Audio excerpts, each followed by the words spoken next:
In the final centuries of the ancient world, when the old gods were fading and new faiths were rising, there lived a woman whose mind belonged to a quieter, older universe. Her name was Hypatia, and her life unfolded in the city of Alexandria, a city of stone, sea wind, and memory. Alexandria was once the brightest lamp of human knowledge. Even in Hypatia's lifetime, long after its golden age had passed, the city still carried the echo of scrolls unrolled, voices debating beneath colonnades, and stars measured with careful patience. At night, the Mediterranean breathed slowly against the harbor walls, and oil lamps flickered like small, stubborn stars along marble streets. Hypatia was born into this fading brilliance, sometime in the late 4th century. Her father, Theon, was a mathematician and scholar, and he raised his daughter not to obey, but to understand. While other girls were taught silence, Hypatia was taught geometry. While others learned obedience, she learned the motion of planets. Her childhood was filled with diagrams traced in sand, with numbers spoken aloud, with the slow discipline of reason. As she grew, Hypatia became something almost unheard of, a woman who taught men. She lectured openly on philosophy and mathematics, drawing students from every belief and background. Pagans, Christians, skeptics, officials, all sat together to listen. Her voice was calm, her reasoning precise, her presence composed. She wore the philosopher's cloak not as a costume, but as a declaration. Truth belonged to no single creed. Hypatia followed the Neoplatonic tradition, a philosophy that believed reality flowed from a single, perfect source. To her, philosophy was not argument, but assent. Knowledge was a way of becoming gentler, clearer, more disciplined. She taught that the soul could rise above chaos through reason, and that understanding the universe was a form of moral training. Yet the world around her was losing patience with calm thought. Alexandria in the early 5th century was a city under strain. Religious tension simmered beneath daily life. Christianity, once persecuted, had become powerful. Bishops wielded influence not only over souls, but over streets and crowds. Old temples were closing, old ideas were being labeled dangerous, and in times like these, subtlety is often the first thing to die. Hypatia remained deliberately neutral.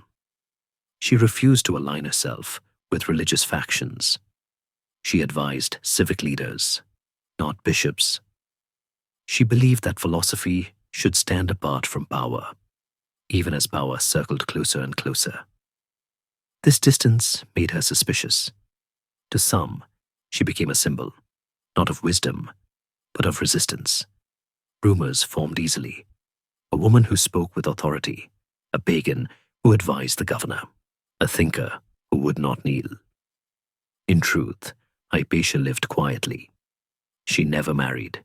She owned little. Her days were spent teaching, calculating, explaining the heavens. But history is rarely kind to those who refuse simple labels.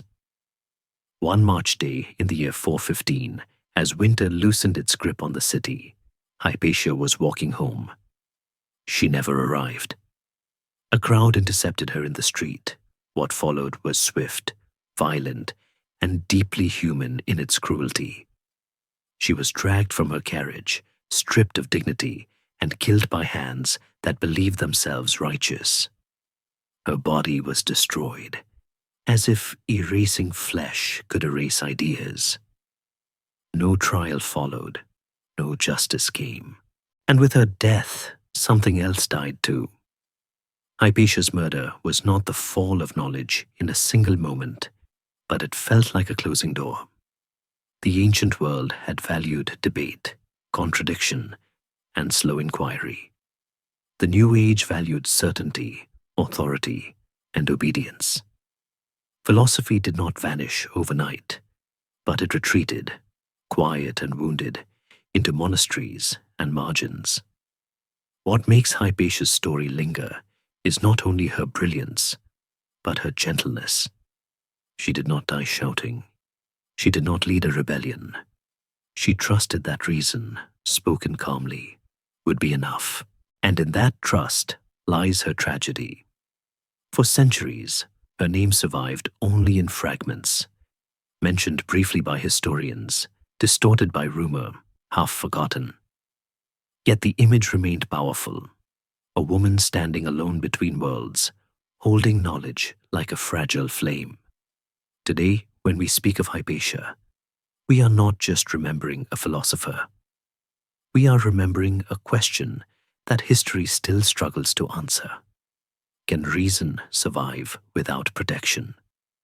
Can truth endure when power feels threatened by thought? As night deepens, imagine Alexandria once more. The streets are quieter now. The great library is already a memory. The sea continues its endless breathing somewhere. Under the same stars Hypatia once measured, her ideas still drift, unfinished, unguarded, but not entirely gone. She believed the universe was ordered. She believed the mind could reflect that order. And though philosophy could not protect her body, it protected something else, her place in the long, fragile story of human thought. And so her voice, soft but persistent, remains, not loud enough to provoke fear, not sharp enough to wound, only steady enough to be remembered. Let that steadiness carry you now, gently, into rest. Close your eyes now. Let the walls of your room dissolve into the soft, warm darkness of an Egyptian evening. Before you get comfortable, take a moment to like the video and subscribe, but only if you genuinely enjoy what I do here. Let me know your city and local time in the comments so we can see where everyone is listening from. We are drifting back 1600 years to a place where the air smells of brine, papyrus dust, and the faint, sweet smoke of cedar oil lamps. You are standing on the Canopic Way, the great central avenue of Alexandria. It is wide and paved with smooth limestone that glows pale blue in the moonlight, cooling down after absorbing the fierce heat of the North African sun all day. Beneath your sandals, the ground feels solid, ancient, and permanent. The wind here is constant, a gift from the sea that the locals call the Etesian winds, nature's way of apologizing for the desert heat. It brushes against your skin, carrying the sound of water lapping against the granite embankments of the great harbor. Listen closely. The city is never truly silent, but at this hour, the noise is low and rhythmic, like a sleeping giant's heartbeat. You can hear the distant rattle of a cartwheel over stone, perhaps a merchant rushing late deliveries of grain or olive oil, swearing softly in Greek because the wheel needs grease. Some things, like traffic and squeaky wheels, never really change across millennia.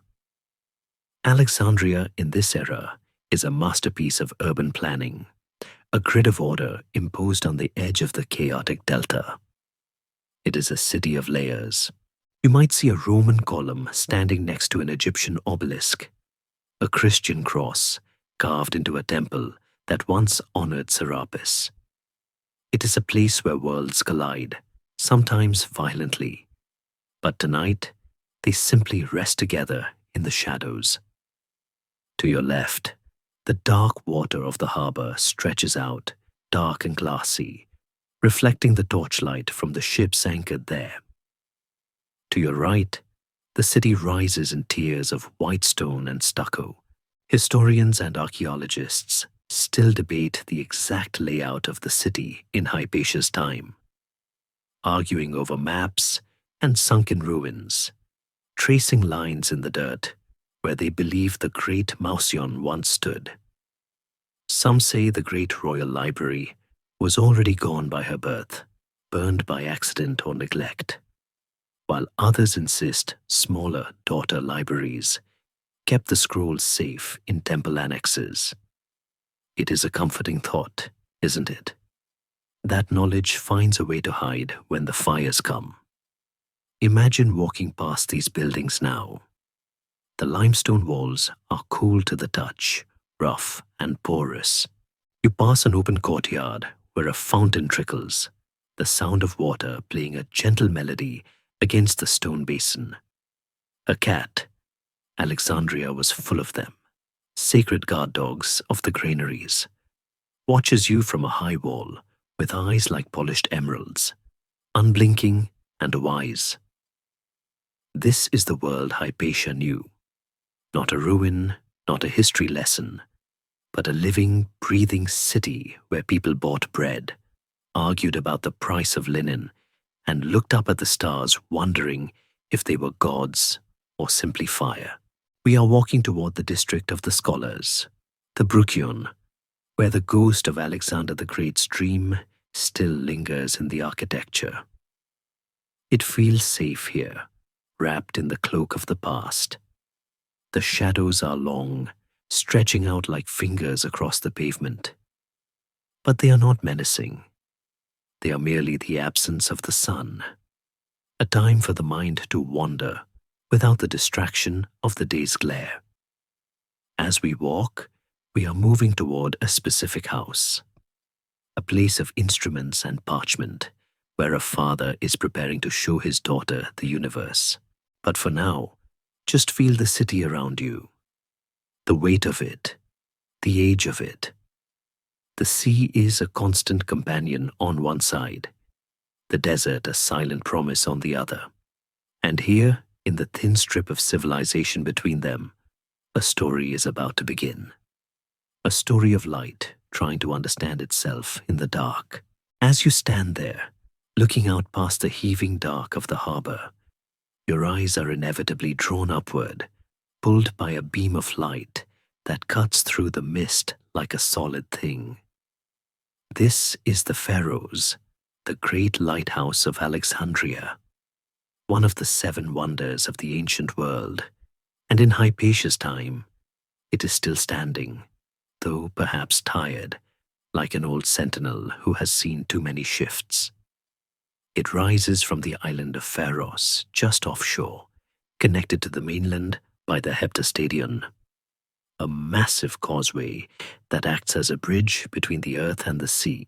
Even from this distance, the scale of it is difficult to comprehend. It is a man-made mountain of white limestone and granite, soaring nearly 400 feet into the black sky, a testament to what human hands can stack when they are driven by the need to conquer the night. The tower is constructed in 3 perfect stages.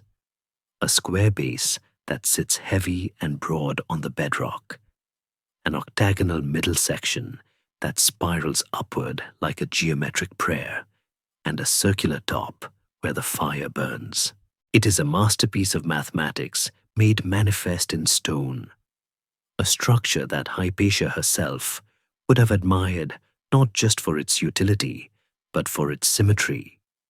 To a mathematician, there is a soothing rhythm in the way a square becomes an octagon, and an octagon becomes a circle, a visual proof that different forms can support one another. At the very summit, a fire blazes continuously, fed by a ceaseless procession of wood and resin carried up the internal ramps by beasts of burden and weary men. There is a gentle, sympathetic humor in thinking of those donkeys, trudging up the spiraling ramps inside the greatest wonder of the world, entirely unimpressed by the architectural genius surrounding them, thinking only of the next carrot or the relief of a heavy load removed. The light produced by this fire is magnified by a massive mirror, a technological marvel that has become the subject of endless legend. Historians and scientists still debate the composition of this great reflector. Some ancient sources claim it was glass, others polished steel, but it was most likely a colossal disk of bronze, polished to such a high sheen that by day it reflected the sun, and by night it threw the fire's glow dozens of miles out into the Mediterranean. There were myths, of course, tall tales whispered by sailors in the taverns of the port, that the mirror was so powerful it could focus the sun's rays to burn enemy ships before they even reached the harbor. A story that sounds suspiciously like the physics of Archimedes mixed with the boasting of a drunkard. In reality, the mirror did something far more important than burn. It guided. It turned the treacherous shifting coastline of the delta into a navigable path. For centuries, sailors seeing that light knew they were safe, knew that civilization, warm beds, and wine were within reach. But by the time Hypatia walked these streets, the Pharaohs was no longer the pristine giant of the Ptolemaic Golden Age. It bore the scars of time. The great earthquake of 365 AD, a catastrophe that shook the eastern Mediterranean to its core and sent a tsunami racing over the city walls, had left cracks in the lighthouse's facade. Some of the decorative statues that once stood on the cornices had tumbled into the sea, resting now in the silence of the silt, stared at only by fish. The lighthouse was weathering, just as the old philosophies were weathering, standing firm against the erosion of salt and changing tides, but showing its age. Hypatia would have looked up at this light every night of her life. It was as much a part of her sky as the moon. One can imagine her standing on a rooftop terrace, the sea breeze tugging at her robes, watching the beam sweep across the waves. Did she see it as a symbol? A solitary light in the darkness, maintained by constant effort, liable to go out if the fuel was not replenished. It is a fitting metaphor for the intellectual tradition she guarded. The Neoplatonists believed that the physical world was a reflection of a higher, perfect reality, just as the light of the pharaohs was a reflection of the fire within. To navigate the sea, you needed the lighthouse. To navigate the soul, you needed philosophy. The light from the tower washes over the city roofs now, a rhythmic pulses that acts like a visual lullaby. It catches the edges of the red-tiled roofs, the bronze statues of emperors, and the gentle sway of palm trees in the royal gardens. The light is a reassurance. It says, I am here. The boundary is watched. You can sleep. Below the tower, the harbor water is black and oily, slapping rhythmically against the hulls of docked ships. These are grain freighters, distinctively broad-beamed and deep-bellied, waiting to carry the harvest of the Nile to Rome and Constantinople. Alexandria was the breadbasket of the empire, and the smell of wheat and yeast is never far from the brine of the sea. Even now, in the quiet, the port has a low murmuring energy, the sound of ropes straining against wood, of water gurgling in the bilges. It is a sleepy, wooden music. The city behind you is vast, home to perhaps 250,000 souls. Egyptians, Greeks, Jews, Romans, Syrians, Nubians, all sleeping or whispering in a dozen languages. It is a cosmopolitan dream, a place where, for a long time, it didn't matter so much which god you prayed to, as long as you paid your taxes and didn't block the street. But shadows are lengthening in the metaphorical sense too. The light from the pharaohs cuts through the dark, but the dark is vast. As we turn our backs on the harbor and the lighthouse, leaving the sea behind, we move deeper into the residential quarters. The streets here are narrower, more intimate. The grand limestone gives way to brick and plaster. The noise of the ocean fades into a soft, ambient hum. We are moving toward a house that smells of old parchment and ink, where the light comes not from a massive bonfire, but from a small oil lamp on a desk. Here, the vastness of the lighthouse is traded for the vastness of a young mind. The transition from the physical giant of the Pharos to the intellectual giant of Hypatia begins in a room filled with tools of measurement. We are leaving the world of stone and fire and entering the world of thought and geometry. The air feels stiller here, protected from the sea wind by high garden walls. The chaotic energy of the port is replaced by the ordered silence of a scholar's home. It is time to meet the man who lit the first fire in Hypatia's mind, the keeper of her personal lighthouse. The door is ahead, modest but sturdy, made of cedar that has darkened with age. Let us step through the wood and into the quiet. The room breathes with the dry, sweet scent of papyrus rolls and the faint, acrid tang of oak gall ink, a smell that, to a scholar, is more comforting than the aroma of baking bread. This is the study of Theon, the last great professor of the Museum of Alexandria. And in this quiet chamber, the noise of the city outside is reduced to a meaningless hum, like the sound of wind passing over the mouth of a jar. The light here is different from the harsh glare of the harbor. It is filtered through screens of lattice wood, falling in soft geometric patterns across the floor, dusting the room in a twilight of amber and gold. In the center of this stillness sits a man who has spent his life trying to preserve the order of the universe on sheets of fragile reed. Theon is not a warrior, nor a priest, nor a politician.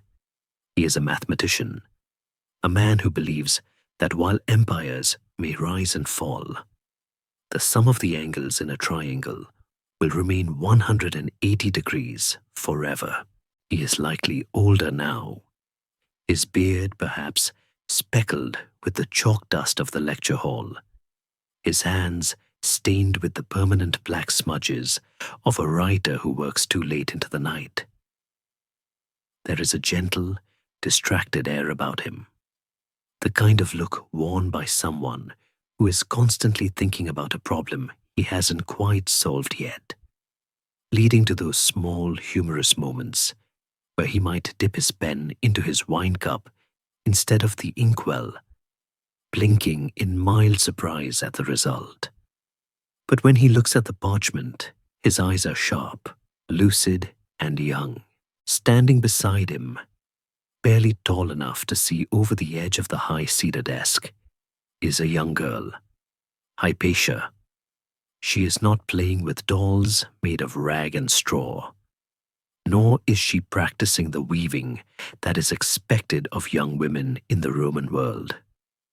She is watching the tip of her father's reed pen as it moves across the surface of the papyrus, leaving a trail of black symbols that look like magic, but are actually something far more powerful: logic.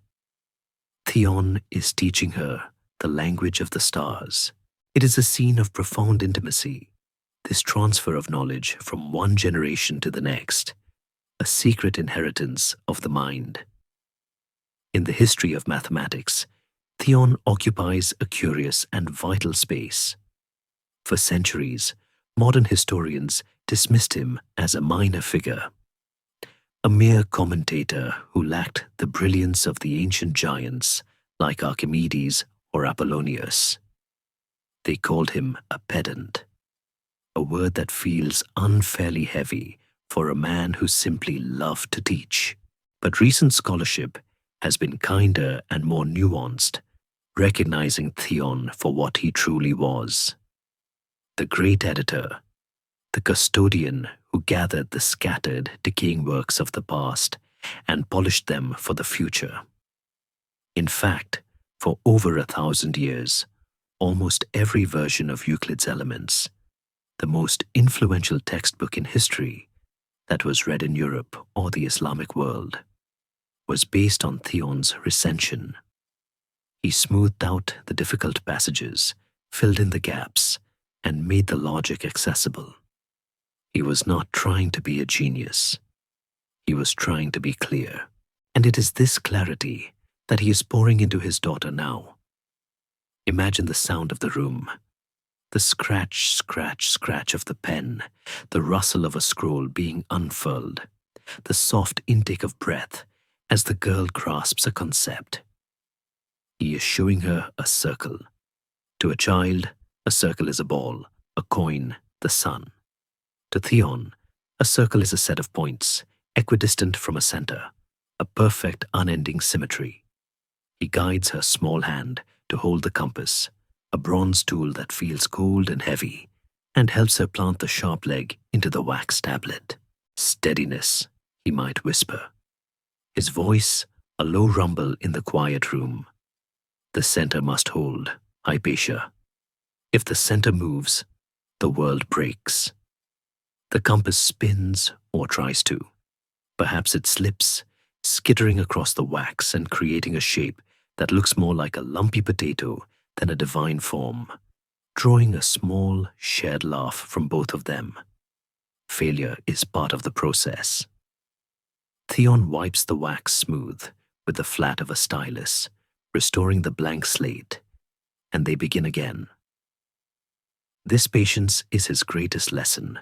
He is teaching her that the universe is not chaotic, even if the streets of Alexandria feel that way. He is teaching her that there are rules governing reality that do not depend on the whims of the governor or the bishop. The education of Hypatia was an experiment, though Theon likely didn't think of it that way.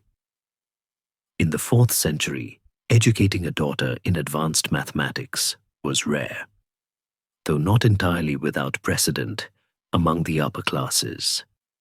But Theon went further. He did not just teach her to be literate. He trained her to be a successor.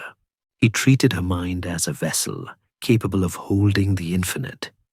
They work through the propositions of Euclid, building truth upon truth. They start with a point, then a line, then a plane. It is a fortress of reason they are constructing together, brick by mental brick. One can imagine the dust motes dancing in the shafts of light, swirling in Brownian motion that neither of them can yet explain, as Theon points to a diagram. "Do you see?" he asks. He doesn't want her to memorize. He wants her to see. He wants her to perceive the invisible structure that holds up the visible world. This bond between them is the emotional anchor of her early life. It is a relationship defined by the shared pursuit of something larger than themselves.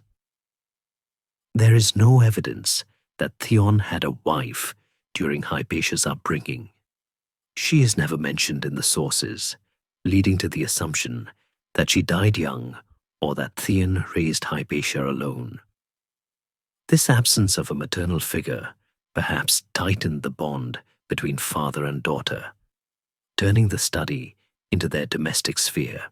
Their dinner table conversation was not about neighborhood gossip, but about the retrograde motion of Mars or the calculation of an eclipse. To Hypatia, love and geometry became intertwined. The safety of her father's presence was linked to the stability of a geometric proof. As the afternoon wears on, the light in the study shifts, stretching the shadows of the compass and the armillary sphere across the floor. The armillary sphere is a beautiful, complex object of brass rings representing the celestial longitude and latitude, the equator, and the ecliptic, all pivoting around a small ball representing the Earth. Theon spins it gently. The rings whisper as they turn, a metallic sigh. He tells her that the Earth is the center of this dance, a belief held by Ptolemy and taught by Theon, which we now know is wrong. Yet within the context of their time, It was a rigorous mathematical model that could predict the position of planets with astonishing accuracy. It is a reminder that truth is often a ladder.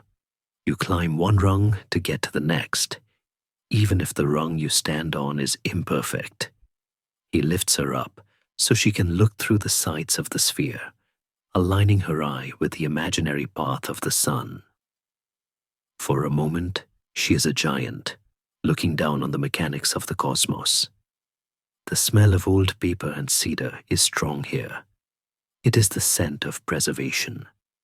Theon knows, in the way that old men know things they cannot quite articulate, that the world is changing.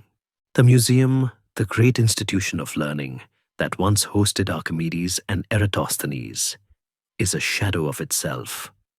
Its funding is drying up, its halls are quieter.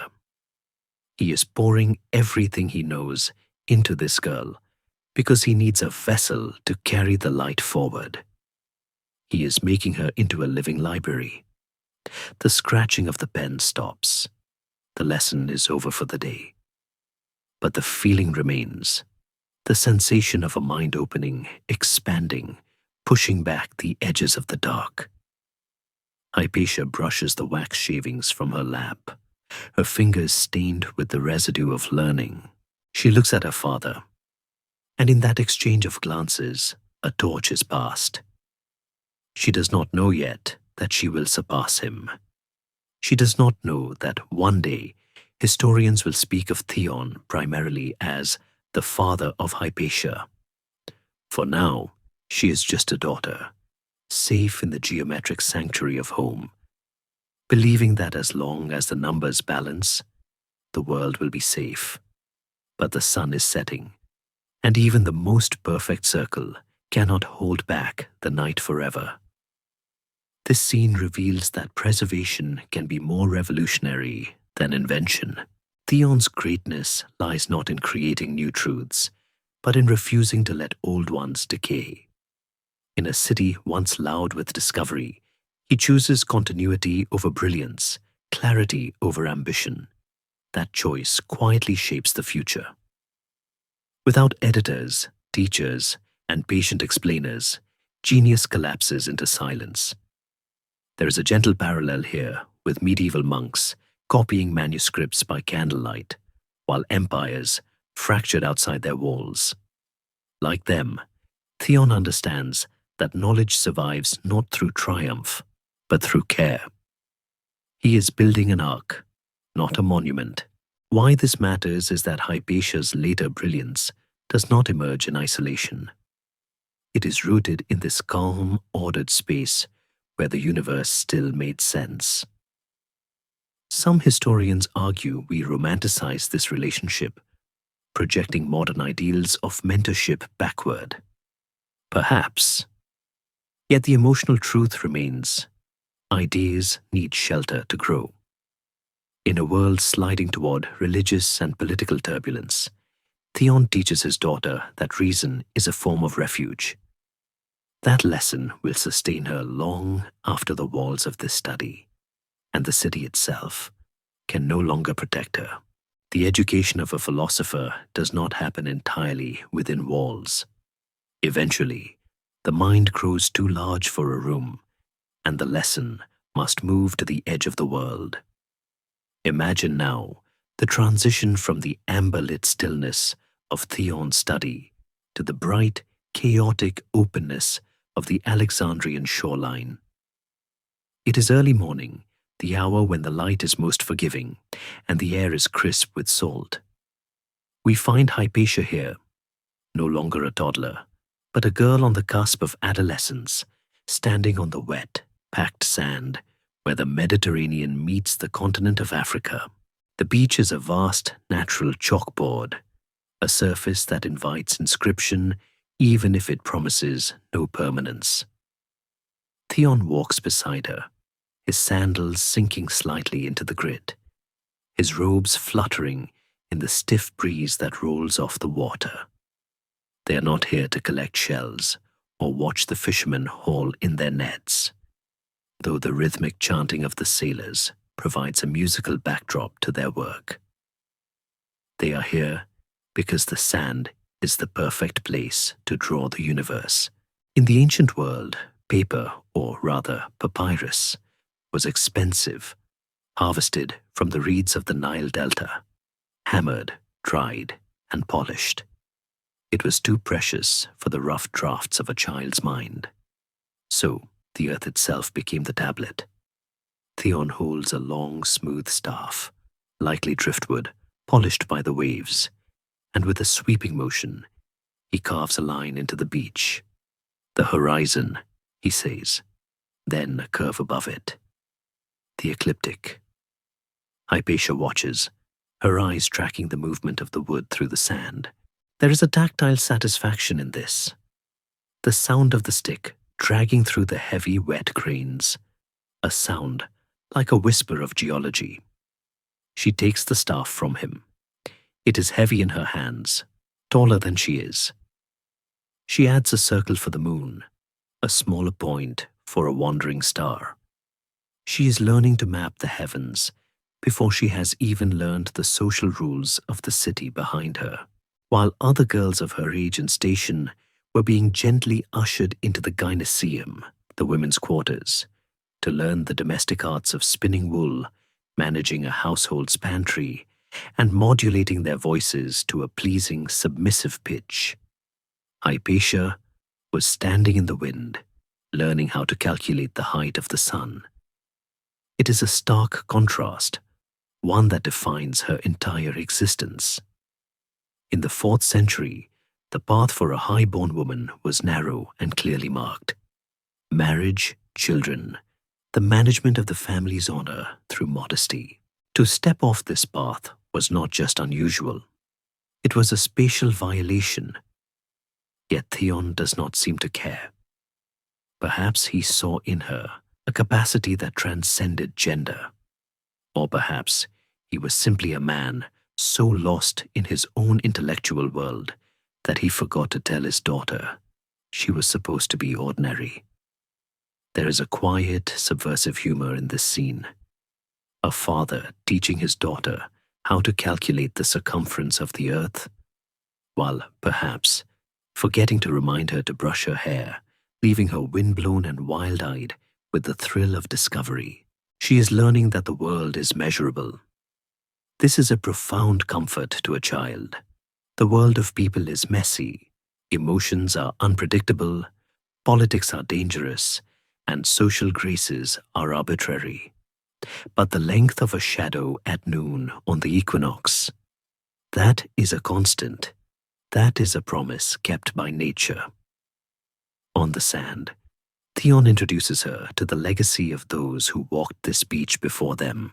He surely spoke of Eratosthenes, the great librarian who, centuries earlier, had calculated the size of the earth using nothing but a stick in the ground and the length of a shadow in 2 different cities. Imagine Hypatia looking at her own shadow, stretching long and thin across the dunes. She learns that she is a vertical object on a curved surface, a tiny pinprick on a massive sphere. It is a lesson in humility, but also in power. To know where you stand in the cosmos is to possess it. Scholars and historians today still debate the extent of Hypatia's formal schooling. Did she attend the lectures of other masters in the city, sitting in the back rows, wrapped in a veil? Or was her education entirely domestic, a closed loop between father and daughter? The consensus leans toward a hybrid. While Theon was her primary architect, Alexandria itself was the school. She would have grown up hearing the polyglot chatter of the agora, the debates of the Platonists, the arguments of the Aristotelians. But the foundation was laid here, in the sand. There is a beautiful, melancholic tension in the medium of their lesson.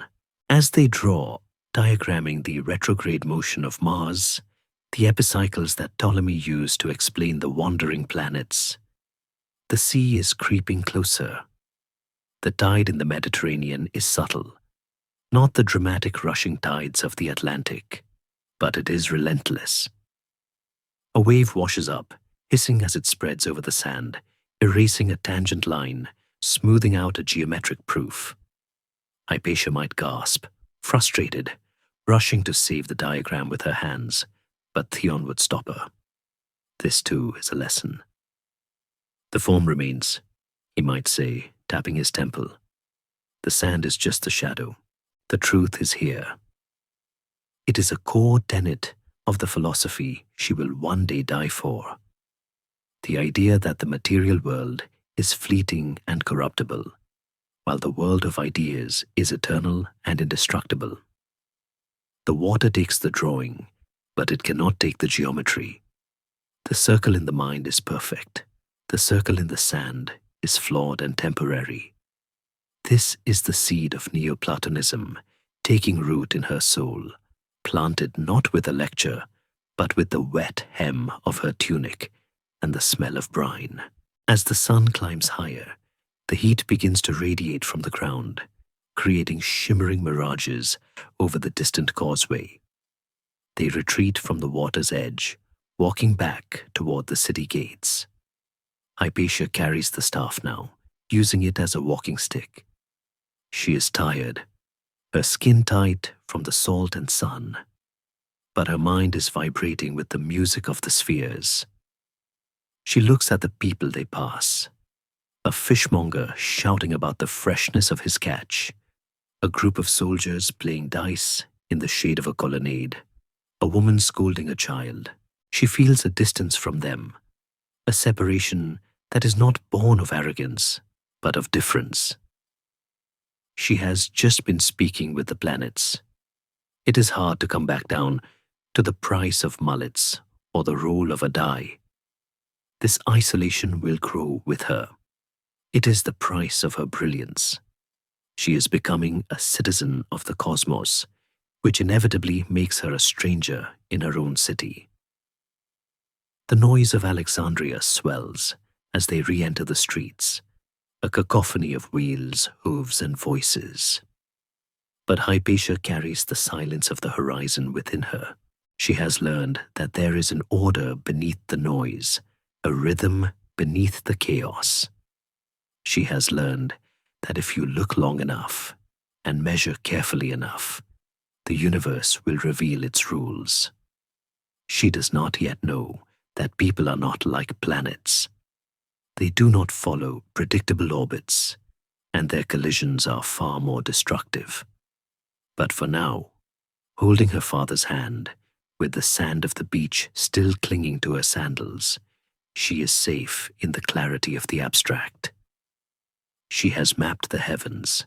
The mapping of the human heart, with all its dark corners and hidden shoals, is a lesson for another day. A lesson that will come not with a stick in the sand, but with the roar of a crowd. For now, the sun is a geometry problem, not a god, and that makes it something she can understand. The wind pushes them gently homeward, back to the scrolls, back to the instruments, preparing her for the tools that will refine this raw understanding into mastery. The sand is brushed away, but the lines drawn in the mind have set like stone. Night in Alexandria is not merely the absence of sun. It is a separate kingdom with its own geography, ruled by the silent, shifting parliament of the stars. We move now from the horizontal world of the beach to the vertical world of the rooftop, ascending the narrow limestone stairs of Theon's house. The air changes as you climb, growing cooler, thinner, shedding the trapped heat of the lower rooms. We emerge onto the flat terrace, a private island floating above the sleeping city. The noise of the streets has dissolved into a rhythmic, oceanic hush, broken only by the distant bark of a stray dog or the call of a night watchman, sounds that only deepen the feeling of solitude. Here, under the vast, unblemished dome of the heavens, the lesson changes from the rough sketches of sand to the cold, precise weight of brass. Theon is holding an object wrapped in velvet, treating it with the reverence one might show a religious relic. He unwraps it, and the starlight catches the dull golden gleam of metal. This is the astrolabe.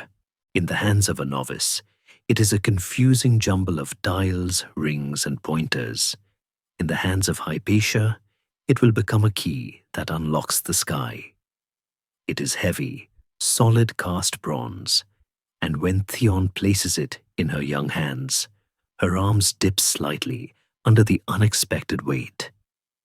There is a tactile seriousness to it. It smells of metallic dust and the oil used to keep the moving parts smooth.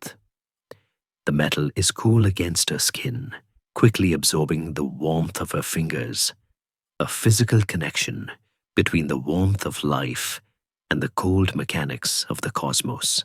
The astrolabe is a masterpiece of ancient engineering, a handheld model of the universe that compresses the infinite sphere of the sky onto a flat plane.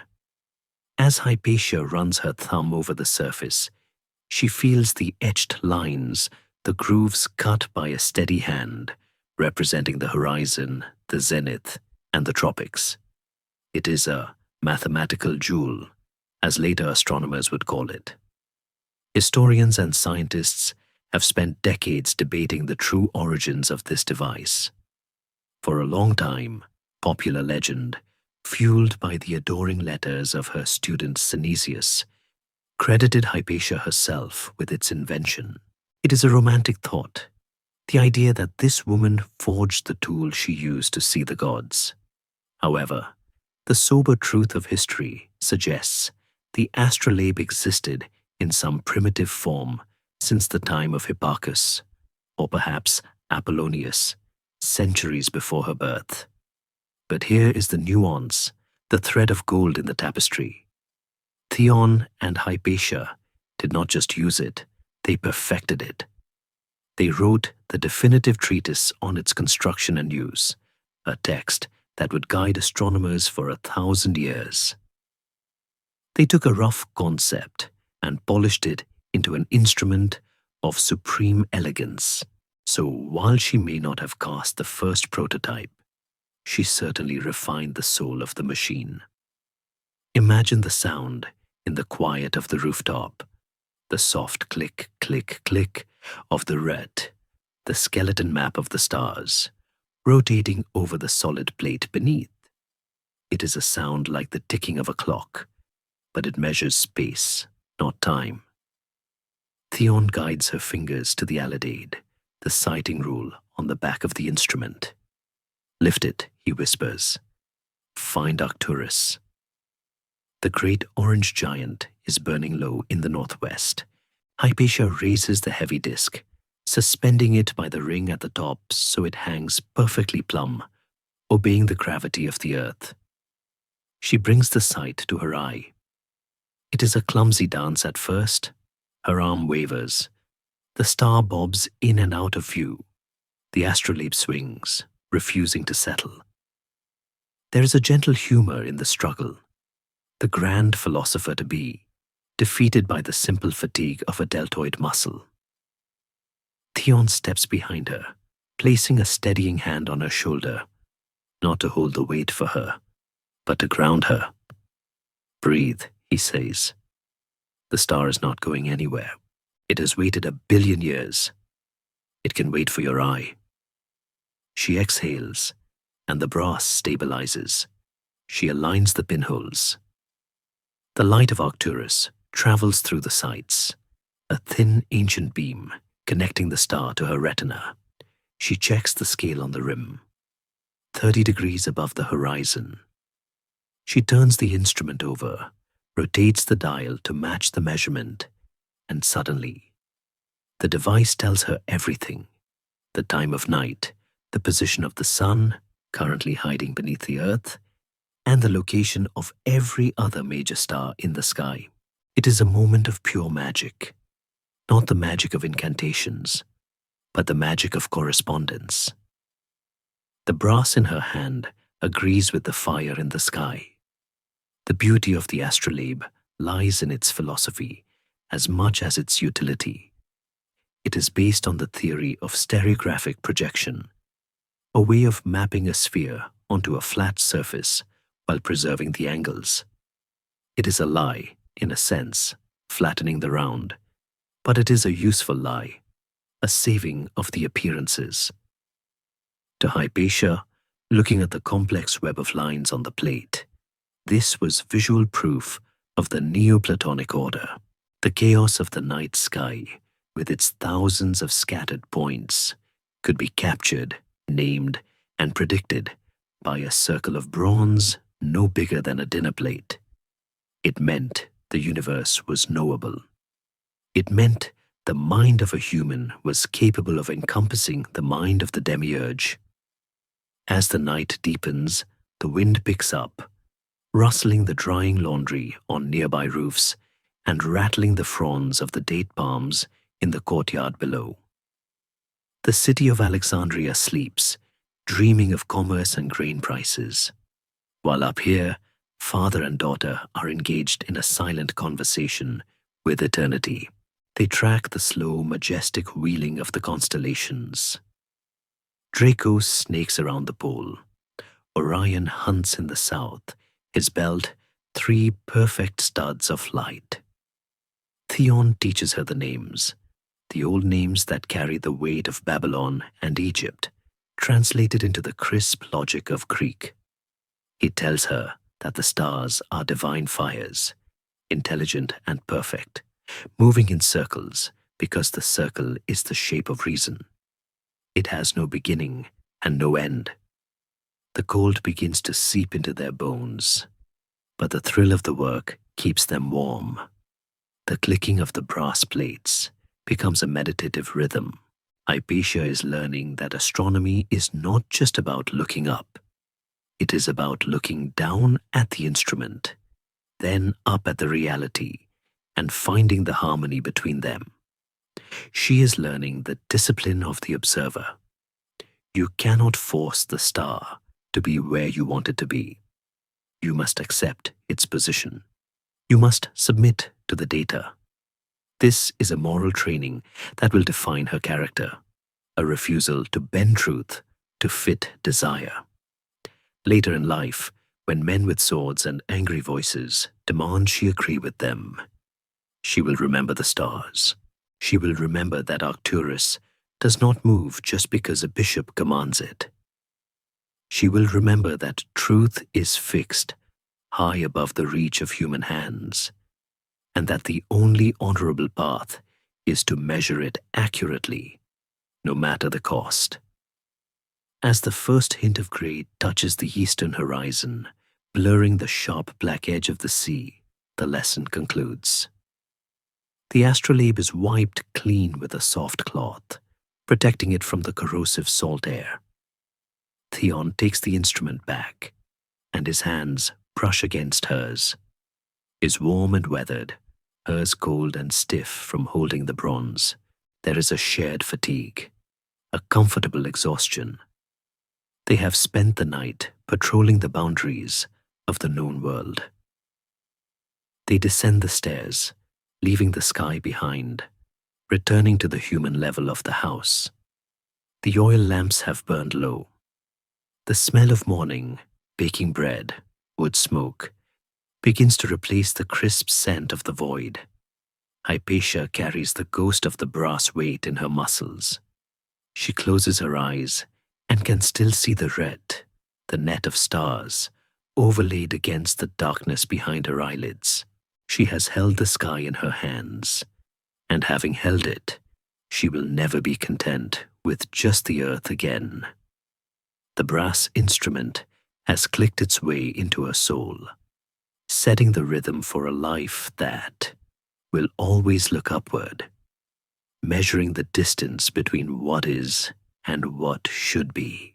The fabric of the ancient world was woven with rules, and nowhere were these rules more visible than in the clothes that draped the human form.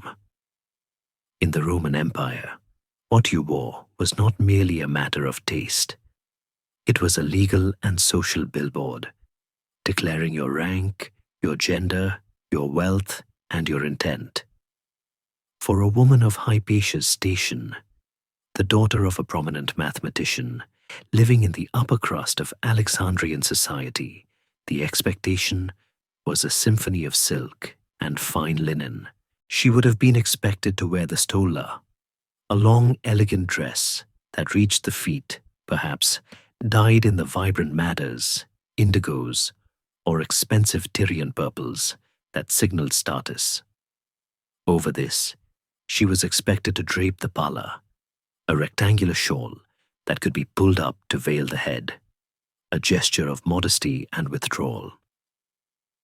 These garments were designed to frame beauty, to signal marriageability, and to restrict movement just enough to encourage a graceful, measured gait.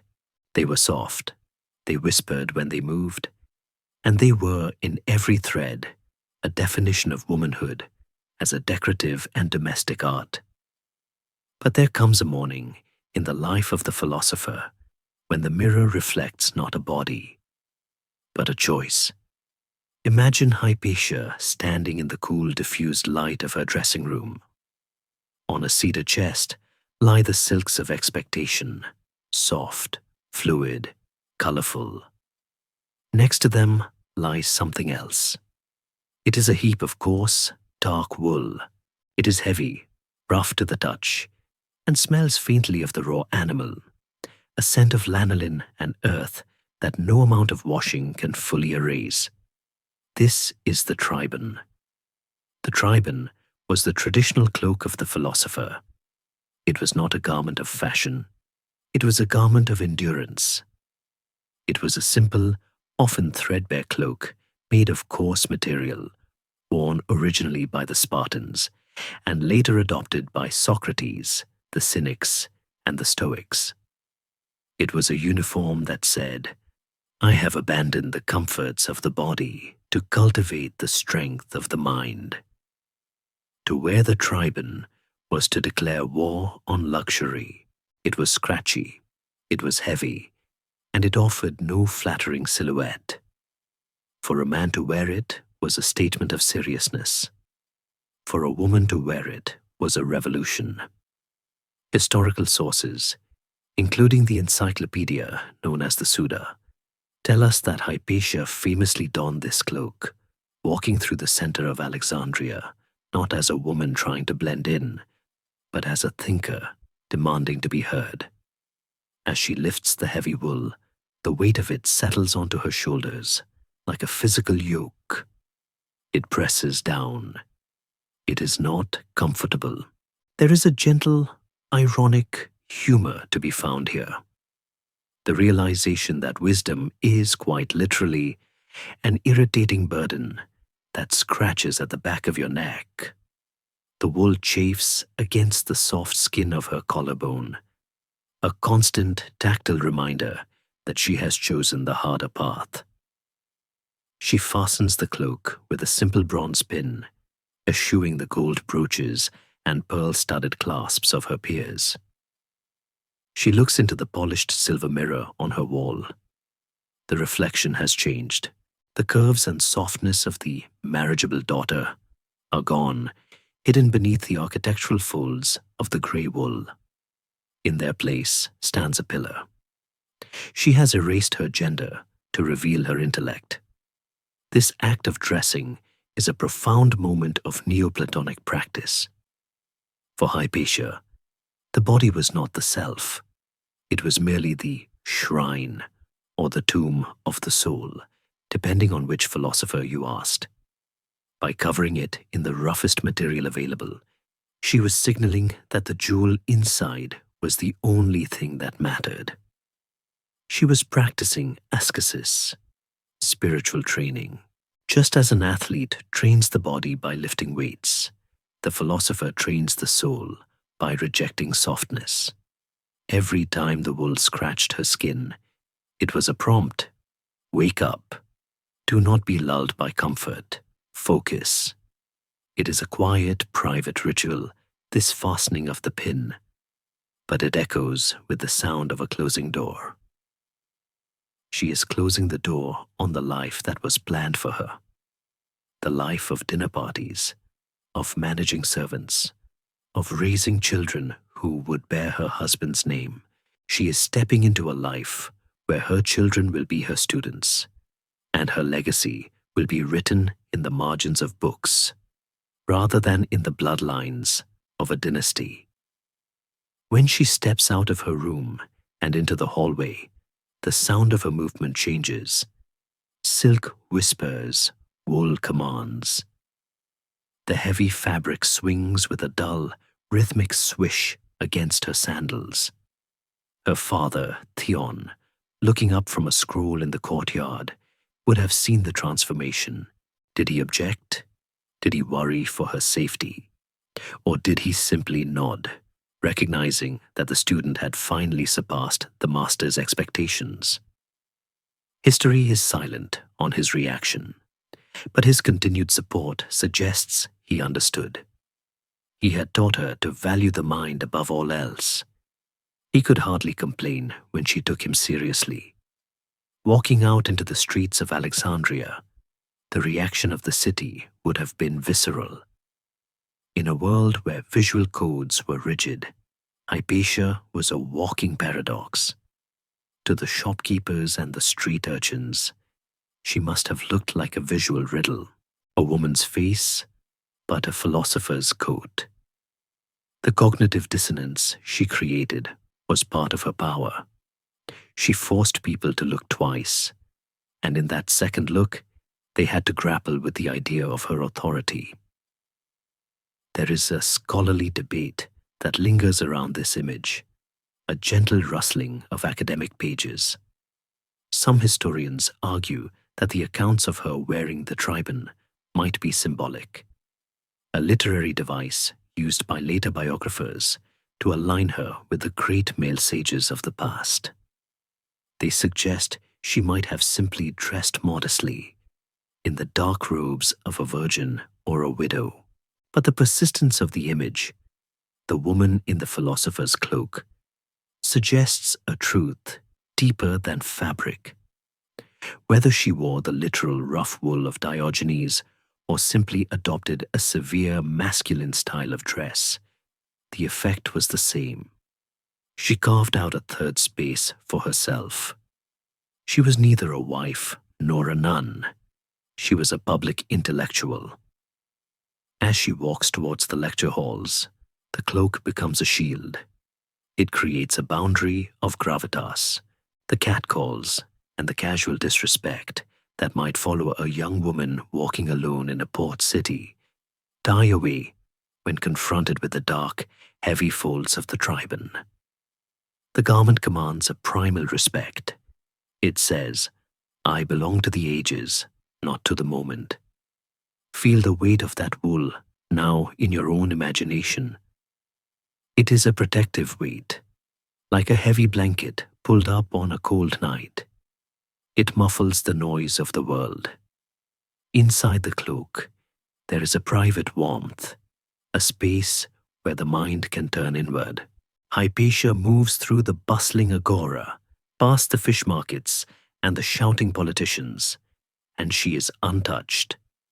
She is an island of grey, moving through a sea of color. She is carrying the tradition of Plato and Plotinus on her shoulders, quite literally. The itch of the wool is gone now, replaced by the familiarity of a second skin. She ascends the steps to the place where she will teach, and as she climbs, the heavy fabric trails behind her, sweeping the dust from the stone, clearing the way for the words that are about to come. She has dressed for the part, and now the performance of reason must begin. The city watches, confused, intrigued, and slowly, silently, begins to listen. The cloak has done its work. It has turned a girl into a sage. The lecture hall is not a place of shouting, though it sits in the heart of a city that loves to scream. It is a sanctuary of stone and shadow, a cool recess carved out of the Alexandrian heat. To enter it, you must step off the blinding white pavement of the street, pass through a heavy curtain of woven rushes that keeps out the dust and the flies, and let your eyes adjust to the dimness. It smells of limestone, old wax, and the collective breath of 50 men trying to think. This is where the mind of Hypatia touches the world. We are now in the space where the private discipline of the astrolabe and the solitary courage of the cloak transform into public power. There is a scholarly disagreement, a gentle wrestling match among historians, about exactly where this room was. Did she teach in the great public auditoriums of the city, funded by the municipal council, standing on a marble dais before hundreds? Or did she hold these sessions in the more intimate, semi-private exedra of her own home, a circle of chosen disciples gathering in a courtyard? The sources allow for both, and perhaps the truth is a progression, starting in the home and moving to the public square as her fame grew. But for the sake of our story, let us imagine a space that feels like a bit of both. A high-ceilinged room with a curved apse at one end, lined with tiered wooden benches that have been polished smooth by the shifting weight of generations of students. The room is full before she arrives. And if you look at the faces waiting on those benches, you see the true miracle of Hypatia's life. It is a mosaic of the Mediterranean. There are young men from the desert monasteries, wearing the rough tunics of Christian ascetics, their eyes burning with a zeal they are trying to temper with logic. There are sons of Jewish merchants, wearing the fringes of their heritage. There are the children of the old Hellenic aristocracy, pagans who still pour libations to the muses before breakfast. And there are Roman officials, future governors and prefects, smoothing their togas and trying to look authoritative while feeling like schoolboys. Outside these walls, these groups are often at one another's throats, arguing over the nature of God, the date of Easter, or the destruction of temples. But inside, under the high vaulted ceiling, there is a truce. They are united by a hunger that transcends creed, the hunger to understand. They are waiting for the woman who can explain why the stars move the way they do. A hush falls over the room, not a commanded silence, but a spontaneous one, the kind that ripples through a crowd when the curtain rises. Hypatia enters. The heavy wool of her turban makes no sound, but her sandals click softly on the mosaic floor. She carries no notes, no scrolls. She ascends the few steps to the low wooden platform, the cathedra, and sits. In the ancient world, the teacher sat and the students stood, or perched on low benches. Authority was seated. She looks out at them, and her gaze is direct, unblinking. She does not smile to charm them. She smiles to welcome them. She begins to speak. Her voice is described by ancient chroniclers as having a peculiar melodic quality, clear, articulate, and devoid of the strident, aggressive tone used by the male sophists of the time. She does not shout to be heard. She lowers her voice, forcing them to lean in, to quiet their own breathing. It is a masterstroke of acoustic psychology. Let us begin, she might say, not with what we believe, but with what we can prove. She picks up a wooden cone from the table beside her. It is a simple object, smooth and unassuming.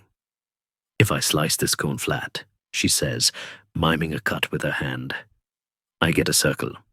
Perfect, infinite. The students nod. This is safe ground. If I slice it at a slant, I get an ellipse. If I slice it parallel to the side, a parabola. She is teaching the geometry of Apollonius, the conic sections. But in Hypatia's classroom, math is never just math.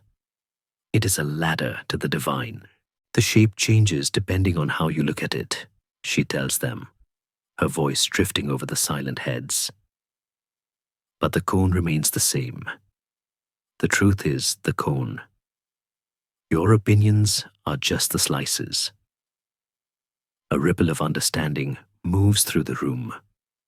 She has just dismantled their religious sectarianism without mentioning a single god.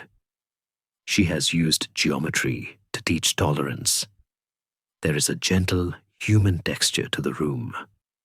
Somewhere in the back, a stylus scratches loudly on a wax tablet, a sound like a beetle scuttling on dry leaves. A student coughs and tries to stifle it in his sleeve, embarrassed to break the spell. Hypatia pauses, waits for the cough to settle, and continues without a beat. She is patient. She knows that the mind, like the body, is clumsy before it is graceful. She invites questions, and this is where the danger lies. In a city of dogmas, questions are sparks. A young man, perhaps a Christian, raises a hand. "But teacher," he asks, his voice trembling slightly, "if the One is perfect and distant, does it care about us?" The room stiffens. This is the fault line. This is where a lesser teacher would retreat into safe platitudes. Hypatia leans forward. She does not mock him. She treats the question with the gravity of a mathematical equation. "Does the sun care that it warms you?" she asks gently. "It simply is. Its nature is to give light. If you close your eyes, the sun does not stop being the sun. You only stop receiving it. We do not pray to change the One. We study to open our eyes." It is this philosophy, Neoplatonism, that she weaves into the air like a hypnotic song. She teaches that the universe is a hierarchy, flowing down from the Supreme One, the Tuhen, into the intellect, then into the soul, and finally into the material world. Our job, she explains, is to climb back up the ladder. Mathematics is the first rung, music is the second, dialectic is the third. It is a beautiful, comforting system. It tells these young men that the chaos of the Roman Empire, the crumbling borders, the riots in the streets, are all just the messy bottom of the ladder. If they can just think clearly enough, they can rise above it. For an hour, the city of Alexandria disappears. There is no prefect, no bishop, no emperor. There is only the pure, clean air of the intellect. As the lecture draws to a close, the light in the room has shifted. The beam of sunlight that started on the left wall has traveled across the floor, touching the hem of her robe. She stands. The lesson is over. The transition back to reality is slow. The students do not rush for the doors. They pack their tablets and styluses with slow, thoughtful movements, as if they are waking from a lucid dream. They look at one another differently now. The Christian monk looks at the Jewish scholar and sees not a heretic, but a fellow climber on the ladder. For a brief window of time, Hypatia has suspended the laws of social gravity. She steps down from the podium, and a small knot of her closest students gathers around her, the inner circle. They speak in low voices, asking about the reading, about a specific proof, or simply seeking a moment of her attention. She answers them all, but her eyes are already looking toward the door, toward the next task. She is tireless, yet she is human. There is a sheen of perspiration on her forehead. The energy required to hold a room of 50 men in a state of peaceful reason is immense. As the room empties, the silence returns. But it is a different silence than before. It is a charged silence, vibrating with the ideas that have been released. The dust motes dance in the empty air, settling back down on the benches, waiting for tomorrow. The lecture hall waits, a hollow vessel, But the voices, her voice, have gone out into the city, carried in the minds of the men who listened. They walk out into the blinding afternoon sun, blinking, carrying the calm of the cone and the circle into the noise of the market. Seeds of reason sown in a field that is slowly turning to stone. History is often a matter of stone. Monuments, tombs, inscriptions, carved deep to withstand the wind. But there is a more fragile medium that sometimes outlasts the rock, a medium as delicate as dried river reed and soot mixed with gum. We move now from the public echo of the lecture hall to the private intimacy of the writing desk, to explore a friendship preserved in the slender, scrolling veins of ink. If Hypatia was the sun of her intellectual solar system, then Synesius of Cyrene was the most loyal of her orbiting planets, and it is through his eyes, or rather, through his pen, that we see her most clearly. Imagine a room, not in Alexandria, but hundreds of miles to the west, in the green mountains of Libya, in the ancient city of Cyrene. It is late at night. The desert wind is howling outside, battering the shutters, carrying the threat of barbarian raids that plagued the region in those twilight years of the empire. Inside, a man sits hunched over a desk, his face illuminated by a flickering lamp. He is tired, he is anxious, and he is writing to the one person in the world who makes him feel safe. He dips a reed pen into black ink and begins. To the philosopher. Synesius is a fascinating figure, a man straddling two dying worlds. He was a wealthy aristocrat, a soldier, a poet, and eventually, reluctantly, a Christian bishop. But before he was any of those things, he was Hypatia's student. He had sat on those wooden benches in Alexandria, listening to her voice break down the complexities of the cosmos, and he had never really left that room in his heart. His letters to her are among the most touching documents of antiquity. They are not stiff, formal missives between scholars. They are raw, emotional outpourings. He addresses her as mother, sister, teacher, and benefactress, piling title upon title, as if no single word could contain his reverence. In a world that was becoming increasingly rigid about who could love whom and which faith could speak to which, the bond between the Christian bishop and the pagan philosopher is a testament to the stubborn persistence of human connection. The act of writing a letter in the 5th century was a deliberate, physical labor.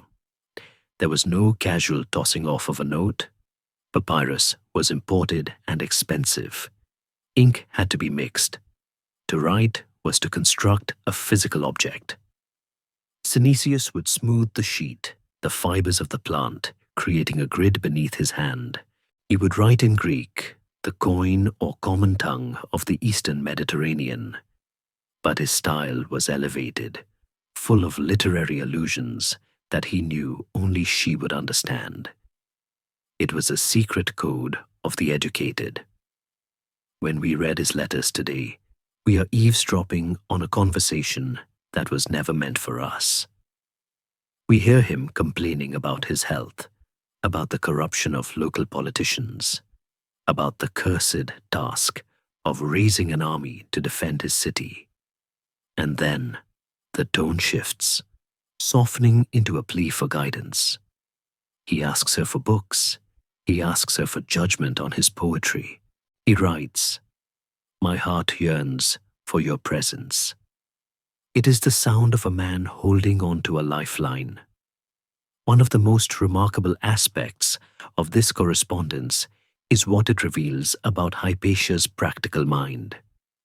We often imagine philosophers as heads in the clouds, detached from the gritty reality of mechanics. But Synesius's letters shattered this image. In one famous missive, written when he was ill, he asks her to construct a hydroscope or hydrometer for him. a device to measure the density of liquids, likely for medicinal purposes. He describes it in detail: a cylindrical tube with notches, weighted to float upright. He doesn't ask a craftsman, he asks her. He knows that she, the woman who charts the stars, also understands the displacement of water. It grounds her genius in the tangible. She was an engineer as well as a mystic. Imagine her receiving this letter in Alexandria, unfolding the papyrus that has traveled weeks by sea, smelling the salt and the dust of Cyrene on it. She would have read his request, perhaps shaking her head with a small smile at his helplessness, and then set about designing the tool. It is a gesture of profound care, fabricating a brass instrument to comfort a sick friend across the sea. There is a scholarly debate, a quiet murmur in the archives, about the one-sided nature of this conversation. We have over 150 letters written by Synesius, several of them to Hypatia. We have exactly 0 letters written by Hypatia. Her side of the correspondence is lost, vanished into the fires and floods of history. We are listening to a phone call where we can only hear one voice. We have to infer her replies from his reactions. We know she wrote back because he references her letters. He scolds her when she is silent for too long, acting like a neglected son. Even if there is total forgetfulness in Hades, he writes, quoting Homer, "Even there I shall remember you, dear Hypatia." The silence of her voice in the historical record is a tragedy, yet in a way, it fits her character. She was the listener, the stabilizer. He was the chaotic energy, pouring out his anxieties. She was the absorbent, the calm center that took it all in and sent back reason. The journey of these letters is a story in itself. Once Synesius finished writing, sealing the roll with wax and stamping it with his ring, the object had to survive a gauntlet. It was handed to a courier, sometimes a trusted servant, sometimes a ship's captain sailing for the great harbor. The Mediterranean was the internet of the ancient world, a blue web of information. But the connection speeds were measured in knots, and the packet loss was high. A letter might sit in a port for weeks waiting for a fair wind. It might be lost in a storm off Crete. It might be intercepted by pirates. That these fragile sheets of plant matter survived at all, copied and recopied by monks who likely disagreed with everything Hypatia stood for, is a miracle of irony. The church preserved the letters of the bishop because he was a bishop. In doing so, they inadvertently preserved the memory of the pagan woman he loved. It is a beautiful paradox. The institution that would eventually crowd out her philosophy is the same vessel that carried her name to the future. As the years went by, the tone of Synesius's letters grew darker. The world was getting colder. He writes of the misfortunes of the state, of his children dying, of the burden of his office. He famously agonized over accepting the bishopric of Ptolemais, writing to his brother and likely sharing with Hypatia that he would not give up his wife nor his philosophical beliefs to take the job. He wanted to be a bishop who philosophized, a shepherd who looked at the stars. One can imagine Hypatia reading these later letters with a heavy heart. She would have seen the strain in his handwriting, the despair in his syntax. She was watching the lights of the classical world go out one by one. Synesius was one of the last flames flickering in the west. And then the letters stop. Synesius died around 413 or 414 AD, just a year or two before Hypatia's own death. The silence that followed must have been deafening for her. The courier ships arrived from Cyrene, but brought nothing for the philosopher. But let us stay in the moment of the writing, before the silence falls. The lamp in Cyrene is still burning. Synesius is finishing his thought. He sprinkles sand over the wet ink to dry it. A soft, hissing sound. He rolls the papyrus carefully. In Alexandria, Hypatia is waiting. This exchange, this bridge of words over the dark water, defines a crucial part of her legacy. It teaches us that she was not an isolate in an ivory tower. She was a connector. She was a friend. The philosophy of Neoplatonism speaks of the sympathy of all things, the idea that the universe is a single living organism where everything is connected to everything else. These letters are the proof of that sympathy. They show us that wisdom is not just about knowing the definition of a triangle. It is about knowing how to comfort a friend who is afraid of the dark. Synesius hands the letter to a servant who bows and disappears into the night. The bishop blows out the lamp. The room goes dark, but the words are on their way. They will travel by camel, by cart, by the hull of a grain freighter. They will be touched by salt spray and desert dust. And finally, they will arrive in the hands of the woman in the grey cloak, who will break the seal and read, her eyes scanning the familiar script, hearing his voice in the silence of her study. In the end, history is not just battles and laws. It is this: one person trying to reach another across the void, and for a brief, shining moment, succeeding. The ink is dry. The memory is set. The letter begins its journey, carrying the weight of a love that philosophy could explain, but only the human heart could feel. There are places in the world where the ground is unsteady, swamps, sand dunes, the shifting decks of ships. And then there are places where the footing is absolute. We step now from the emotional quicksand of Synesius's letters into the marble sanctuary of pure form. We are entering the world of the conic sections, the most difficult and beautiful landscape in Greek mathematics. Imagine Hypatia alone in her study, late at night. The city outside is a chaotic jumble of right angles and crooked alleys, of noise and compromise. But on the table before her, in the pool of lamplight, there is only the perfect, silent symmetry of the cone.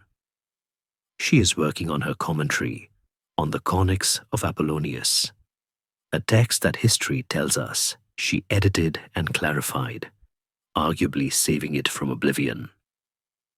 This is not casual reading. Apollonius of Perga, known as the Great Geometer, had written a masterpiece so dense, so thorny with logic, that few scholars dared to climb it. Hypatia did not just climb it. She built a staircase for others to follow. To understand why this mattered and why it soothed her, you must visualize the shape itself. Close your eyes and picture a cone, a perfect smooth dunce cap, rising to a sharp point. It is a simple object, yet it hides a secret universe. Hypatia picks up a knife, or perhaps a mental blade, and begins to slice. If she cuts the cone straight across, parallel to the base, she reveals a circle. It is the shape of the sun, the shape of the pupil of the eye, the symbol of the one. It is safe. It is closed. But Hypatia is interested in what happens when the angle shifts.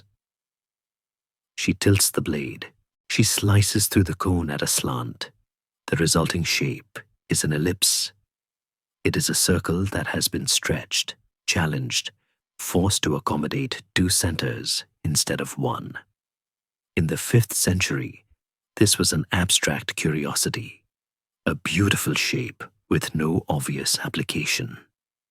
Hypatia could not have known that 1200 years later, a man named Johannes Kepler would use this exact curve to explain how the Earth moves around the sun. She was guarding the key to the solar system, polishing it, keeping it safe. Even though the door it opened had not yet been found, there is a profound vibrating tension in this image. A woman in a toga, by candlelight, tracing the orbit of a planet she believes moves in a circle, yet drawing the ellipse that proves otherwise. She holds the truth in her hands, even if the science of her time cannot yet fully speak its name. She tilts the blade steeper still. She cuts parallel to the side of the cone. The shape opens up. It is no longer a closed loop. It is an open curve, an archway that extends forever. This is the parabola. It is the path of a stone thrown by a boy on the beach. It is the trajectory of a fountain's water.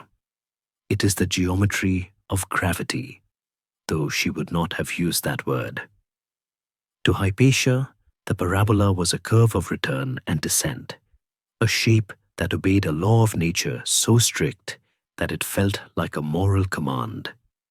And finally, she makes the steepest cut of all, slicing down through the base, creating a hyperbola. This is the wildest of the curves, a pair of mirrored arches reaching out into the infinite, never touching, never closing. It is a shape of separation and longing. One can imagine her tracing the arms of the hyperbola on her slate, watching them extend off the edge of the wax, out into the darkness of the room, out into the darkness of the universe. They get closer and closer to their asymptotes, the guiding lines, but never quite meet them. It is the geometry of the almost. It is the story of the philosopher's soul trying to touch the divine, always approaching, always near, but separated by an infinitesimal gap of being. Writing a commentary was an act of extreme humility. In the modern world, we prize the original genius, the person who invents something new. But in the ancient world, and particularly in the Alexandrian tradition, the commentator was a guardian. Hypatia's work was to take the dense, impenetrable proofs of Apollonius and expand them, explain them, smooth out the rough edges. She was the translator between the genius of the past and the students of the present. Historians debate how much of the surviving text of Apollonius is actually Hypatia's voice. Some argue that her commentary was merely a student edition. Others believe she corrected errors that had stood for centuries. But the tone of the work that survives suggests a mind that loved clarity. She hated unnecessary complexity. If Apollonius took 10 steps to prove a point, Hypatia looked for a way to do it in 5.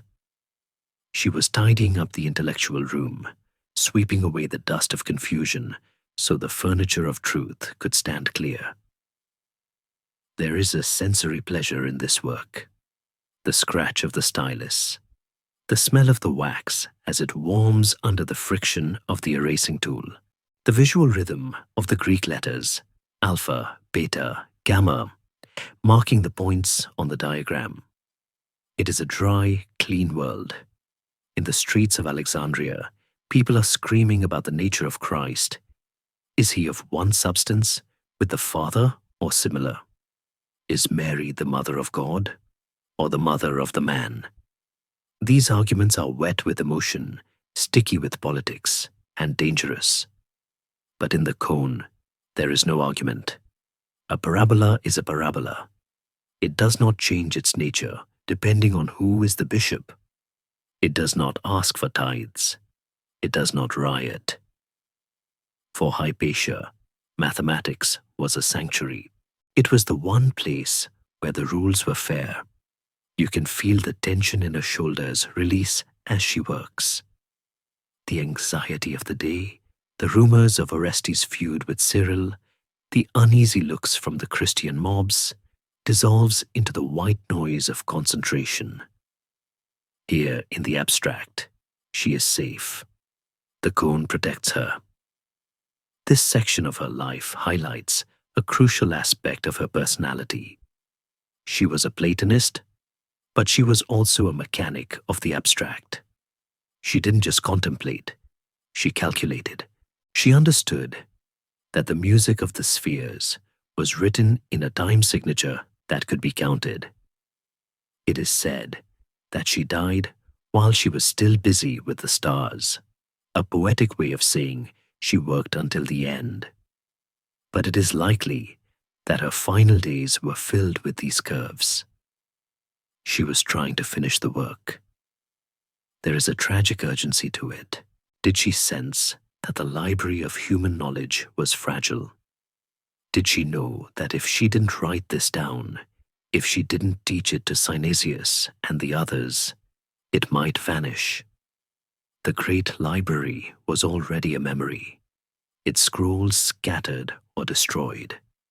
The daughter library in the Serapeum had been sacked in her lifetime. Books were dying.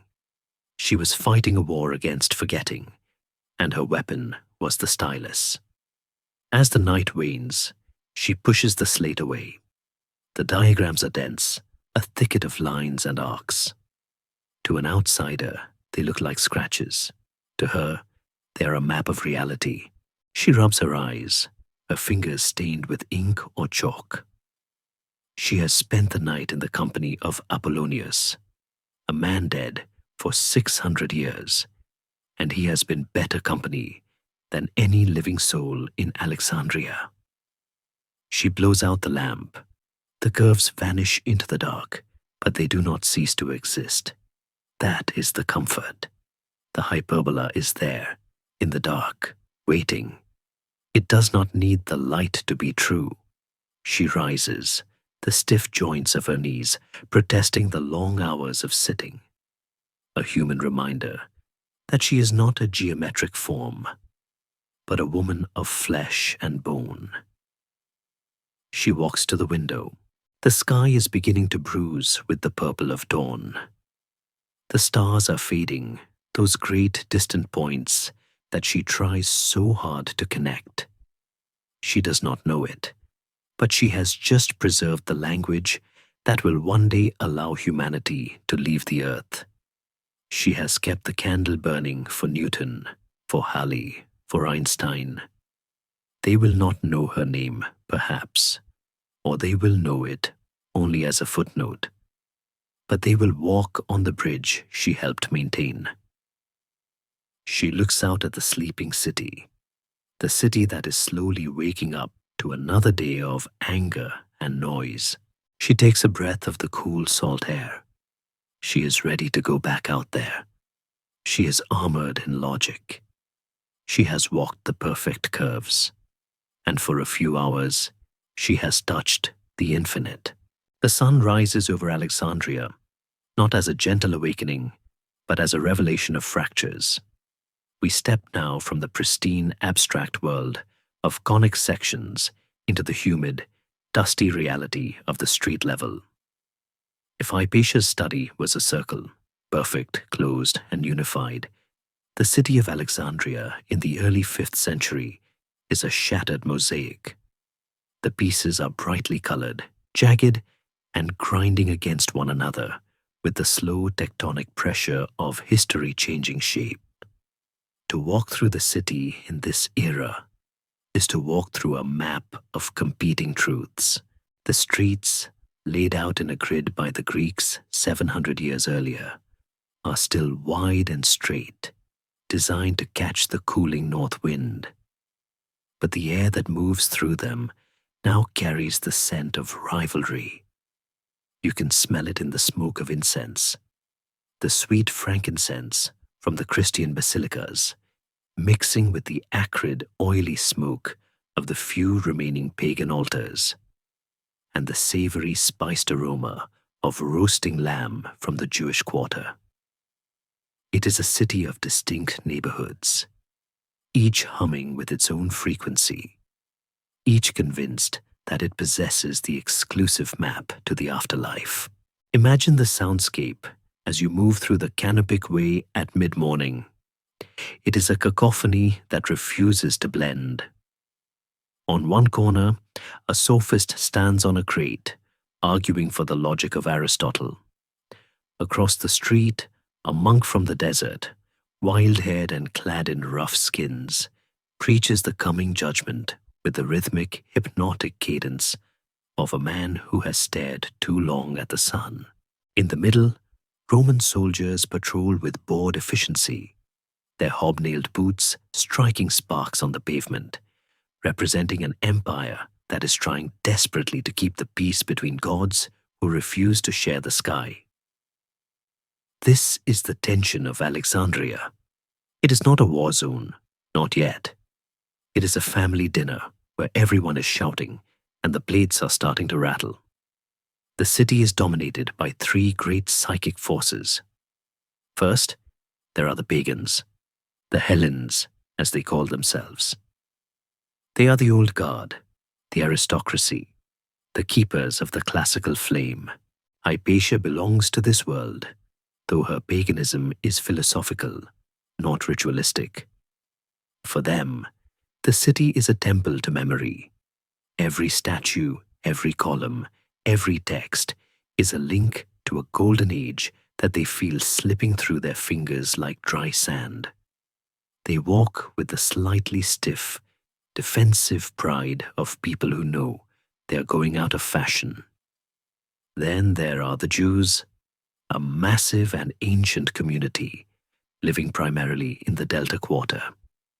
They have been here since the city's founding, scholars and merchants who have weathered centuries of Greek and Roman rule.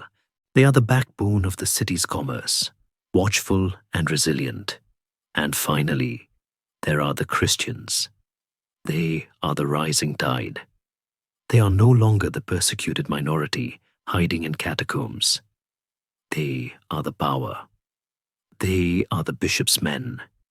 They are building churches on top of temples, repurposing the stones of the past to build the walls of the future.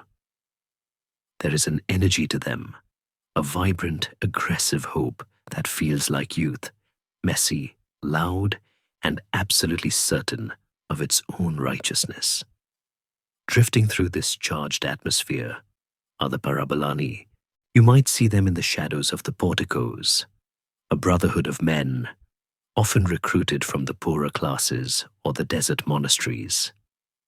Their name means those who risk their lives, and originally, they were heroic figures. Nurses who cared for the sick during plagues when no one else would touch the dying. They were the saints of the gutter. But by Hypatia's time, their mandate has shifted.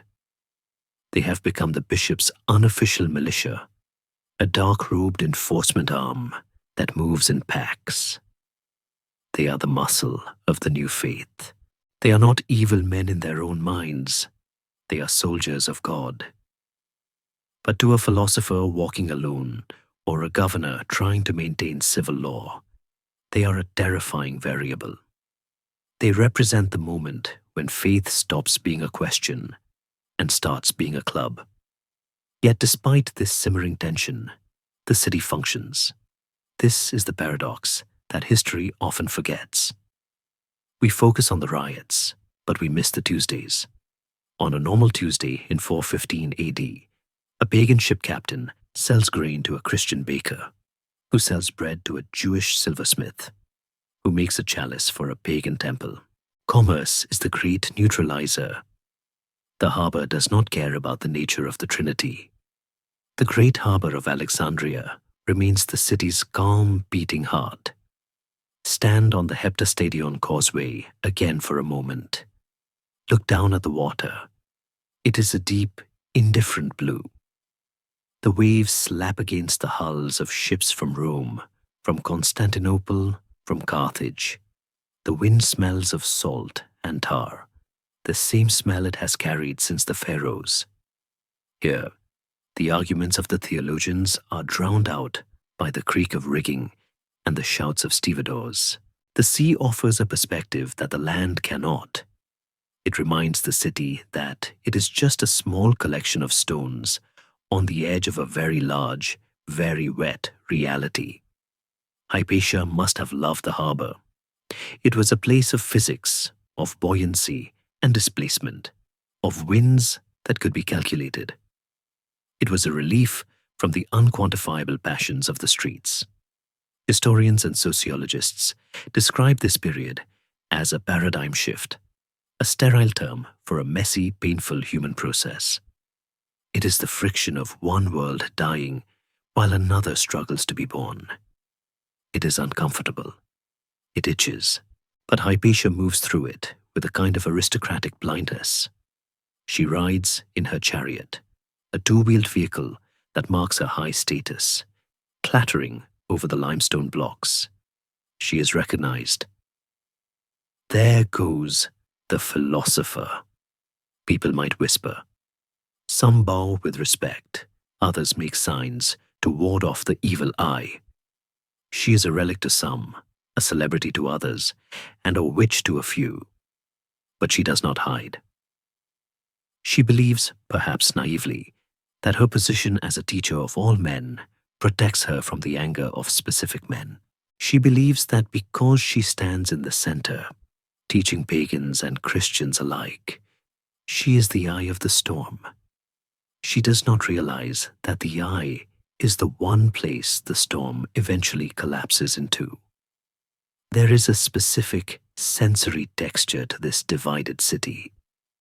It is the contrast between the cool, dark interiors of the churches, smelling of beeswax, and echoing with the new, hauntingly beautiful Gregorian-style chants, and the sun-baked, open courtyards of the gymnasiums where the philosophers teach. It is the clash of aesthetics. The classical world loved the nude form, the celebration of the body as a divine vessel. The new world covers the body, wary of the flesh, turning its eyes inward. You can see this battle on the walls. Statues of Aphrodite have their noses chipped off, or crosses carved into their foreheads to baptize the stone. It is a visual argument taking place in slow motion. Hypatia watches this. She sees the statues of her gods defaced. Does she weep?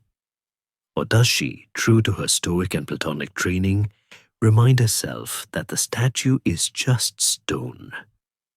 The goddess is not in the marble, she might think. The goddess is in the intellect. They can break the rock, but they cannot touch the idea. This intellectual detachment is her armor, but it is also her blind spot. It makes her feel safe in a world that is sharpening its knives. As the sun sets, the hum of the city changes pitch, the markets close, the noise of the carts fades, the religious communities retreat into their own enclaves. The gates of the Jewish quarter are shut. The doors of the pagan houses are barred. The parabolani light their torches and begin their patrols, their shadows long and dancing on the walls.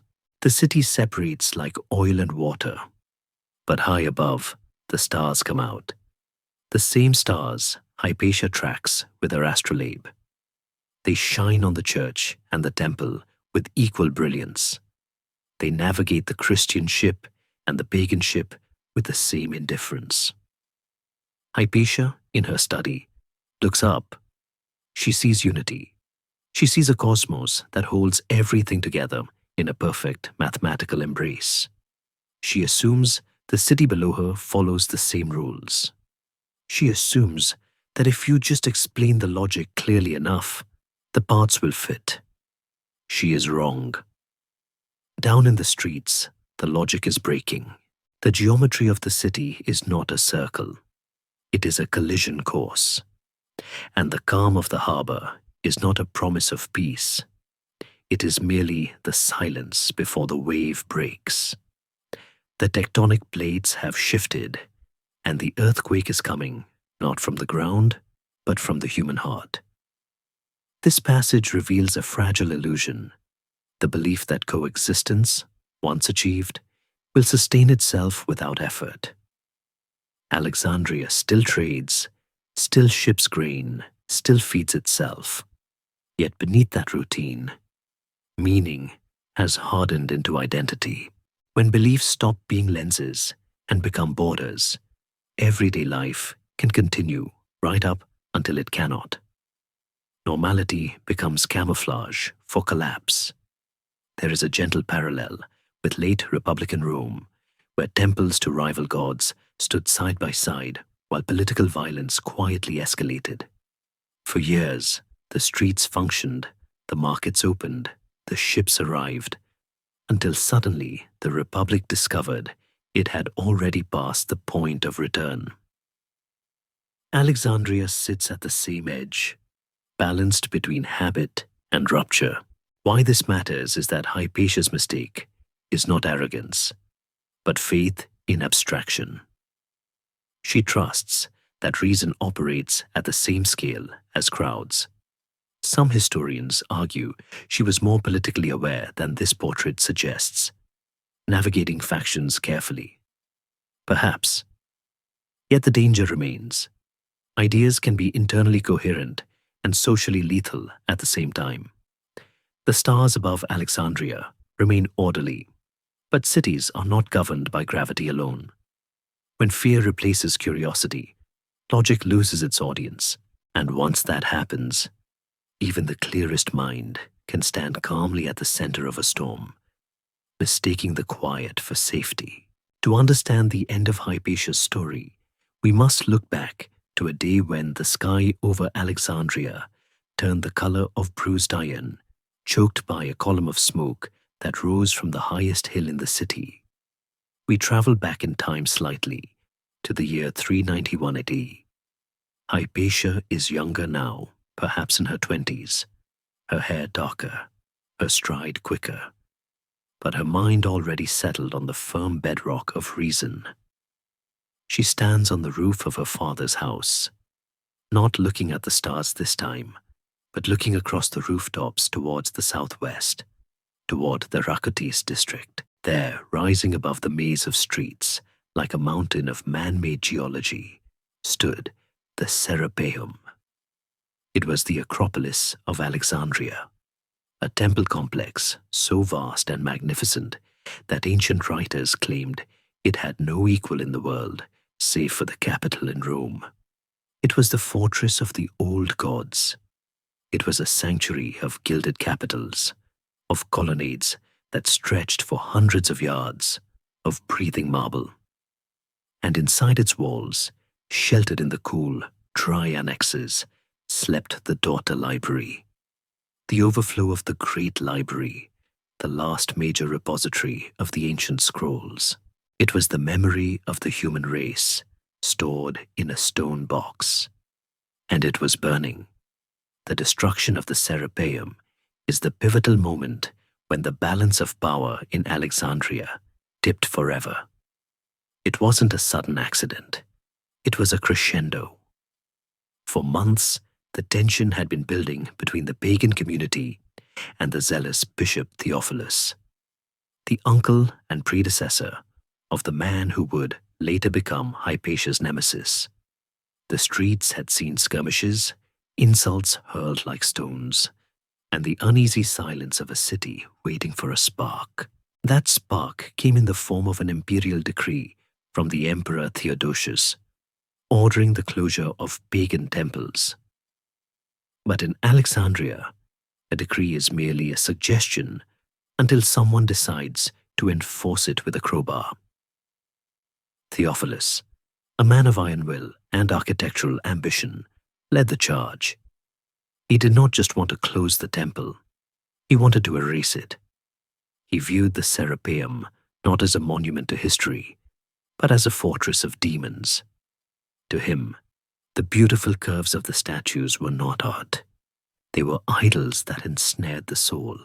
From her vantage point, Hypatia would have heard the sound before she saw the fire. The roar of a mob is a distinct, terrifying acoustic phenomenon, a low-frequency rumble that vibrates in the chest, deeper than the sea, more chaotic than the wind. It is the sound of thousands of individual voices merging into a single, mindless organism. she would have seen the dark swarm moving through the streets, surging up the 100 limestone steps that led to the temple gates. There were pagans inside, barricaded within the sanctuary, desperate men clinging to the altars of Serapis, believing that the god would protect them. They believed that if the great statue of Serapis, a colossal figure of wood and metal, encrusted with gems, was touched by a profane hand, the heavens would collapse and the earth would crumble. It was a physical test of theological truth.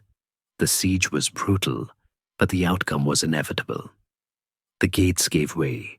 The crowd poured into the sacred precinct like floodwater bursting a dam. And then came the moment that broke the spine of the old world.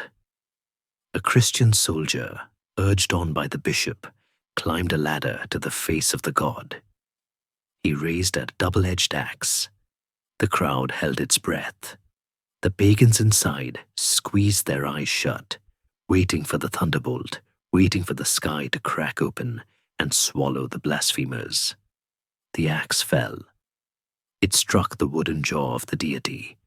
A splintering crash echoed through the hall. And nothing happened. The sky remained blue. The earth did not shake. Only a swarm of mice, disturbed from their nest inside the hollow statue, scurried out, sending a ripple of laughter and relief through the invaders. The god was empty. For Hypatia, watching the smoke rise, this moment must have been a complex trauma. She was not a worshipper of Serapis in the religious sense. She did not believe in offering blood sacrifices or bowing to wooden images. Her god was the ineffable one, the source of abstract truth. But she understood what the Serapeum represented. It was order, it was tradition, and most importantly, it was the library. As the temple was dismantled, stone by stone, the fate of the books remains one of history's most painful mysteries. Historians still argue fiercely over this. Did the library perish in 48 BC with Caesar? Did it perish here in 391? Or did the scrolls slowly rot away from neglect? The likely truth is a mixture of all three, but the symbolic death happened here. Imagine the scrolls, thousands of works of history, astronomy, drama, and medicine, being pulled from their niches. Papyrus is fragile. It is dried plant marrow. It burns with a terrifying speed. As the fires were lit, the wisdom of centuries turned into black flakes of ash, floating up into the thermal currents, drifting over the city like grey snow. This is the shift in the wind. The smell of burning papyrus is distinct, acrid, woody, and sweet. It drifted into Hypatia's study. It settled on her own books. It was a visceral reminder that knowledge is physical. We tend to think of ideas as immortal, but as long as they live on perishable materials, they are as mortal as we are. The proofs of Euclid are eternal, but the book containing them can be used to light a stove. Hypatia surely felt the chill of this realization. If the Serapeum, with its massive walls and imperial protection, could fall, then nothing was safe. Not the museum, not her father's house, not the delicate instruments of brass and glass. The era of protected knowledge was over. The era of the unwalled philosopher had begun. Yet, there is a profound resilience in her reaction. She did not flee. She did not stop teaching. In fact, her career flourished after the destruction of the Serapeum. This is the mark of her strength. She realized that if the stone temples were going to be destroyed, the temple of the mind had to be fortified. She became the living library. If the books were gone, she would be the book. She would memorize the commentaries. She would internalize the data.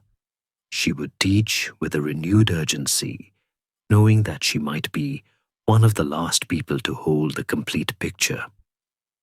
The destruction of the external sanctuary drove her deeper into the internal one. It is a Neoplatonic triumph. The material world proves itself to be corruptible and fleeting, confirming that the only true reality is the invisible one. Let them burn the wood, she might have thought, her hand resting on her astrolabe. They cannot burn the geometry that describes the flame. The sun set on that day in 391 AD over a changed city. The skyline was different. The great silhouette of the Serapeum was jagged, ruined. The statue of Serapis was dragged through the streets and burned in the amphitheater. A final humiliation. But as night fell, the stars came out, indifferent to the vandalism of men. Hypatia returned to her work. She lit her lamp. She dipped her pen. She continued to calculate. There is a quiet heroism in this refusal to be paralyzed by catastrophe. It is the heroism of the gardener who plants a seed the day after a storm. The smoke cleared, but the shadow remained. The destruction of the Serapeum was the dress rehearsal for the tragedy that would eventually claim Hypatia herself. It established a precedent. The mob could win. Authority could be toppled by sheer numbers, and wisdom was no defense against a crowbar. As you drift deeper into relaxation, imagine the dust settling over the ruins of the temple. The anger of the day dissipates into the cool of the evening. The ruined stones of the Serapeum stand silent in the moonlight, looking like the bones of a giant beast. The wind whistles through the broken columns, a mournful flute song. The city sleeps, exhausted by its own violence. And in a room filled with scrolls that were spared, a woman sits and writes, building a fortress of words that she hopes will be stronger than stone. She is the keeper of the flame that did not burn. She is the guardian of the thought that survived the fire. And as long as she keeps writing, the library is not truly gone. It has just changed its address, moving from the shelves of the Serapeum to the luminous, indestructible corridors of her mind. Politics, like geometry, is a study of forces. But unlike geometry, the lines are never straight, and the angles are rarely true. We move now from the charred ruins of the Serapeum to the polished marble corridors of the governor's palace, the seat of Roman power in Egypt. It is the year 415 AD, or perhaps slightly earlier, and a new player has entered the game. His name is Orestes. He holds the title of Praefectus Augustalis, the Augustal prefect, the personal representative of the emperor in Constantinople. To the eye, he is the most powerful man in Alexandria. He commands the garrison, he controls the tax grain, he holds the power of life and death. He sweeps through the halls in the toga praetexta, bordered with the purple stripe of authority, surrounded by a retinue of scribes, lictors, and lawyers. The air around him smells of expensive oils and the heavy metallic scent of bureaucratic ink. But Orestes knows a secret that the statues do not. In Alexandria, Roman power is a thin crust over a very deep volcano.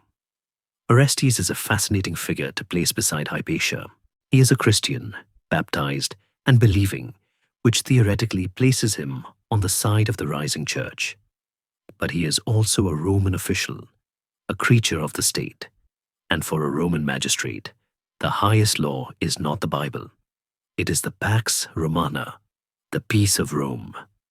Order is his religion. He arrives in a city that is rapidly becoming ungovernable, a city where the bishop is starting to act more like a king than a shepherd. Orestes finds himself in the classic trap of the colonial administrator. He has the title, but the locals have the streets. He is a man of the world, sophisticated, likely educated in law and rhetoric, and he finds the fanatical atmosphere of Alexandria suffocating. He needs an ally. He needs someone who can think in complete sentences without quoting scripture. He needs a mind that isn't trying to convert him or bribe him. And so, inevitably, the governor finds the philosopher. The meeting between Orestes and Hypatia is one of the great what-ifs of history. How did it happen? Did he summon her? Did he attend one of her public lectures incognito, standing in the back, captivated by the clarity of her logic amidst the noise of the city? Or did they meet at a civic function, two islands of sanity in a sea of shouting? However it happened, the result was immediate and profound. Orestes, the man of action, fell under the spell of Hypatia, the woman of thought. Ancient sources, even those hostile to her, admit that she had a dignified freedom of speech, parrhesia, with the magistrates. She did not fawn over him. She did not ask for favors for her family. She simply offered him what he needed most: perspective. Imagine Orestes sitting in Hypatia's atrium. He has shed the heavy formal toga for a lighter tunic. He looks tired. He has spent the day dealing with green riots, disputes over port duties, and the endless migraine-inducing petitions of the clergy. He is rubbing his temples. Hypatia sits opposite him. She is not flustered by his rank. To a woman who contemplates the infinite size of the universe, a prefect is just a man with a slightly better chair. She pours him wine, watered down in the Greek style. They talk. They do not talk about theology. They talk about governance, about ethics, about the duty of the ruler to remain rational in the face of irrationality. She references Plato's Republic, reminding him that the best ruler is the one who does not want to rule. She uses the metaphor of the pilot of a ship. The pilot does not fight the storm, he navigates it. For Orestes, this is oxygen. In the governor's palace, everyone wants something. The merchants want lower taxes, the soldiers want higher pay. The bishop wants the Jews expelled, but Hypatia wants nothing. She is self-contained. This purity makes her incredibly attractive to him, not necessarily in a romantic sense, though the rumors would eventually whisper that, but in a political and intellectual sense. She becomes his counselor. She becomes the unofficial conscience of the administration. This relationship transforms Hypatia's status. She is no longer just a teacher. She is now a political player, even if she refuses to see herself that way. By stepping into the prefect's circle, she has stepped out of the neutral zone. She has chosen a side, even if that side is simply civil order. There is a tactile contrast in their worlds. Orestes lives in a world of red tape, wax seals, and iron swords. Hypatia lives in a world of brass spheres and parchment. When these worlds touch, it creates a spark. Orestes begins to be seen frequently at her house. The people of Alexandria, who watch the movements of their leaders with the obsessive attention of sports fans, take notice. Why does the Christian governor spend his evenings with the pagan witch? The narrative begins to twist. To Orestes, he is consulting a wise woman. To his enemies, he is being bewitched by a sorceress. The misogyny of the era wraps around the political conflict like a vine. A man cannot simply listen to a woman because she is smart. He must be under a spell. It is the only explanation that makes sense to a world that believes women should be silent. The city outside the palace walls is changing. The Parabolani are growing bolder. They are not just nursing the sick anymore. They are breaking up Jewish plays, harassing pagan merchants, and shouting slogans against the Greek woman. Orestes tries to push back. He exerts his authority. He refuses to cede the civil courts to the ecclesiastical courts. He insists that the law of Rome applies to everyone, even the clergy. And every time he stands firm, the bishop's faction blames her. They see her hand moving his mouth. They believe she is the puppet master, the spider in the web of secular resistance. It is a dangerous compliment. They attribute Orestes' spine to Hypatia's mind. One evening, let us imagine, Orestes brings a problem to her. It is a specific legal knot, a question of jurisdiction. He is angry, pacing the floor, his sandals slapping hard against the mosaic. They want to rule this city, he shouts. They want the Bible to be the law book. Hypatia listens. She waits for his anger to burn itself out. Then she speaks. She draws a circle in the air. The law is a circle, Orestes, she says softly. It protects what is inside. If you break the circle to strike at them, you break the law itself. You must stay inside the circle. You must be the law, not the vengeance. It is advice that is both beautiful and fatal. It encourages him to stand his ground, to refuse compromise with the mob. It steels his resolve. But in Alexandria, standing your ground is often an invitation to be buried in it. The friendship between Orestes and Hypatia is a tragedy of good intentions. They are two enlightened people trying to hold back the dark ages with conversation. They believe that civilization is strong enough to withstand fanaticism. They believe that the title of prefect and the robe of philosopher are shields. They are wrong. They are standing on a shoreline, admiring the geometry of the waves, unaware that a tsunami is building just below the horizon. The weight of Rome, which Orestes carries on his shoulders, is heavy, but it is dead weight. It is stone and statute. The force rising against them is alive, hot, and hungry. As Orestes leaves her house that night, the torches of his bodyguards flaring in the wind, he feels stronger. He feels ready to face the bishop. He feels like a Roman. He glances back at her door, grateful for the clarity she provides. He does not know that by visiting her, by making her his confidant, he has signed her death warrant. He has made her the symbol of his own resistance. He has turned the muse of Alexandria into a political obstacle. And in the brutal calculus of power, obstacles are removed. The chariot rolls away, the wheels clattering over the stones, carrying the prefect back to his palace, while behind him, the silence of the philosopher's house is no longer the silence of peace, but the silence of a target waiting to be struck. Friendship, in the classical world, was considered one of the highest virtues, a bond that transcended blood and marriage because it was a choice of the soul. For Hypatia and Orestes, this choice was made in the eye of a hurricane. We move now into the quiet, guarded spaces where this dangerous alliance deepened. Not the grand public halls, but the private gardens and lamplit terraces where the masks of office could be lowered.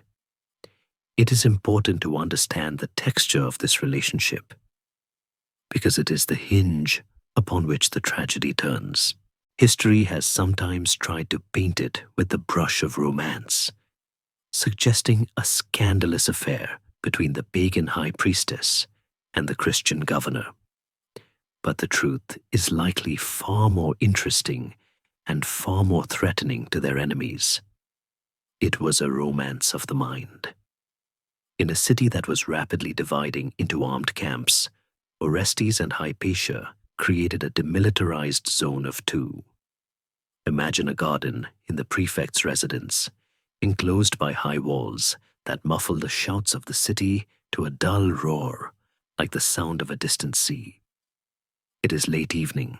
The air is heavy with the scent of jasmine and damp earth, a sensory respite from the dust of the streets.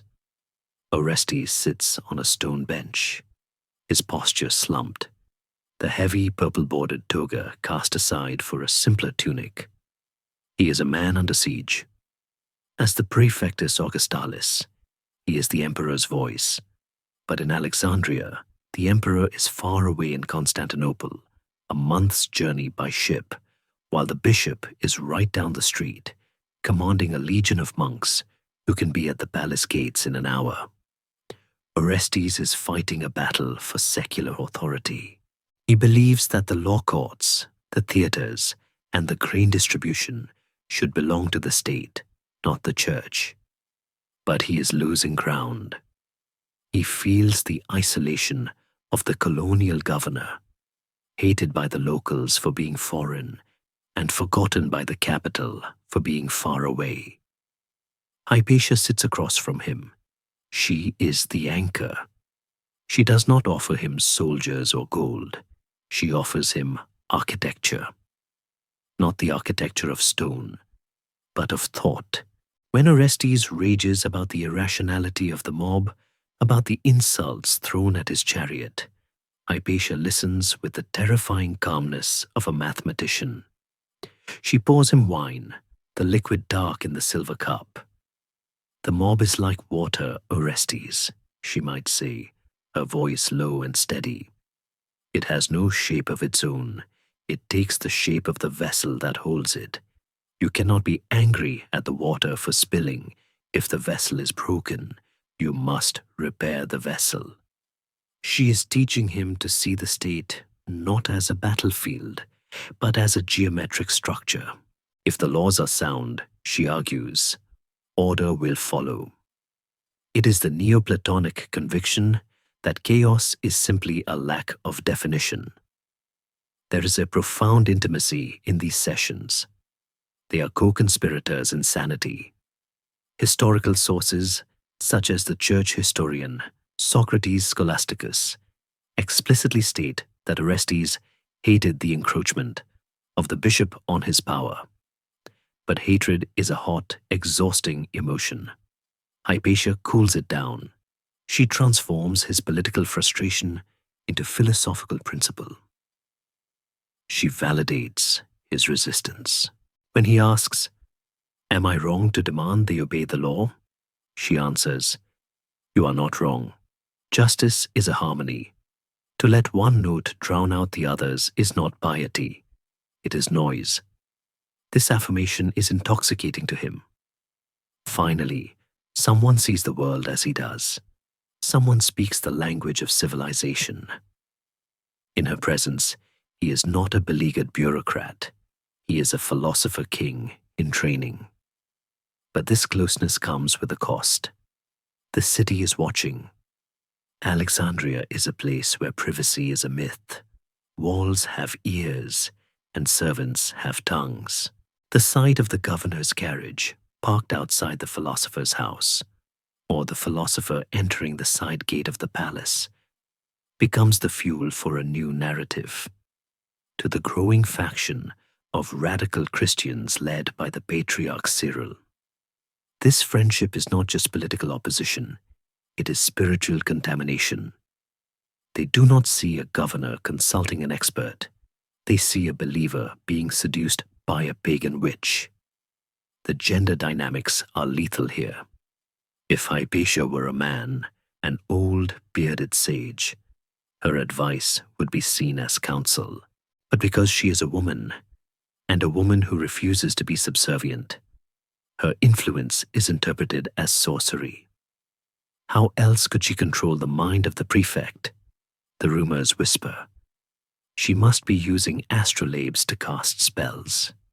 She must be reading the stars to bind his will.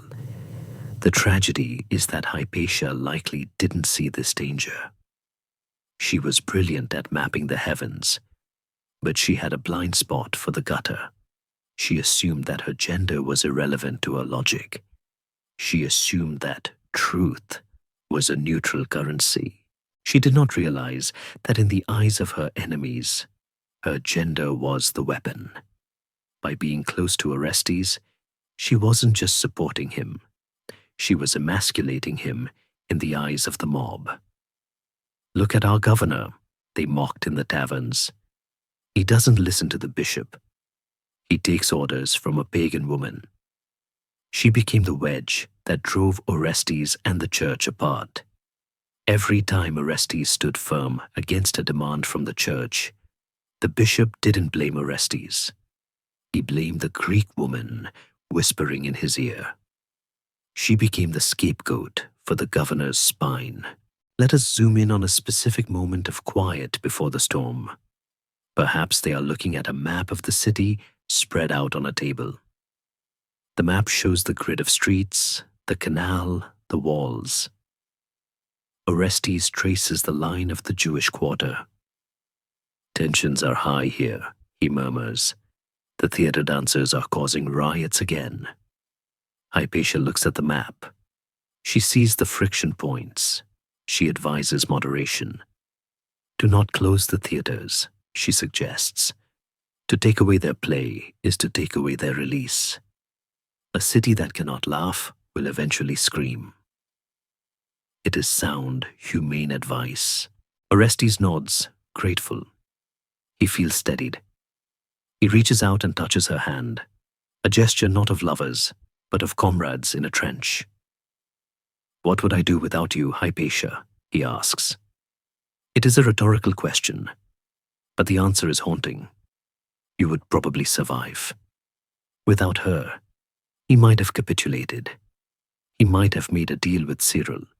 He might have bowed his head. But she makes him brave. She makes him principled.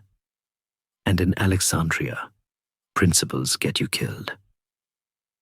The wind rustles the leaves of the fig trees in the garden. The oil lamps flicker, casting long dancing shadows against the palace walls. The conversation winds down. Hypatia rises to leave. She wraps her turban around her shoulders. She declines the offer of an armed escort.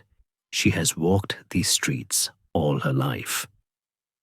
"The stars are my escort," she says, a line that sounds poetic, but will prove tragically insufficient. Orestes watches her go. He feels a surge of protective affection, but also a gnawing fear. He knows deep down that he is dragging her into his war. He knows that by making her his ally, he has painted a target on her back. But he is too weak, or perhaps too selfish, to let her go. He needs her light too much to worry about whether it will attract the wolves. As she walks home through the sleeping city, the silence is deceptive. The streets are empty, but the eyes are there. Behind the shuttered windows, the city is whispering. The narrative is setting like concrete. The governor is bewitched. The woman is the problem. Remove the woman, and you save the man. Hypatia walks under the constellations of the bear and the hunter, calculating the time of night by their position, feeling safe in the clockwork of the universe. She does not hear the human clock ticking down. She does not see that the friendship she values as a meeting of minds is being recast as a collision of faiths. She is the pilot, helping the ship navigate the storm, unaware that the crew is mutinying and they are blaming the navigator for the waves. The bond between them is strong, forged in reason and respect, but it is a bond made of glass.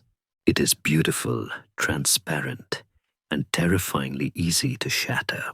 In the year 412 AD, the air in Alexandria grew heavy, not with the humidity of the delta, but with the suffocating weight of transition. Theophilus, the pharaoh of the church, the man who had smashed the Serapeum and ruled the spiritual life of the city with an iron fist, finally died. His passing did not bring peace. It brought a power vacuum. And in the ancient world, vacuums are filled with blood. We move now from the private gardens of the prefect to the crowded, chaotic square outside the great church, where the future of the city is being decided not by ballots, but by street fighting. The succession to the throne of Saint Mark was not a polite ecclesiastical procedure. It was a war. Two factions emerged immediately, one supporting the Archdeacon Timothy, a man of moderate temper, and the other supporting Cyril, the nephew of the dead bishop. For 3 days, the city was paralyzed by rioting. The garrison could barely hold the streets. In the end, through a combination of tactical maneuvering and the sheer muscle of the Parabolani, Cyril emerged victorious. He ascended the episcopal throne, and with him, a new and terrifying certainty settled over Alexandria. Cyril is one of the most complex figures in history, a man who sits uncomfortably between the title of saint and the actions of a warlord. To the church, he is a pillar of faith, a brilliant theologian who defined the nature of Christ for eternity. To the historian of Hypatia, he is the approaching storm. He was young, likely in his 30s, intelligent and utterly uncompromising. If Hypatia was the embodiment of the question, Cyril was the embodiment of the answer. He did not believe in debate. He believed in revelation. He looked at Alexandria and saw not a cosmopolitan melting pot, but a battlefield where souls were being lost to heresy and paganism. His mandate, as he saw it, was not just to guide the flock, but to expand the pen until there were no wolves left. The friction began almost immediately. Cyril was not content with spiritual authority. He wanted temporal power. He began to act like a magistrate. He closed the churches of the Novatians, a rival Christian sect, and seized their sacred vessels, a move that shocked the civil authorities. He expelled the Jews from their synagogues, leading to massive expulsion and looting that Orestes was powerless to stop. This was the new reality. The bishop was no longer a subject of the emperor. He was a rival to the emperor. And standing in the middle of this rising tide, holding her astrolabe and teaching her conic sections, was Hypatia. It is important to understand that Cyril likely did not hate Hypatia personally, at least not at first. He may not have even thought about her much. She was a pagan, yes, but she was an elite, a fixture of the establishment. The problem was not her theology. The problem was her friendship. As the feud between Cyril and Orestes intensified, a feud over who truly ran the city, Cyril looked for the source of Orestes' stubbornness. Orestes was a Christian, after all. Why did he not kneel? Why did he refuse to cede control of the courts? Why did he insist on the secular rule of law? Cyril's supporters began to whisper the answer. It is the Greek woman. She was the stiffener in the prefect's spine. She was the one providing the intellectual ammunition for Orestes' resistance. In the binary worldview of Cyril's faction, if Orestes was the hand resisting God, Hypatia was the brain directing the hand. Imagine the contrast between these two figures, the bishop and the philosopher. They likely never met face to face, or if they did, the record has lost it. But they were fighting a duel across the rooftops of the city. Hypatia taught that the divine was reached through slow, painful ascent of the intellect. Cyril taught that it was reached through obedience to the church. Hypatia believed that truth was found in the nuance of the gray areas. Cyril believed truth was a blinding white light that left no room for shadows. There is a scholarly debate, soft but persistent, about whether Cyril directly ordered the violence that was to come. or if he simply created the climate where it became inevitable. Did he hand the sword to the mob, or did he just preach a sermon that sharpened the blade? The distinction is perhaps legalistic. In the ancient world, rhetoric was action. To label someone an enemy of God from the pulpit was to declare open season on their life. The city began to change under Cyril's grip. The atmosphere of live and let live that had allowed the museum to flourish was evaporating. You could feel it in the marketplaces. A pagan merchant might lower his voice when discussing philosophy. A Jewish scholar might hurry past the church gates, eyes downcast. The Parabolani, that brotherhood of rough men, became a fixture on the streets, a black-robed morality police who answered only to the patriarch. They were the physical manifestation of Cyril's will. They were not evil men in their own stories. They were the antibodies of the faith, attacking anything they perceived as a virus. And to them, a woman who taught men, who studied the stars, who whispered in the ear of the governor, looked very much like a virus. There is a soft, tragic irony in Hypatia's position during these months. She continued to teach. She continued to ride her chariot through the city. She seems to have believed that her gender, her age, she was likely in her 50s or 60s by now, an elder stateswoman of the intellect, and her reputation would protect her. She trusted in the ancient rules of civic respect. She did not realize that Cyril had rewritten the rule book. In Cyril's Alexandria, there was no civic respect for those outside the fold. There was only conversion or defeat. She was playing chess, while he was playing war. As the tension mounted, Orestes sent reports to Constantinople, complaining of Cyril's overreach. Cyril sent counter-reports, accusing Orestes of disrespecting the church. The emperor, Theodosius II, was a pious young man, far away and easily swayed by religious arguments. He did nothing. The referee was asleep. The city was left to sort it out alone. This isolation increased the pressure cooker effect. Alexandria was a closed system. The heat had nowhere to go. One afternoon, let's imagine, a student comes to Hypatia. He is pale, shaken. He has heard a sermon at the great church. They spoke of the Egyptian woman who uses sorcery, he whispers. They said she blocks the path of reconciliation. Hypatia listens. Does she recognize herself in this caricature? Or does she dismiss it as the ranting of the uneducated? Sticks and stones, she might say, quoting a proverb that didn't exist yet, but whose sentiment is eternal. Let them talk. We have work to do. She turns back to the slate. She refuses to be distracted. It is her greatest strength and her fatal flaw.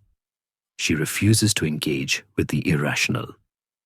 But the irrational is gathering outside her door, and it has brought torches. The tide is rising. You can hear the water lapping against the steps of the museum. It is not the clean salt water of the harbor. It is the murky floodwater of religious hysteria. Cyril sits in the episcopal palace, surrounded by his deacons, plotting the next move against Orestes. He is winning.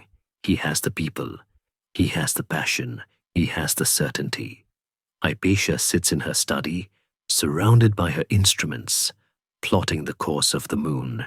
She has the truth. She has the logic. She has the history. But in the year 415, history is about to be mugged by the present.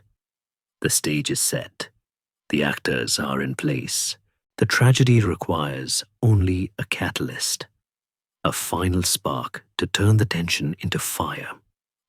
And in the crowded, shouting streets of Alexandria, sparks are the one thing that are never in short supply. the shadow of the bishop falls long across the city, touching the hem of the philosopher's robe, and the sun begins to set on the age of reason. The tension in Alexandria was no longer a matter of whispers. It had become a physical weight, like the heavy static air before a thunderstorm breaks. We move now from the quiet strategy rooms to the exposed, sun-drenched danger of the public square. The chessboard has been set, the pieces are moving, and the game is about to turn violent. The feud between Orestes and Cyril had been a war of words and jurisdictional decrees, a bureaucratic wrestling match. But in late 414 or early 415, the desert decided to intervene. 500 monks from the mountains of Nitria, men who lived in caves, fasted until they were gaunt and burned with a ferocity that civilized city dwellers could scarcely comprehend, descended upon the city. They came not to pray, but to fight for their patriarch. Imagine the scene. Orestes is riding in his chariot through the streets. He is surrounded by his official guards, the lictors, but in the narrow, winding alleys of the city, a chariot is vulnerable. It is a symbol of authority, but it is also a cage. The monks intercept him. These are not the soft-handed clergy of the basilicas. These are men tempered by the wind and the sand. They surround the prefect. They shout at him, calling him a pagan, an idolater, a traitor to his baptism. Orestes tries to speak, to assert the dignity of his office, but his voice is drowned out by the chanting. Then the threshold is crossed. A stone flies through the air. It is a small, hard object, a piece of the earth weaponized by human anger. It arcs through the sunlight and strikes Orestes on the head. Blood flows, bright, red, and shocking against the white of his official robes. The crowd freezes. In the Roman world, to strike a magistrate was not just assault. It was treason. It was a violation of the empire itself. For a moment, the world hangs in the balance. Then, the people of Alexandria, the ordinary citizens who wanted bread and order, not civil war, react. They do not join the monks. They attack them. They rescue their governor. The bodyguards rally. The monks are driven back. And the man who threw the stone, a monk named Ammonius, is seized. What follows is the grim machinery of Roman justice. Ammonius is tortured and dies. In a normal time, this would be the end of it. A criminal punished for attacking the head of state. But Cyril makes a move that stuns the city. He takes the body of the dead monk. He does not bury it in shame. He carries it to the church in a solemn procession. He renames the monk Thomasius, the Wonderful One. He declares him a martyr, a saint who died for the faith. From the pulpit, he eulogizes the man who threw the stone as a hero of the church. This was a miscalculation. Even the Christian population of Alexandria, devout as they were, felt a ripple of unease. They knew that throwing a rock at the governor was not martyrdom. It was sedition. Moderate Christians looked at the Saint Thomasius and saw only a violent agitator. Cyril, sensing the shift in the wind, quietly let the matter drop. The cult of Thomasius faded as quickly as it had begun. But the damage was done. Cyril had shown his hand. He had shown that he was willing to sanctify violence if it served his cause. And having failed to destroy Orestes with a stone, and having failed to canonize his attacker, Cyril needed a new target. He needed a scapegoat that could not fight back with soldiers. He needed an enemy that would unite his followers without alienating the moderates. And there, standing in the center of the city, visible, proud, and unapologetically pagan, was Hypatia. It is here that the narrative pivots. The attack on Orestes had failed to remove him. In fact, it had garnered him sympathy. The blood on his brow made him look like the victim of zealotry. Cyril needed to change the story. The narrative began to shift from the prefect is a bad Christian to the prefect is being controlled by a witch. It was a brilliant, sinister piece of political theater. If Orestes was the victim of a spell, then attacking his enchantress was not treason. It was a rescue mission. The blame for the city's gridlock was lifted from Orestes' shoulders and placed squarely on Hypatia's. She was the knot that had to be cut. Rumors began to circulate with renewed intensity, moving through the city like a virus. She practices astromancy, they whispered in the marketplaces. She uses satanic tools, those brass circles and lines, to bind the governor's will. The astrolabe, the instrument of pure reason, was recast as a talisman of dark magic. The geometry of the cone became the geometry of the occult.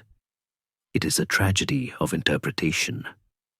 The very things that made Hypatia brilliant, her understanding of the unseen forces of gravity and light, were used to paint her as a sorceress. To the uneducated mind, a woman who can predict where a planet will be next Tuesday is terrifying. If she can control the stars, surely she can control a man. Hypatia, in her study, must have felt the change in the atmosphere. The streets were less friendly. The glances were sharper. But she did not retreat. She had spent her life studying the Stoics, who taught that the only thing you can control is your own mind. Let them throw stones, she might have thought. Stones fall according to the laws of physics. They cannot hurt the truth. It was a noble blindness. She believed that because she was innocent of magic, she was safe from the accusation of it. She did not understand that in a witch hunt, innocence is not a defense. It is merely a lack of confession. Orestes, recovering from his wound, likely visited her less often during these weeks, perhaps trying to protect her by keeping his distance, or perhaps sensing the danger himself. The isolation around her grew. The demilitarized zone of their friendship was being encroached upon. The city was holding its breath. The failure of the stone-throwing incident meant that the next attempt would not be left to chance. It would be organized. It would be total. The pieces were moving into their final positions. The bishop in his palace, the prefect in his guarded residence, and the philosopher in her classroom. 3 points of a triangle that was rapidly collapsing. As the sun sets on this phase of the story, imagine the city of Alexandria as a pressure cooker. The lid is rattling, the steam is escaping in hissing jets of rumor and anger. The failure to martyr Ammonius left the mob hungry. They had been promised a victory, and they had received a funeral. They wanted a triumph. They wanted to cleanse the city. And as the Lenten season of 415 approached, a season of purification and fasting, the desire to purge the impurity from their midst became a fever. The chessboard was cleared of the pawns. The monk was dead. The governor was wounded. Only the queen remained, standing tall in her philosopher's cloak, believing that the rules of the game were still being followed, unaware that the board was about to be overturned entirely. This moment reveals how power, when frustrated, seeks substitution rather than retreat. Cyril's failure to turn violence into sanctity does not slow the conflict. It redirects it. When authority cannot defeat its rival directly, it reframes the struggle in moral terms, transforming politics into purification. This pattern appears again and again in history, from late imperial Rome to early modern witch panics, where unresolved tensions are discharged onto symbolic victims. There is a soft comparison here with the trial of Socrates, another case where civic anxiety crystallized around a figure accused of corrupting minds through unseen forces. In both cases, the accusation is not about specific crimes, but about influence, an invisible power that cannot be measured, only feared. That fear proves more persuasive than evidence. Why this matters is that Hypatia's danger does not come from her ideas, but from their usefulness. She becomes a solution to someone else's problem. Some historians argue Cyril never explicitly ordered harm, that the mob acted independently. Perhaps. Yet responsibility often lies not in commands given, but in stories allowed to spread. Once violence is described as healing, the next blow feels righteous. In that sense, the stone that missed its ultimate target has already found its mark. The most dangerous weapon in the ancient world was not the Roman gladius or the Persian bow. It was the whisper. A sword can only kill one man at a time, but a rumor can kill a reputation, a legacy, and eventually the person who holds them, turning a city of neighbors into a hunting pack. We move now from the high drama of the prefect's palace to the low simmering frequency of the Alexandrian street corners. It is here, among the stalls selling salted fish and the dusty workshops of potters, that the final tragedy of Hypatia was truly engineered. It wasn't a top-down order signed by a bureaucrat. It was a contagion that moved from mouth to ear, mutating as it traveled, until the woman who taught geometry was transformed into a monster who commanded demons. Imagine walking through the agora in the late afternoon. The heat is breaking, and the shadows are stretching long across the pavement. Groups of men stand in tight circles, their heads bowed together. They are not discussing the price of grain or the arrival of the fleet. They are discussing the paralysis of their city. Why does the governor not make peace with the bishop? One asks. Because he cannot, another answers, his voice dropping to a conspiratorial hiss. His mind is not his own. The story spreads like ink in water. They say she washes Orestes' soul in pagan waters. They say she has a mirror that shows the future. They say she blocks the reconciliation of church and state because she hates the peace of God. This is the telephone game played with mortal stakes. In the lecture hall, Hypatia taught that the astrolabe was a tool to measure the altitude of a star. By the time that description reached the taverns of the port, the brass instrument had become a talisman used to pull stars from the sky and bind them to a will. In her study, she drew circles to demonstrate the perfection of the one. In the rumors of the marketplace, those circles became summoning rings for dark spirits. The tragedy of Hypatia is a tragedy of translation. The language of high philosophy, when translated into the language of fear, sounds exactly like sorcery. To a population terrified of demons, and the late antique world was absolutely saturated with the fear of demons. A woman who spent her nights looking into the dark and making calculations was not a scientist. She was a witch. There is a historical nuance here that adds a layer of bitter irony. Scholars of Neoplatonism distinguish between two types of practice: theurgy and philosophy. Theurgy involved rituals, chants, and statues to connect with the divine. It was white magic, effectively, but the school Hypatia belonged to, the school of Plotinus and her father Theon, was strictly intellectual. They rejected rituals. They believed you reached God by thinking, not by chanting. Hypatia was likely the least magical person in Alexandria. She was a rationalist. She probably looked at the superstitious rituals of her own pagan peers with a skeptical eye. And yet, she was the one accused of black magic.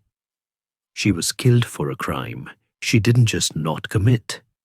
She was killed for a crime she intellectually despised. Entering this volatile mix is a figure named Peter. The historical sources identify him as Peter the Lector, a minor cleric with a major talent for agitation. He is the ringleader, the catalyst. Imagine him not as a villain twirling a mustache, but as a man of intense, terrifying sincerity. He walks the streets of the Christian quarters, the poor districts where the Parabolani hold sway. He is charismatic. He speaks the language of the people. He tells them that the drought, the tensions, the unrest, it is all caused by the idolater who has bewitched the governor. He quotes scripture. Thou shalt not suffer a witch to live. He points to the library where she teaches as a den of iniquity. He is the spark looking for the gasoline. Hypatia, meanwhile, seems to have remained dangerously unaware of the depth of this hatred. There is a specific kind of blindness that affects the highly intelligent.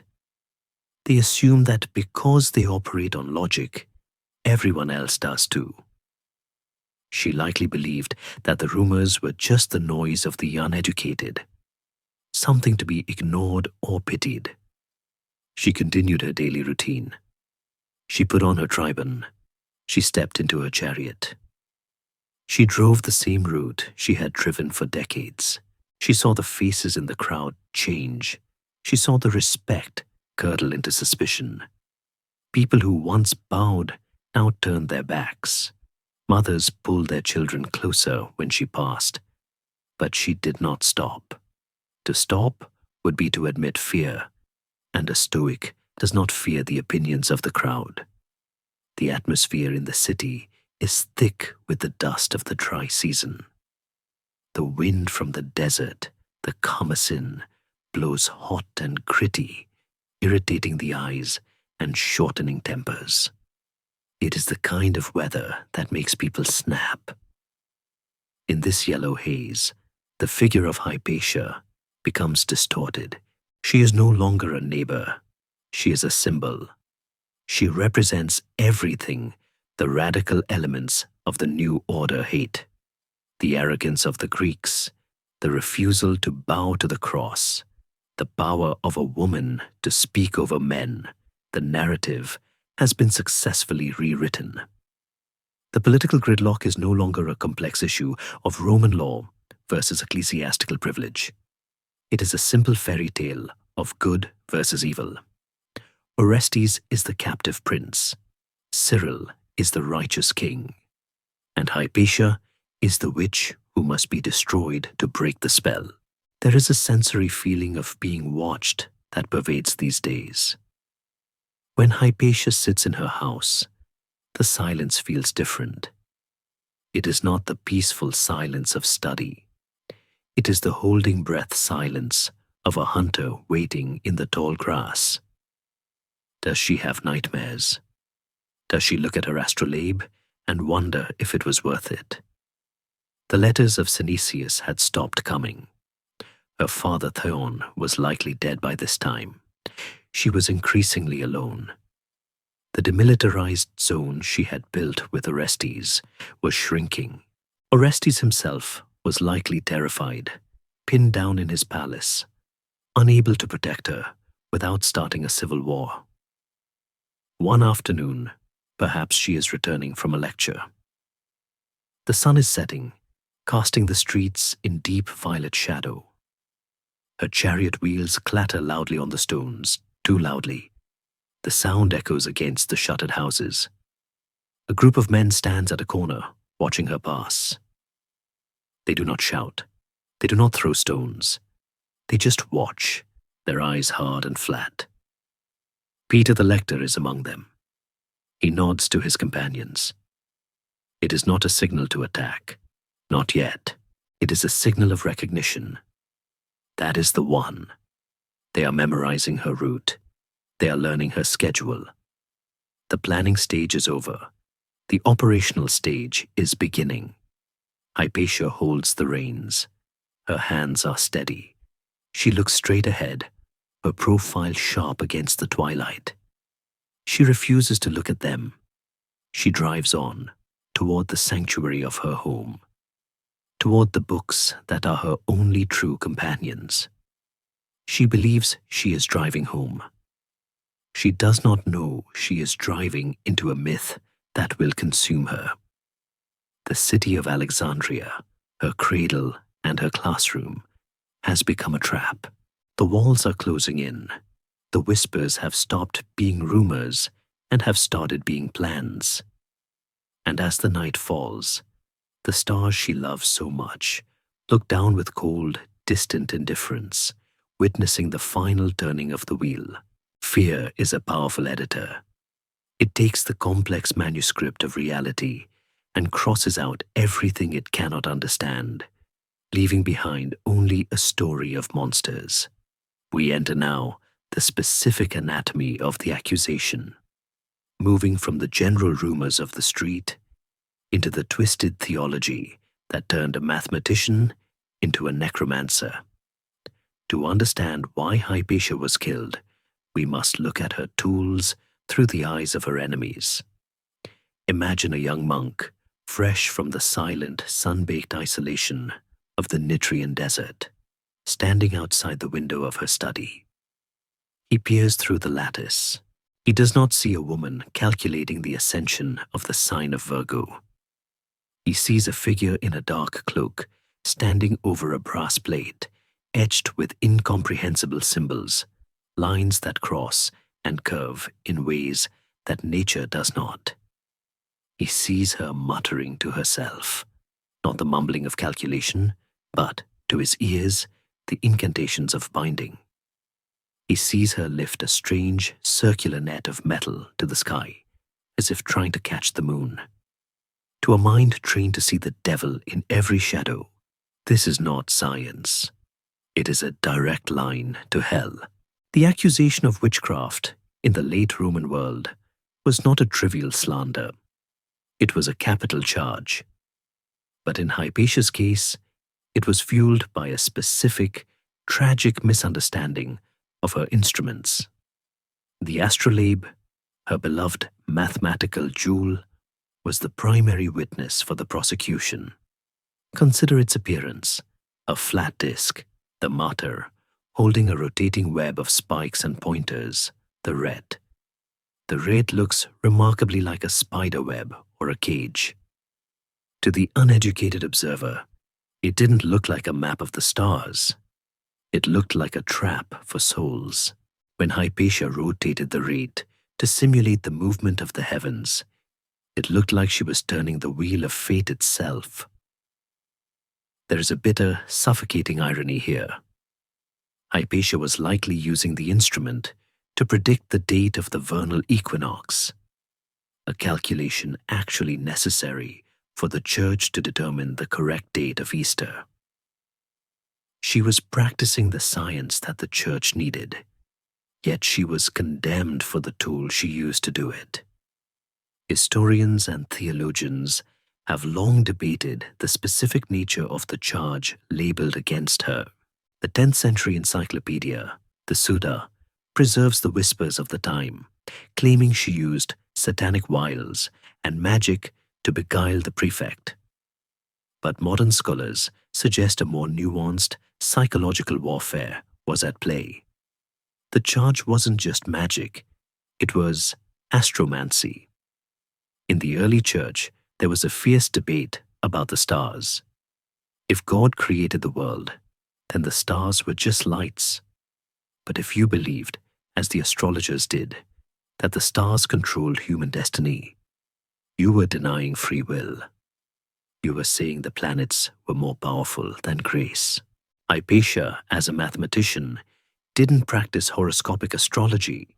She didn't tell fortunes. She studied astronomy, the physics of movement. But to the mob, the difference between studying the stars and worshipping the stars was a distinction too fine to see without a telescope. There is a moment of dark humor to be found in the sheer absurdity of the fear. Imagine a rumor spreading that Hypatia had a magic cup that could make water behave unnaturally. This was likely a distortion of the hydrometer, the hydroscope, Synesius had asked her to build.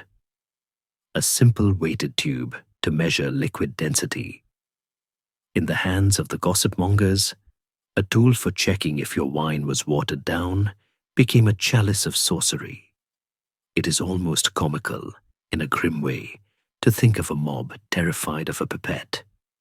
She weighs the water, they might whisper. She commands the heaviness of liquids. It highlights the terrifying gap between the elite education of the museum and the superstition of the street. Hypatia was speaking Greek. The city was hearing gibberish. But the accusation went deeper than tools. It attacked her very nature as a teacher. In the Neoplatonic tradition, the teacher-student bond was sacred, a form of spiritual parenting. Hypatia was beloved by her students. They looked at her with adoration. To the suspicious eyes of Cyril's faction, this charisma was unnatural.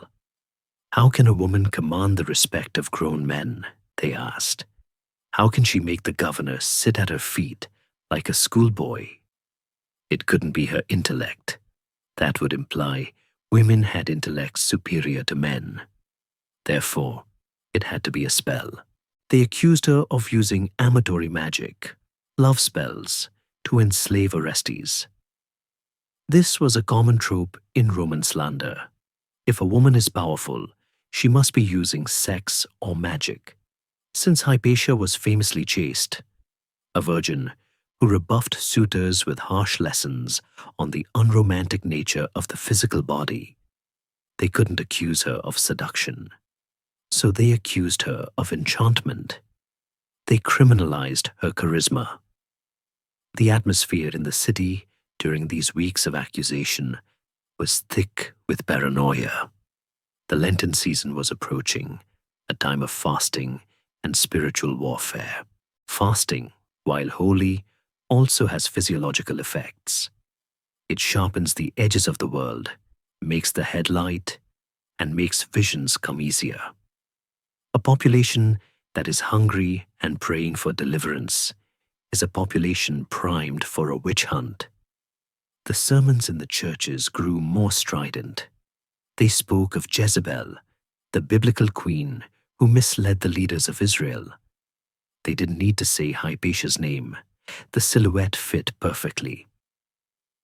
Who is the woman who stands between the bishop and the governor? The preachers asked. Who is the pagan idol in our midst? Inside her home, Hypatia must have felt the walls closing in. Did she try to defend herself? A rational person would think, I will just explain it to them. I will show them the geometry. But you cannot use logic to dismantle a fantasy. If she showed them a proof of Euclid, they would see a rune. If she spoke of the One, they would hear a rival god.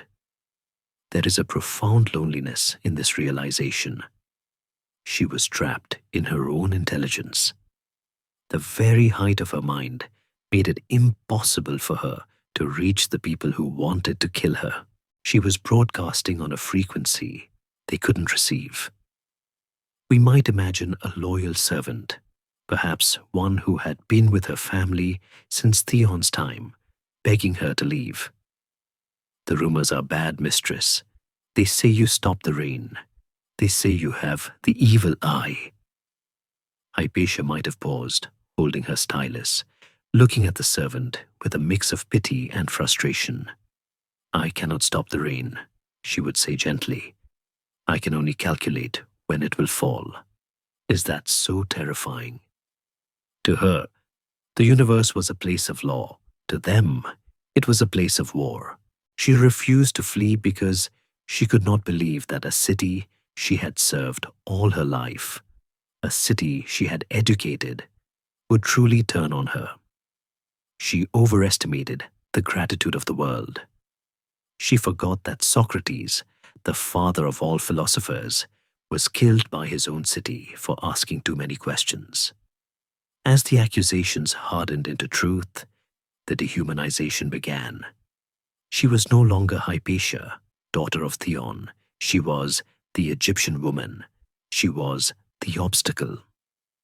This stripping away of humanity is the necessary precursor to violence. You cannot tear a person to pieces if you see them as a person. You must first see them as a symbol of evil. The mob was preparing itself. They were turning a neighbor into a nightmare. And Hypatia, isolated in her library, surrounded by the silent, supportive voices of the ancient scrolls, was unaware that the noise outside was not just a storm passing through, but a verdict being read. The astrolabe on her desk, shimmering in the lamplight, waited for the next measurement, unaware that it had already been entered into evidence as a weapon of mass destruction. The calendar of the ancient world was a wheel of festivals, spinning between the feasts of harvest and the fasts of atonement. But some seasons are heavier than others. We enter now the Lenten season of the year 415 AD. It is March, or perhaps early April. The dating of ancient Easter is a complex calculation that Hypatia herself would have understood better than anyone.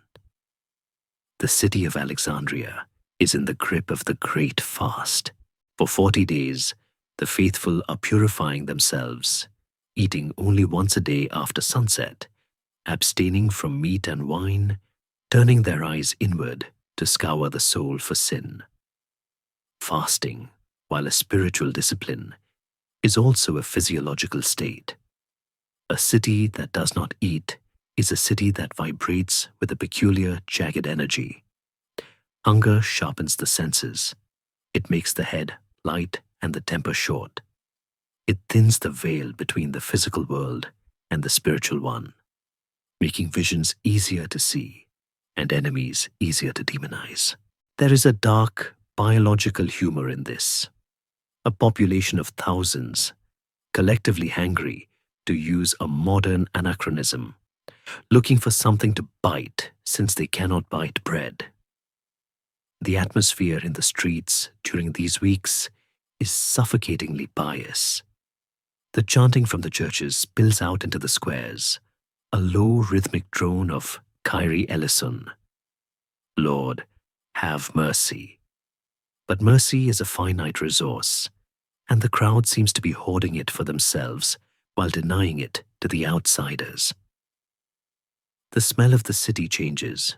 The rich scents of roasting lamb and spiced stews vanish, replaced by the dry, dusty smell of baking flatbread and the acrid smoke of penitential candles.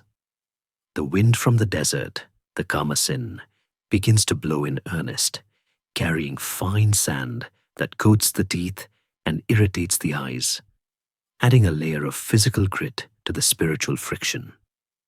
It is a season of waiting. The city is holding its breath, waiting for the resurrection. But before the resurrection, there must be a death. The narrative logic of the season demands a sacrifice. In the shadows of the Caesareum, the great temple-turned-cathedral that was the headquarters of the patriarch, Peter the Lector is busy. He is the conductor of this orchestra of hunger. He gathers the parabolani and the guild members, the rough men of the docks and the markets. He speaks to them not of complex theology, but of simple hygiene.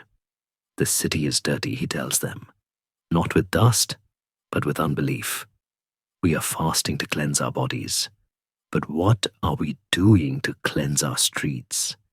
He points to the Greek woman as the stain that prayer alone cannot wash away. She is the impediment. She is the reason God has not yet blessed them with total victory over the Jews and the governor. It is a terrifyingly effective rhetorical transference. He takes the physical hunger of the mob and redirects it into a hunger for violence. Hypatia, meanwhile, continues to exist in her own separate calendar. For a philosopher, time is not marked by fasts and feasts, but by the steady mathematical procession of the equinoxes. She observes the sun crossing the celestial equator, marking the beginning of spring. To her, this is a moment of balance. Day and night are equal. The universe is in perfect symmetry. She likely sees this as a promise that order will return to the city. If the cosmos can balance itself, surely Alexandria can too. It is the tragic optimism of the rationalist. She doesn't realize that the human season is not one of balance, but of tipping points.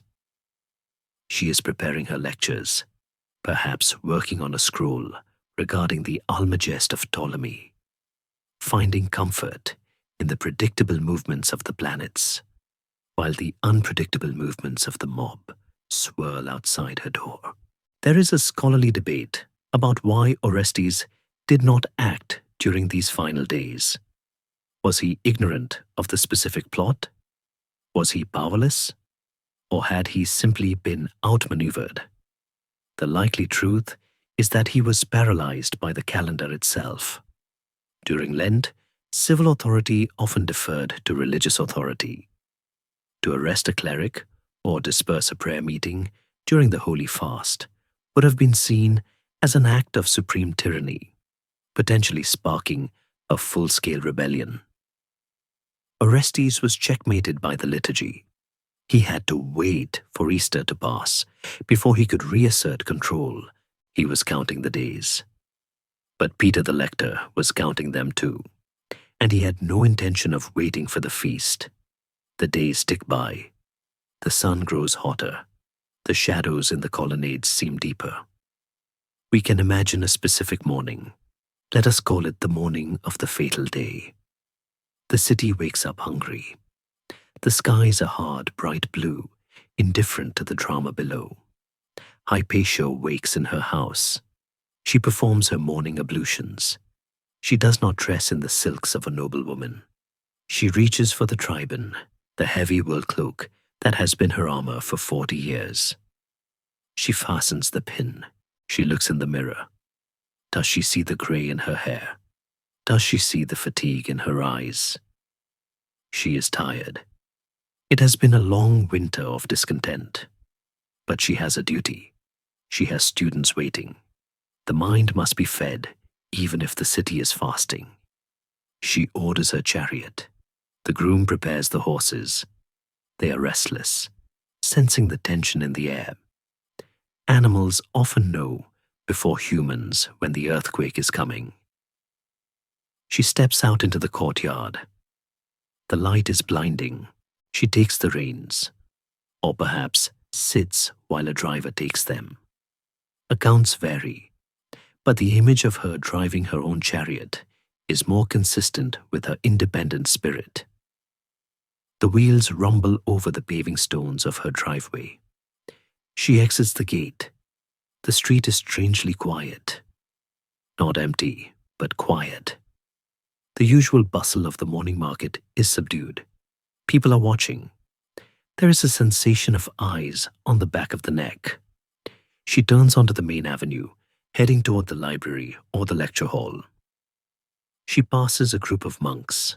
They do not step aside. They stand their ground, forcing the chariot to swerve slightly. They look at her with a mixture of hatred and triumph. They know something she doesn't. They know that the sermon has been preached. They know that the verdict has been delivered. As she moves deeper into the city, the hum returns, but it is low and ugly. It is the sound of a hive that has been disturbed.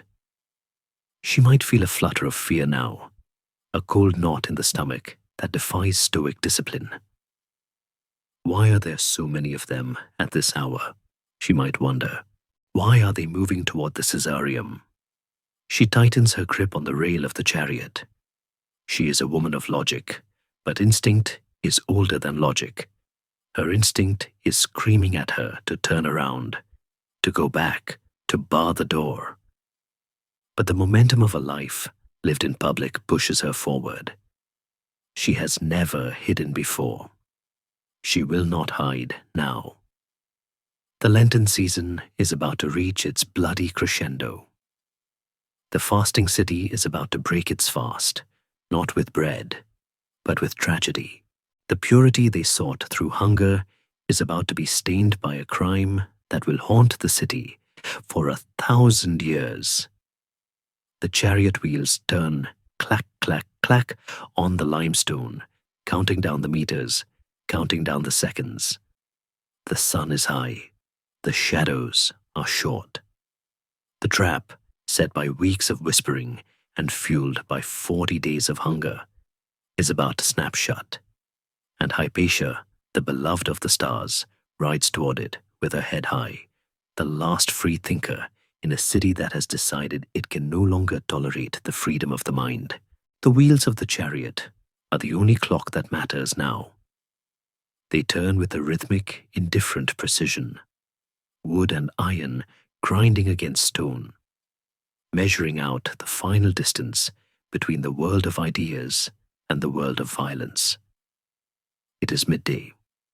The sun is directly overhead, erasing shadows, leaving nowhere to hide. Hypatia is traveling along the broad, colonnaded avenue that leads towards her home, or perhaps towards the lecture hall. The accounts are slightly blurred on the destination, but clear on the interruption. She is surrounded by the familiar sights of her city. The tall, stuccoed facades of the wealthy houses, the statues of emperors that have been crowned with crosses, the swaying palms that line the median. But the familiarity is a facade. The city has become a stage set for an ambush. Suddenly, the rhythm breaks. A human wall forms across the street. It is not a random crowd. It is a formation. These are the Parabolani, joined by the radicalized monks and the swept-up mob. They block the path, their dark robes absorbing the bright sunlight, creating a black scar across the white pavement. The chariot driver pulls the reins hard. The horses rear, their hooves clattering frantically on the stone, eyes rolling in panic. Hypatia is thrown forward, gripping the rail to steady herself. She looks out at the sea of faces. She does not see students. She does not see neighbors. She sees a single, multi-headed entity, eyes wide with the peculiar, classy glaze of zealotry. "That is she," a voice cries out. It is Peter the Lector. He points a finger, a gesture that feels like a spear being thrown. The pagan, the witch, the enemy of God. The shout acts as a release mechanism. The crowd surges forward. There is no negotiation, no moment for her to speak, no dignified freedom of speech that can save her now. Hands reach out, rough hands, smelling of unwashed wool and garlic, and grab the bridle of the horses. The chariot sways violently. Hypatia stands tall. She does not scream. We can imagine her face, pale but composed, the training of a lifetime kicking in. This is chaos, she might think, analyzing the situation even as it destroys her. This is the absence of reason. They drag her down, the physical shock of it, the transition from the elevated dignity of the chariot to the hard, dusty reality of the ground, is the first death. It is the death of her status. She is no longer the lady philosopher. She is a body to be handled. They pull at her cloak, the tribune she earned through decades of study. They pull at her hair. The noise is deafening, a mixture of chanting, shouting, and the terrified whinnying of the horses being led away. She is surrounded, the skies blocked out by a canopy of angry faces. "To the Caesarium!" someone shouts. To the church. They do not kill her there in the street. That would be murder. They want something else. They want purification. They want to turn this into a ritual. They drag her through the streets, a rough, stumbling procession. The pavement scrapes her skin. The dust chokes her breath. But she is still Hypatia. She is still the daughter of Theon. One imagines that she tries to walk with dignity, refusing to be deadweight, refusing to give them the satisfaction of seeing her crawl. She is walking toward her own end, but she is walking. The Caesareum looms ahead. It is a massive structure, originally built by Cleopatra to honor Mark Antony, then finished by Augustus as a temple to the imperial cult, and now consecrated as the great church of Alexandria. It is a building of layers, a palimpsest of the city's history. It has seen the worship of lovers, emperors, and now the Christian God. It is meant to be a house of sanctuary. To drag a woman into it for slaughter is a violation of its very stones. But the mob does not see it that way. To them, they are bringing a sacrifice to the altar. They are bringing the filth to be cleansed. They push her through the great bronze doors. The sudden transition from the blinding noon sun to the cool, incense-heavy gloom of the basilica is disorienting. The air smells of beeswax and old prayers. Shafts of colored light filter down from the high windows, illuminating the dust motes dancing in the air. The same physics of light she taught her students, now witnessing her end. They drag her to the center of the nave, beneath the soaring dome. The space opens up. The noise of the crowd echoes off the marble walls, amplifying the horror. Here, in the heart of the sanctuary, the final stripping occurs. They tear the clothes from her body. This is not just about nudity. It is about erasure. By removing her philosopher's cloak, they are trying to strip away her authority, her mind, her identity. They want to reduce her to just flesh.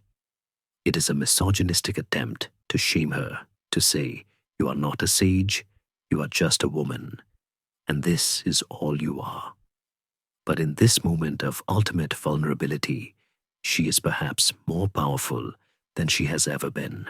Standing there exposed, bleeding, and alone, she is the ultimate contrast to the mob. They are many.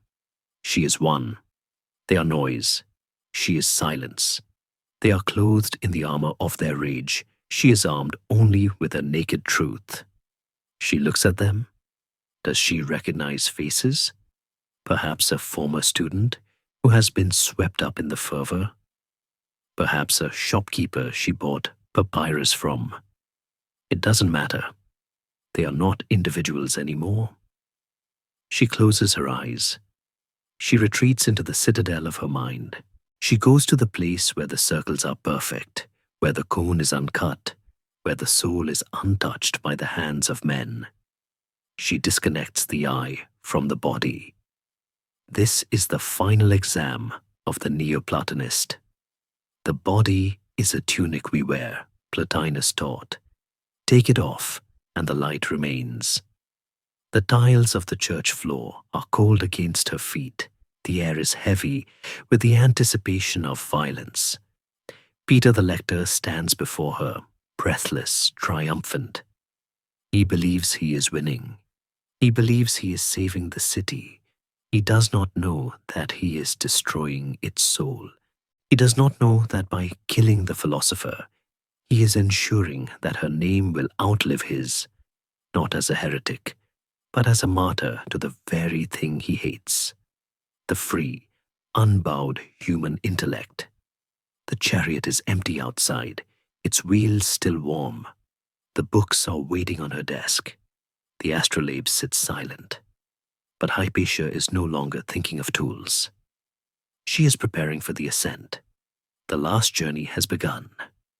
What this moment exposes is how violence often disguises itself as ritual when it needs permission. The crowd does not act in haste. It stages meaning. By moving Hypatia from street to sanctuary, the mob converts murder into ceremony, turning fear into something that feels sacred. This is a pattern seen long before and long after Alexandria, whether in medieval autos da fe or later ideological purges, where cleansing language replaces accountability. There is a quiet comparison to the execution of Socrates. Both deaths happen not in secret, but in public space, framed as protection of the community. Yet where Athens forces a philosopher to drink calmly, Alexandria unleashes chaos upon one who refuses to perform guilt.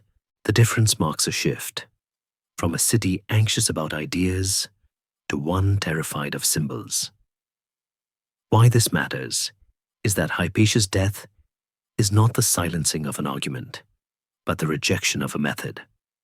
The mob does not defeat reason, it abandons it. Some historians debate whether she found inner calm or sheer terror in these final moments. We cannot know, but the meaning survives. When a society decides that explanation itself is dangerous, the most rational voice becomes the most vulnerable. The ascent she prepares for is not just spiritual, it is historical, rising above the moment that tried to erase her. There are moments in history that are too heavy for words, moments when the pen of the chronicler wavers and lifts from the page, unwilling to describe what the eye has seen. We have reached such a moment. Inside the cool, dim vastness of the Caesareum, the shouting reaches a crescendo that is no longer human. It is the sound of a wave breaking against a cliff, a force of nature that has forgotten it is made of men. And then, just as suddenly as the wave crashes, it breaks. The violence is swift, frantic, and terrible. The ancient sources tell us they used ostraca, sharp fragments of pottery, or roofing tiles, or perhaps oyster shells from the harbor. These rough, jagged tools of the street were used to dismantle the most refined instrument of the age. But let us not look directly at the wound. Let us instead look at the light filtering down from the high windows, illuminating the dust that swirls in the turbulent air. One moment, there is a woman standing there, a complex universe of memories, theorems, laughter, and geometric proofs. The next moment, there is only silence. The vessel is broken. The library is burned. The mind that held the catalogue of the stars is gone. A strange, ringing stillness falls over the sanctuary. It is the vacuum that follows an explosion. The mob steps back, their chests heaving, the adrenaline beginning to curdle into something else. Perhaps confusion, perhaps a dawning horror at the irreversible thing they have done. The body of Hypatia, now merely matter, lies on the marble floor. The geometric patterns of the church tiles, circles, squares, crosses, are stained. The dignified freedom of speech is silenced. The voice that had guided Orestes, that had comforted Synesius, that had lectured on the nature of the One, will never speak again. It is not just a death, it is an extinguishment. It feels as if a lamp has been blown out in a room that was already growing dark. The mob does not linger in the church. There is a frantic need to finish the ritual, to remove the evidence of their frenzy from the house of God. They gather the remains. They carry them out of the cool sanctuary and back into the blinding heat of the day. They head for a place called Cinarion, a district on the outskirts of the city, likely a place where refuse was burned or where pagan rites had once been held. It is a final journey of degradation. They build a pyre, The wood crackles, the fire is lit. And here, the last physical trace of Hypatia is given to the wind. The smoke rises, thick and black, joining the smoke of the cooking fires and the kilns, drifting out over the Mediterranean. It is a total erasure. They do not want a grave. They do not want a shrine. They want her to vanish. But back in the Caesareum, the silence deepens. The church is empty now, save for a few stray sandals lost in the scuffle. A few shards of bloody pottery. The incense still burns in the censers, its sweet smoke mixing with the metallic scent of blood. A bird, perhaps a sparrow that has found its way in through the open doors, flutters high in the rafters, its chirping the only sound in the vast hollow space. It lands on a capital, looks down with a bead black eye, and sees nothing but the empty floor. The indifference of the physical world is heartbreaking. The sunbeam has moved only an inch. The dust motes still dance. The laws of physics, the very laws she loved, continue to operate without her. Gravity still holds the pillars up. Light still refracts through the glass. The universe she studied has not noticed her departure. This silence that falls on Alexandria is different from the silence of the desert or the silence of the night. It is a guilty silence. Even the ancient Christian historians, men who loathed her paganism, could not hide their distaste for the manner of her death. Socrates Scholasticus, writing a generation later, noted that this act brought no small amount of shame upon the church and upon Cyril. It was a stain. It was a recognition that in their zeal to destroy a witch, they had become monsters. The city, in its collective subconscious, knows it has crossed a line. You can feel it in the streets that evening. The shouting dies down quickly. The parabolani melt back into the shadows, perhaps washing their hands with extra vigor, perhaps avoiding one another's eyes. The door of the governor's palace remains shut. The door of the lecture hall remains locked. For the first time in 40 years, there is no one watching the stars from the roof of Theon's house. The astrolabe sits on the desk, gathering the first layer of dust. The scroll she was writing, the commentary on the Almagest, lies unfinished. The ink dry, the sentence halted in mid-thought. It is the unfinished symphony of the ancient world. There is a profound tragedy in the interruption. A mind is a process, a continuous weaving of ideas.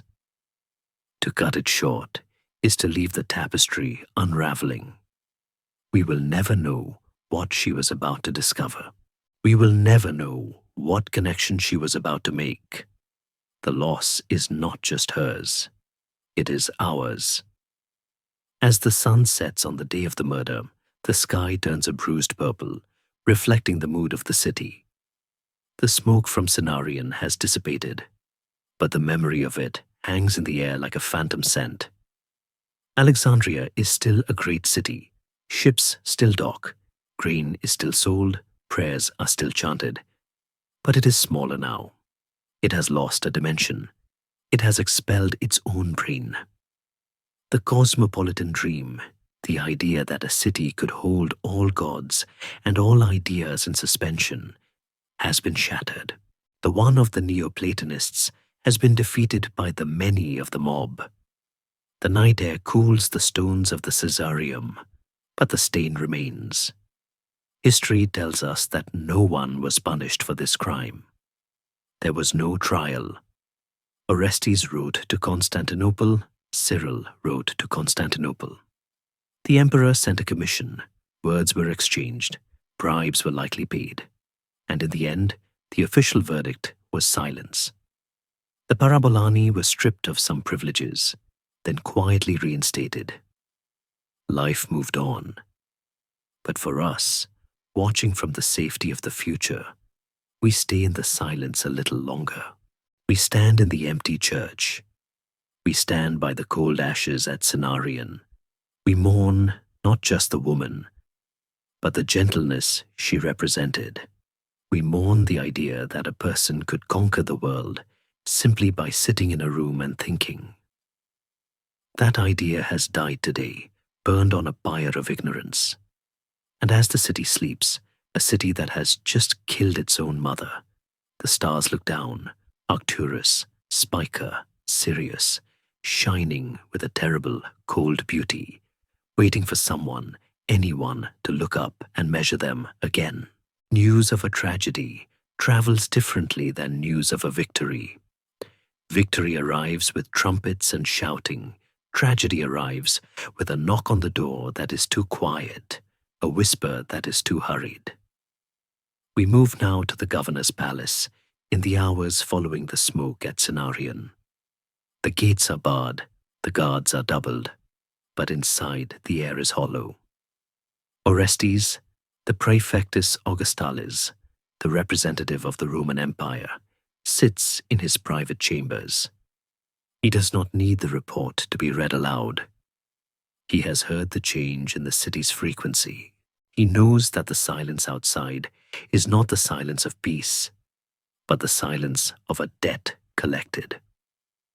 When the messenger finally stammers out the details, the chariot, the tiles, the shells, the fire, Orestes does not order the legions to march. He does not order the arrest of the patriarch. He sits very still. In this moment, the man of action becomes a man of stone. He realizes, with the crushing weight of inevitable logic, that the game is over. He has been checkmated not by strategy, but by brutality. The vanishing of Orestes from the pages of history is one of the most haunting voids in the ancient record.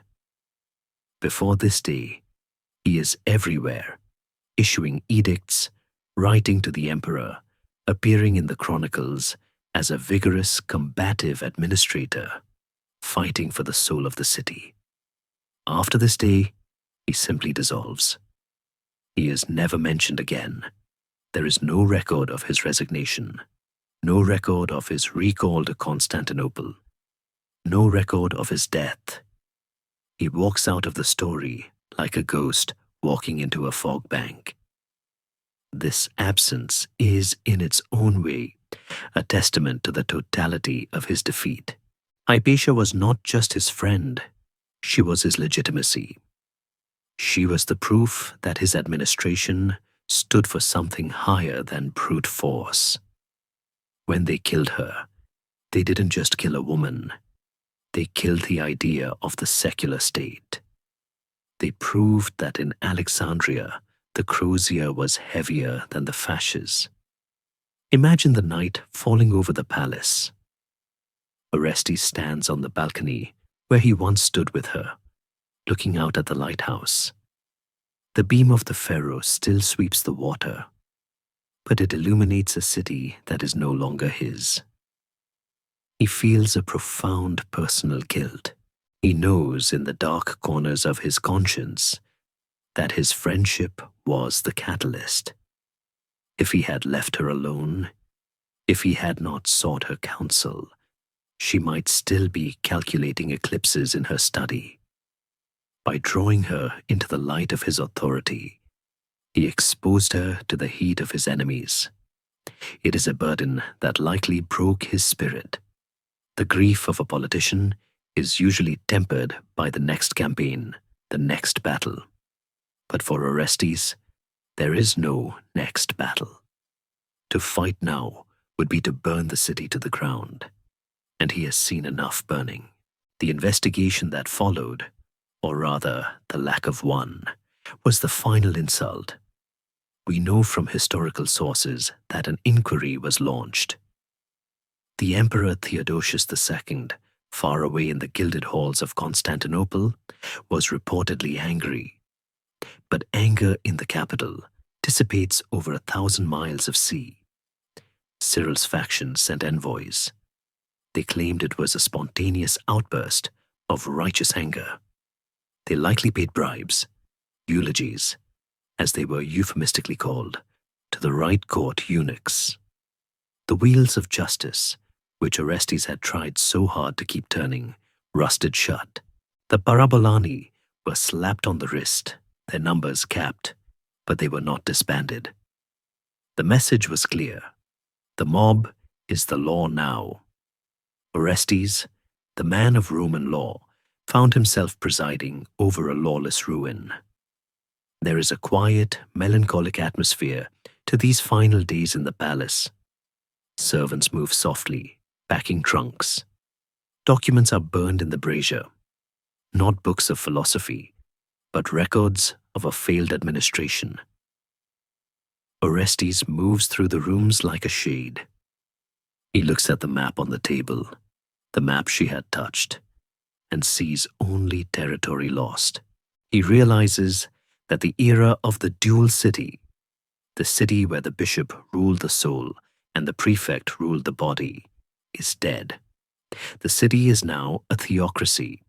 The intricate balance of pagans, Jews, and Christians that Hypatia had embodied is gone, replaced by a monolith. Did he visit her house one last time? It is unlikely. The risk was too great, and perhaps the pain was too sharp. But one can imagine him driving past the darkened windows of the museum, looking up at the shuttered terrace. He is leaving Alexandria, likely recalled or resigning in disgust, fleeing a place that has become a graveyard of his ideals. The journey to the harbor is a funeral procession of one. He boards a ship. The sails are hoisted. The wind catches the canvas, the same wind that fanned the pyre at Cenarion. As the ship pulls away from the quay, the city shrinks. The great library, the Caesareum, the Serapeum, they all merge into a single white line on the horizon. Orestes stands at the stern, watching it fade. He is carrying the failure of the empire with him. His disappearance marks the end of the political resistance. After Orestes, the prefects of Alexandria became quieter, more pliable, more willing to kiss the ring of the patriarch. The tension that had defined the city for centuries, the vibrant, dangerous clash of ideas, was replaced by a sullen uniformity. The golden age of debate was over. Orestes takes the memory of that age with him into oblivion. We do not know where he went. Did he retire to a villa in Italy? Did he die in obscurity in Constantinople? Did he enter a monastery, seeking to understand the faith that had destroyed his life? History does not say. It grants him the mercy of silence. But in the narrative of the night, Orestes serves a vital purpose. He is the witness who turns away. His departure signals that the curtain has fallen. The stage is empty. The protagonists are gone. The city of Alexandria continues, of course. It will remain a great city for centuries. But it is a different city. It is a city without its muse and without its guardian. The vanishing of Orestes is the fade-out at the end of the film. The camera pulls back. The music swells in a minor key. The screen goes dark. And in that darkness, we are left with the realization that sometimes the good guys do not win. The law does not hold. And the only thing left to do is to sail away and leave the wreckage to the judgment of time.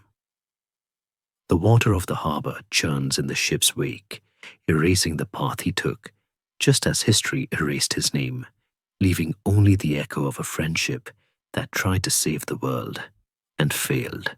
When a life ends, the silence it leaves behind is not empty. It is filled with the objects that no longer have a master. We move now from the public tragedy of the street to the private desolation of the study.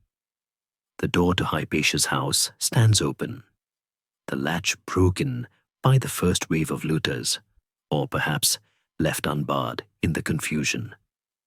Inside, the air is still, holding the suspended dust of a room that was occupied only hours ago. We are standing in her personal library, the sanctuary where she spoke with the dead. In the ancient world, a library was not just a collection of texts.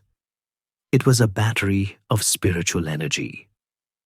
The walls are lined with armaria, wooden cupboards with numbered doors, containing hundreds of scrolls.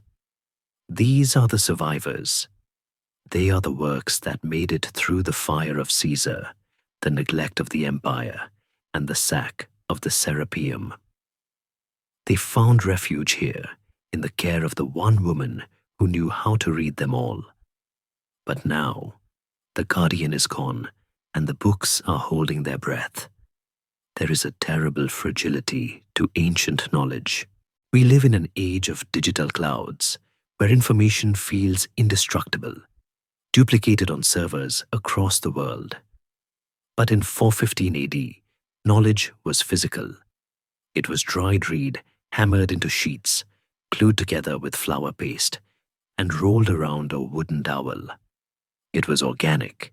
It was flammable. It was edible to worms. A masterpiece of geometry existed only as long as the physical object existed, or as long as a scribe was willing to copy it. As the sun sets on the day of the murder, the shadows lengthen across the armaria. The scrolls of Apollonius, of Diophantus, of Plotinus sit in their cubbies, vulnerable. The mob, having finished with the philosopher, eventually turns its attention to her philosophy. They do not come to this room to learn, they come to purge. Historians still argue with the polite ferocity of academics about the exact timeline of the destruction of Alexandria's books. The popular myth is a single, dramatic bonfire that consumed the great library, wiping out human knowledge in one afternoon. The reality, as it often is, was a slower, more painful attrition. The great library likely withered away centuries earlier, victim of budget cuts and fires. The daughter library in the Serapeum was smashed in 391. What remained in Hypatia's time were private collections and the smaller technical libraries of the museum. But the destruction of Hypatia's own library is the symbolic finale of this tragedy. When the looters enter, perhaps the Parabolani, perhaps just thieves looking for silver, they see the shelves of scrolls not as treasures, but as evidence. To the illiterate eye, a diagram of a conic section looks like a summoning circle. A table of astronomical data looks like a horoscope. They pull the scrolls from the shelves. The sound of papyrus tearing is distinct, a dry, brittle shk that sounds like a gasp. They unravel the wisdom of the ancients and trample it into the floor. There is a sensory heartbreak in this scene. Imagine a scroll of Euclid, copied by hand, annotated by Theon, and corrected by Hypatia. It represents 3 generations of genius. A rough hand grabs it. It is tossed onto a pile. Perhaps they burn them there in the courtyard, a small echo of the great fire at Cenarion. Or perhaps they simply scatter them, leaving them to the wind and the damp. The ink, made of soot and gum, begins to fade as soon as it is exposed to the elements. The words of wing, as Homer called them, fly away. The mathematics that could have jump-started the Renaissance 1,000 years early is lost in a pile of refuse. This is the true Dark Age, not a lack of light, but the deliberate extinguishing of the lamps we already had. However, the tragedy of the library is also the story of a technological shift. We are witnessing the death of the scroll and the birth of the book. In Hypatia's time, the Codex, the bound book with pages that we recognize today, was gaining popularity, largely driven by the Christians. The scroll was the format of the pagan classics, of continuous flowing thought. The Codex was the format of the Bible, of discrete verses and reference. As Hypatia's scrolls are destroyed, the medium itself is dying. The open, unrolling river of Greek thought is being replaced by the closed, authoritative volume. It is a subtle change, but a profound one. The scroll invites you to follow a journey. The book invites you to look up a rule. Yet in the midst of this looting, there is a glimmer of survival. Not everything was destroyed. Some of the looters, or perhaps secret admirers among the crowd, might have slipped a scroll into a tunic. Some of the texts might have been ignored, deemed too boring or too technical to be demonic. And crucially, Hypatia had already done the work of transmission. She had sent copies to Synesius in Cyrene. She had taught students who carried the knowledge in their heads to Athens and Constantinople. The physical library in Alexandria died. Yes, the shelves were stripped bare. The wood was likely repurposed for coffins or firewood. But the invisible library survived. It survived in the margins of other books, in the footnotes of later scholars, who wrote, as the philosopher Hypatia said, "The room grows dark. The looters have gone, taking the brass instruments and the silver cups, leaving the paper trash behind. The wind from the harbor blows through the open door, rustling the torn fragments of papyrus that litter the floor like autumn leaves. If you listen closely in the silence, you can almost hear the ghosts of the books whispering. They are the lost plays of Aeschylus, the missing histories of Livy, the star catalogues of Hipparchus.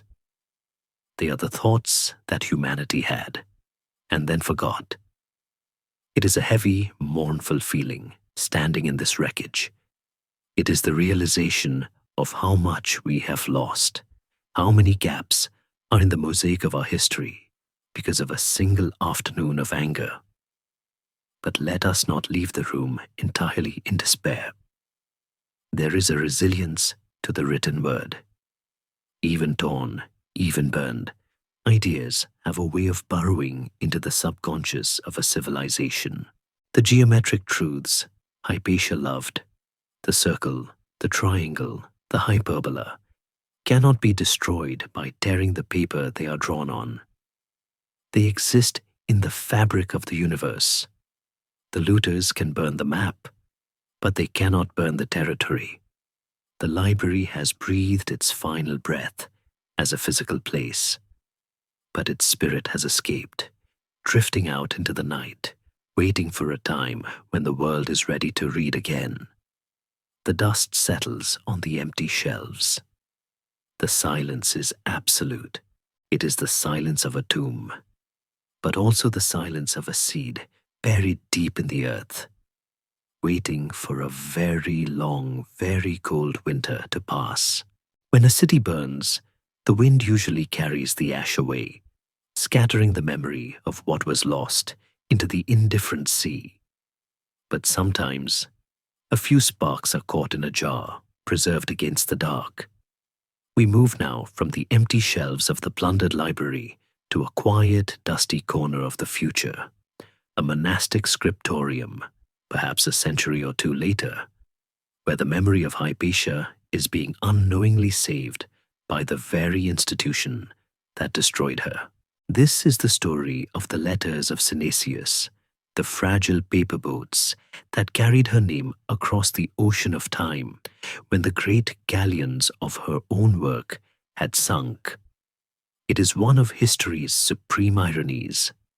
The only reason we know the intimate human side of the pagan witch is because a Christian bishop loved her too much to let her go, and the church respected the bishop too much to burn his mail. Synesius had died in 413 AD, 2 years before the mob came for Hypatia. There is a profound, heartbreaking mercy in this timing. He went to his grave believing she was safe. He died thinking of her in her study, surrounded by her instruments, perhaps reading his latest poem. He was spared the horror of knowing that the mother-sister-teacher he worshipped would be torn apart by men who claimed to share his faith. In the silence of his tomb in Cyrene, the correspondence stopped, but the letters he had already sent remained. They were gathered, likely by his admirers or his family, and bound together into a collection. They were preserved not as a testament to Hypatia, but as a testament to the literary brilliance of Synesius. She was merely the addressee. She was the ghost in the machine of his prose. Imagine a monk in a Byzantine monastery years later. The sunlight falls in a sharp, dusty beam across his desk. He is copying the epistles of Synesius. He dips his quill. The reed pen has given way to the feather by now, and writes the Greek words carefully. He copies the salutation, to the philosopher. Does he pause? Does he know who this philosopher is? Does he know she was the enemy of Saint Cyril? It is likely he does not. To him, she is just a name, a literary device, a recipient of the bishop's wisdom. He copies the lines where Synesius pours out his heart. You have been to me a mother, a sister, a teacher, and a benefactor, and whatever is honored in name and deed. The monk writes these words of adoration, unaware that he is preserving the legacy of a woman his order considers a heretic. The ink dries, the page is turned, the memory is saved by the blindness of the scribe. These letters are a window into a relationship that defies the rigid categories of the era. They show us a Hypatia who is not the distant marble statue of later legend, but a warm, functioning human being. Synesius complains to her about his hair falling out. He complains about his noisy neighbors. He asks her to send him a hydroscope because he feels unwell. These are not the letters of a devotee to a goddess. They are the letters of a man to his oldest friend.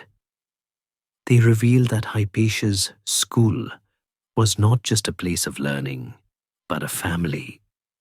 In a world where biological families were often centers of political maneuvering, the family of the mind that Hypatia built was a sanctuary of genuine affection. The Neoplatonists had a word for this, philostorgia, a deep, natural affection, like that of a parent for a child. Synesius felt this for her, and through his letters, we feel it too. But there is a haunting silence on the other side of the conversation. As we read Synesius, we are listening to a man talking on a telephone where the line has been cut. We hear his questions, his jokes, his pleas for advice. We never hear her reply. Her letters to him are gone, lost, destroyed, or perhaps simply never copied because she was not a bishop. This absence creates a negative space silhouette of her character. We can infer her nature from his reactions. We know she was demanding because he apologizes for being lazy. We know she was generous because he thanks her for her help. We know she was politically connected because he asks her to pull strings for his friends. She emerges from the negative space as a formidable, busy, caring, and deeply practical woman. She was not sitting on a cloud. She was getting things done. There is a scholarly debate that lingers around the silence of Hypatia. Some historians argue that her lack of surviving writings is proof that she wasn't actually a great thinker, that she was merely a teacher who commented on others' work. They point to the fact that we have no theory of Hypatia, no great original text. But this view misses the nature of ancient philosophy. For the Neoplatonists, the goal wasn't to invent something new, it was to understand the eternal. Originality was almost a vice. Clarity was the virtue. Her genius was in her teaching, in her ability to light the fire in others. Synesius is the proof of that fire. His intellect was shaped by her. Every sermon he preached, every letter he wrote, carried the DNA of her instruction. She didn't leave a book. She left men who could think. The survival of these letters also highlights the fluidity of the late antique world, a fluidity that was rapidly hardening. Synesius was a Christian bishop who played hymns to Christ on a lyre tuned to pagan scales. He quoted Homer as often as the Psalms. He was the bridge between the old world and the new, and Hypatia was the anchor that kept that bridge steady. When she died, and when he died, the bridge collapsed. The letters remain as a record of a time when it was possible to be both a Christian and a Hellene, when faith and reason could still have dinner together. Reading them now, in the quiet of history, feels like looking at a photograph of a house before it burned down. Everything is intact, the furniture is familiar, the people are smiling, and only the viewer knows the fire is coming. As the centuries roll on, the letters travel. They move from papyrus to parchment to paper. They travel from Alexandria to Constantinople, to Venice, to the libraries of the Renaissance. Each time they are copied, there is a risk of error, a risk of loss. But they make it. They survive the Arab conquest, the Crusades, the fires of the Middle Ages. They survive because the style is beautiful. Synesius was a stylist, a master of Greek rhetoric. The beauty of his sentences became the armor that protected the truth of his friend. It is a lesson in the power of art. If you write beautifully enough, people will save your words, even if they hate your subject. So, let us close the book of letters for a moment. The monk in the scriptorium blows out his candle. The room goes dark. The manuscript is placed in a chest. Inside that chest, in the cramped cursive script of the Middle Ages, Hypatia is still alive. She is still advising Orestes. In the background, she is still scolding Synesius. She is still measuring the density of water. The physical woman is ash at Cenarion, but the literary woman is safe, tucked away in the very heart of the culture that tried to erase her. It is the ultimate silent victory. They broke her body, but they ended up acting as the librarians for her soul. And as you drift deeper into sleep, imagine those letters traveling through time. A bundle of pages tied with a ribbon, carrying the warmth of a friendship that refused to be cooled by the chill of death. We often think of immortality as a statue standing in a square or a name carved on a tomb. But for a mathematician, immortality is found in something far quieter, a better way to do long division. We move now from the preservation of Hypatia's memory in letters to the preservation of her mind in numbers. We are looking at a specific book, the Almagest of Claudius Ptolemy, the greatest treatise on astronomy ever written. For over 1,000 years, if you wanted to know where a planet was, you opened this book. But the version of the book that the world used, the version that traveled from Alexandria to Baghdad, then to Cordoba, and finally to the desks of Renaissance Europe, was not the raw text of Ptolemy. It was a version that had been scrubbed, polished, and corrected by a specific hand. And hidden in the margins of one surviving manuscript in the Vatican Library, there is a single line of Greek text that acts as a fingerprint on history. Commentary by Theon of Alexandria, with a revision of my daughter Hypatia. This brief sentence is the smoking gun of her intellectual career. For centuries, historians dismissed it or ignored it, assuming revision meant she simply checked her father's spelling. But modern scholarship, with the forensic patience of a detective, has looked closer. By comparing the books of the Almagest, edited by Theon alone, with the books edited by Theon and Hypatia, specifically Book 3rd, which deals with the motion of the sun, a distinct difference emerges. Theon is a capable teacher, but he is verbose. He explains things 3 times when once would do. He gets lost in the weeds. But in the sections touched by Hypatia, the voice changes. It becomes sharper. The proofs are tighter. The logic leaps forward with a kind of athletic grace. It is the difference between a man hacking a path through the jungle with a machete and a woman walking that path after it has been paved.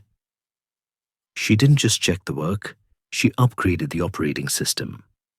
To understand the magnitude of this, you must understand the sheer headache-inducing horror of doing math in the ancient world. They did not have the Arabic numerals we use today. No 1, 2, 3, and crucially, no 0. They used letters for numbers. Alpha was 1, beta was 2, iota was 10. Imagine trying to perform long division with the alphabet. Imagine trying to calculate the position of Mars to the degree, minute, and second using a system that feels like solving a crossword puzzle. It was a grind. It was a labor of immense mental stamina. Hypatia's genius lay in her ability to create handy tables, algorithms, and shortcuts that allowed astronomers to skip the grinding calculation and get straight to the result.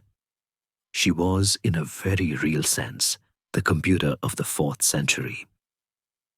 She wrote the code that processed the data.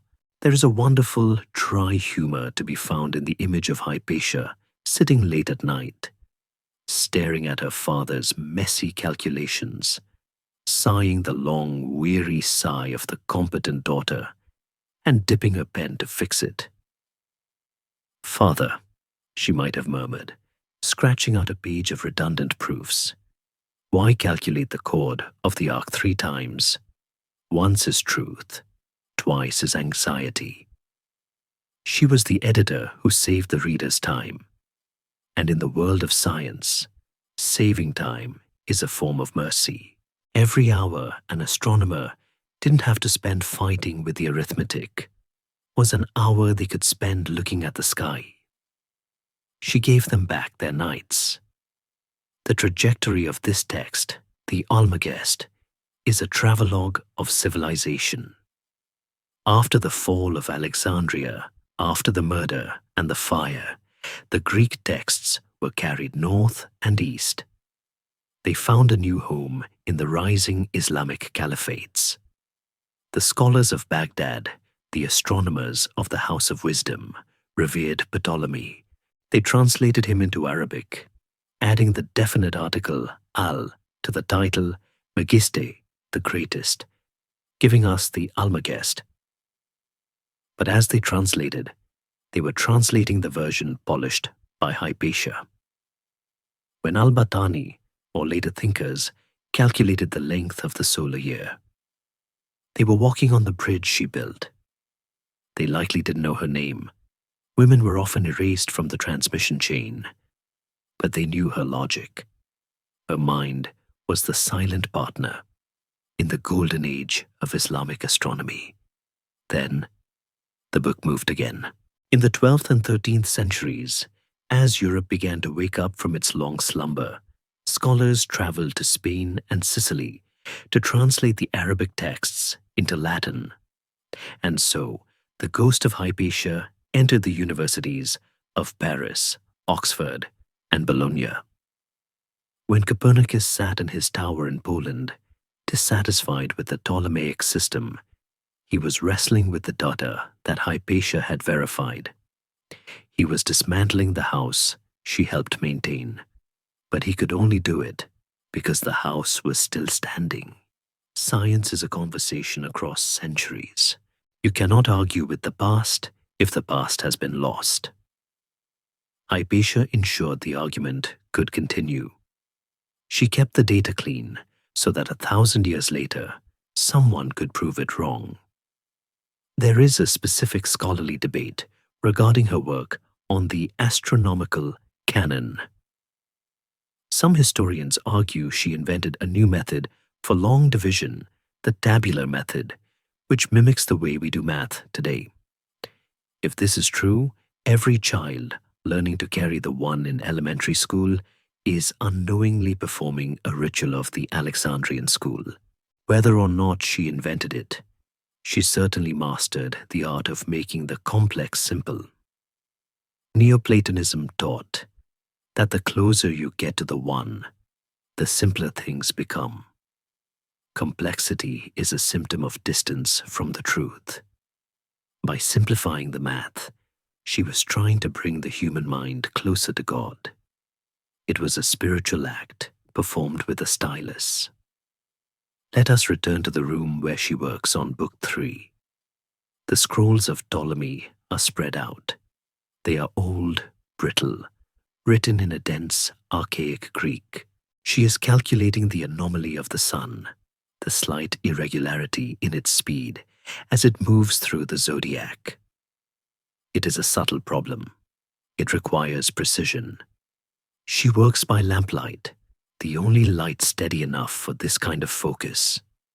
Her hand moves across the slate. She finds an error in her father's notes. A small smile touches her lips.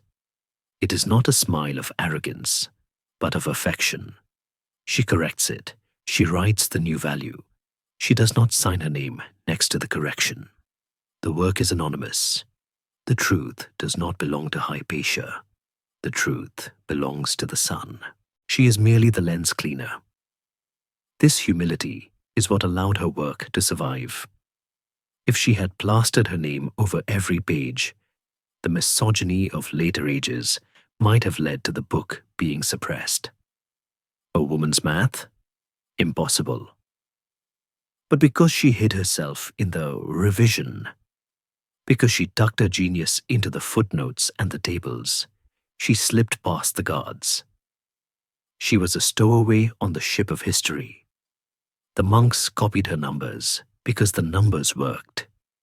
The navigators used her tables because the ships arrived on time. She became indispensable before she became famous. As the night deepens in our story, imagine the manuscript of the Almagest closing.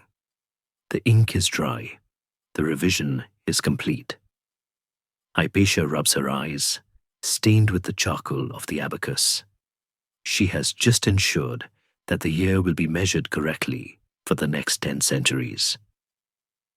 She has synchronized the calendar of humanity with the calendar of the heavens. She blows out the lamp. In the darkness, the stars wheel overhead, following the paths she has just traced on paper. She does not know that her body will be destroyed. She does not know that her library will be scattered, but she knows that 365 and a quarter days is a constant. She knows that the ratio of the circumference to the diameter is a constant. And in a world of riots and emperors, that is enough. She has anchored her life to the things that do not burn.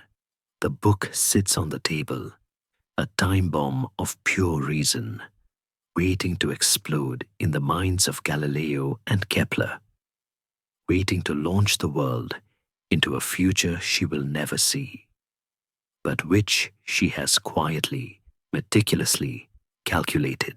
When a stone is dropped into a pond, the ripples eventually disappear. But when a person is dropped into the well of history, the ripples can sometimes grow into waves that are larger, wilder, and stranger than the splash itself. We move now from the quiet survival of her numbers to the noisy, chaotic survival of her name. For centuries, After the smoke cleared at Cenarion, Hypatia existed in the Western mind, not as a flesh and blood woman, but as a shapeshifter. She became a mirror in which every generation saw its own fears and desires reflected back. The real woman, the middle-aged mathematician who loved charts and grit, was slowly encased in layers of myth, like a fly trapped in amber, preserved but frozen, beautiful but dead. The transformation began almost immediately. To the early church historians, she was a problem that needed to be solved. They could not deny she existed, nor could they deny she was murdered by Christians. So, they did what institutions often do with inconvenient truths. They adjusted the lighting. For some, she was a cautionary tale of pride, a pagan who dared to step out of the shadows of ignorance. For others, she was a tragic victim of certain hot-headed men, a regrettable accident that had nothing to do with the hierarchy. But as the Middle Ages descended like a heavy curtain, her name began to fade in Europe, whispered only by a few scholars who read the Greek chronicles. It was the Enlightenment, that great explosion of skepticism in the 18th century, that dragged her back into the spotlight, not to honor her, but to use her. Imagine a salon in Paris or a coffee house in London in the 1700s. Men in powdered wigs and silk coats are arguing about the tyranny of the Catholic Church. They need a weapon. They need a symbol of reason crushed by superstition. And they find Hypatia. Writers like Voltaire and the Irish controversialist John Toland seized upon her story with the eagerness of generals finding a stockpile of ammunition. To them, she was not a Neoplatonist striving for the one. She was the first martyr of science. They stripped away her mysticism, her belief in the divine, and painted her as a purely secular rationalist, a saint of atheism, which would have horrified the real Hypatia, who likely believed in the divine more fervently than her murderers. Toland wrote a tract with a title that leaves no room for nuance, Hypatia, or the history of a most beautiful, most virtuous, and most learned lady who was torn to pieces by the clergy of Alexandria. The nuance was gone. She was no longer a person. She was a propaganda poster. Then came the Romantics and the Victorians of the 19th century, who looked at Hypatia and saw something else entirely. They saw a tragic heroine in a melodrama. The British author Charles Kingsley wrote a novel called Hypatia in 1853, which became a sensation. In his hands, the 60-year-old scholar was transformed into a 20-something beauty, a virgin queen of philosophy who wanders through the novel, looking ethereal and doomed. He projected the Victorian obsession with female purity and vulnerability onto her. In these stories, she is always young, always beautiful, and always helpless. The historical reality that she was a political operator with the ear of the governor, a woman who likely had grey hair and calloused hands from using tools, was erased. The male gaze of history turned a formidable intellect into a damsel in distress who just happened to know algebra. But the strangest twist in the myth of Hypatia lies not in the books of her defenders, but in the calendar of her enemies. There is a persistent, whispering theory among historians that the Church, having destroyed Hypatia, realized they had left a void in the popular imagination. The people of Alexandria loved their wise woman. They missed the figure of the learned female virgin who defied the emperor. And so the theory goes, the Church created a replacement. Her name was St. Catherine of Alexandria. Consider the parallels. The legend of St. Catherine tells of a beautiful, brilliant young woman in Alexandria who lived around the same time as Hypatia. She was a scholar who outdebated 50 pagan philosophers. She was a virgin. She stood up to a tyrant, the Emperor Maxentius in the myth, and she was tortured on a spiked wheel before being beheaded. The wheel of Cindy Catherine, does it not echo the astrolabe, the wheel that Hypatia was accused of using? Does the tearing of flesh not echo the ostraca? The story of Catherine appears in the historical record several centuries after Hypatia's death, with no contemporary evidence to support her existence. It is as if the church took the shattered pieces of Hypatia's life, washed them in holy water, glued them back together, and renamed the resulting statue. They baptized the ghost. If this is true, then for 1,000 years, Christians in Europe were praying to Hypatia without knowing it, lighting candles to the very woman their ancestors had burned. It is a historical irony so deep, it feels like a secret joke played by the universe. This layering of myth is a kind of second violence. The first violence destroyed her body. The second violence destroyed her complexity. To be a martyr for science is just as reductive as being a witch. Both labels deny her humanity. The real Hypatia likely didn't see a conflict between religion and science. She didn't see herself as a rebel against God. She was a conservative, elitist academic who wanted to preserve the old ways. She wasn't trying to start a revolution. She was trying to create papers and keep the library open. The myths turn her into a gladiator, but she was a gardener, trying to tend a plot of logic in a city that was turning into a desert. As we sift through these layers of paint, the Enlightenment rationalist, the Victorian damsel, the Christian saint, we feel a sense of loss. Where is the woman who laughed at Synesius's bad poetry? Where is the woman who worried about the cost of papyrus? She is buried under the weight of her own significance. She has become a Rorschach test for Western civilization. Tell me what you see in Hypatia, and I will tell you what you believe about faith and reason. Yet, there is a gentle comfort in knowing that the myth, distorted as it is, kept her name alive. Most ancient philosophers are forgotten, their names known only to a handful of PhD candidates. But Hypatia lives. She is a character in movies, a name of asteroid belts, a crater on the moon, a symbol on feminist banners. The distortion is the price of survival. The echo is not the voice, but without the echo, the voice would be gone entirely. Imagine standing in a gallery of portraits. The first is a demon with wild eyes, the church's Hypatia. The second is a marble statue of a goddess, the Enlightenment's Hypatia. The third is a weeping girl in a white dress, the Victorian Hypatia. The fourth is a saint with a halo, Catherine. But if you walk past them all, to the back of the room, into the shadows, you might find a small charcoal sketch.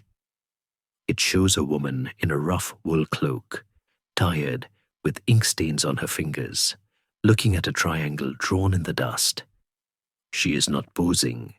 She is working. She does not know she is famous.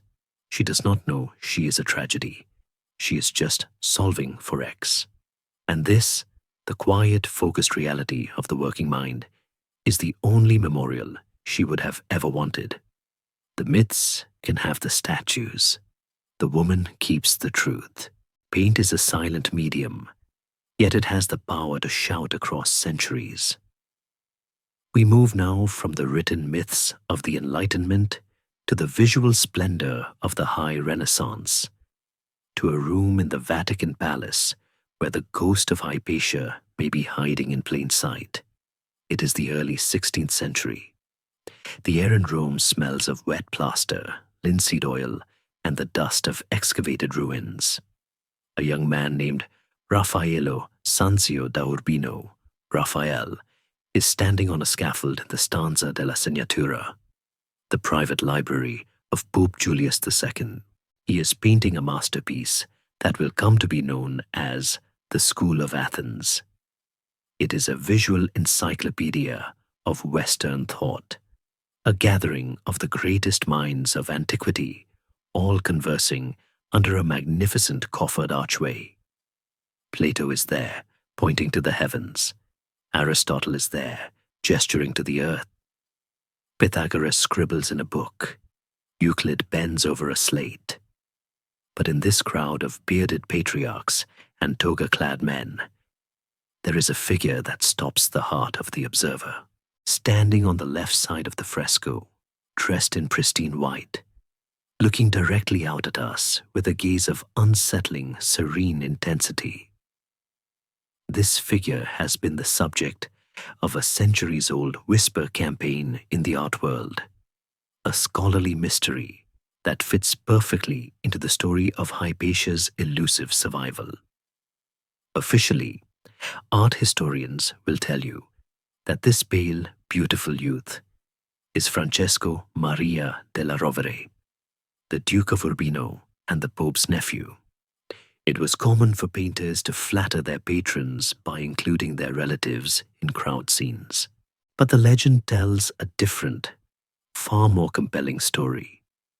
The story goes that Raphael, a man who loved the classical world and likely knew the history of the philosophers, originally sketched Hypatia in this spot. She was the only woman who deserved to stand in that hall. But when the bishop or the cardinal who oversaw the project saw the sketch, a pagan woman, a witch, standing inside the Vatican apartments, the order came down swiftly: remove her. Raphael, the legend says, obeyed the letter of the command, but violated its spirit. He did not erase her. He simply softened her features, wrapped her in the ambiguous white robes of an idealized youth, and left her there. He hid the woman inside the image of a boy.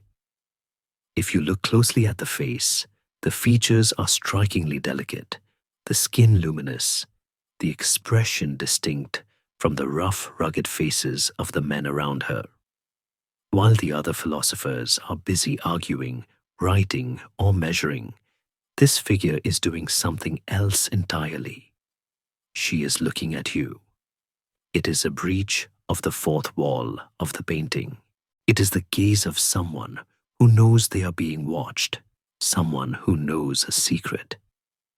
Whether it is truly Hypatia or not, the Hypatia of the fresco has taken on a life of her own. She represents the subversive presence, the idea that you can banish a person from the history books, but they will find a way to sneak back in through the art. There is a profound irony in the location. This room was the Pope's library. It was the heart of the institution that, 1,000 years earlier, had played a role in the destruction of her world. And yet there she stands, or there her ghost stands, immortalized in fresco, the pigment binding her to the wall as surely as the laws of physics bound her to the earth. She is surrounded by the very men whose work she saved. Ptolemy, holding his globe, stands just a few feet away. Euclid, bending over his geometry, is nearby. She is reunited with her intellectual family, not in Alexandria, but in Rome. The painting restores the community that the mob destroyed. In the School of Athens, the conversation never stops. The violence of 415 AD never happens.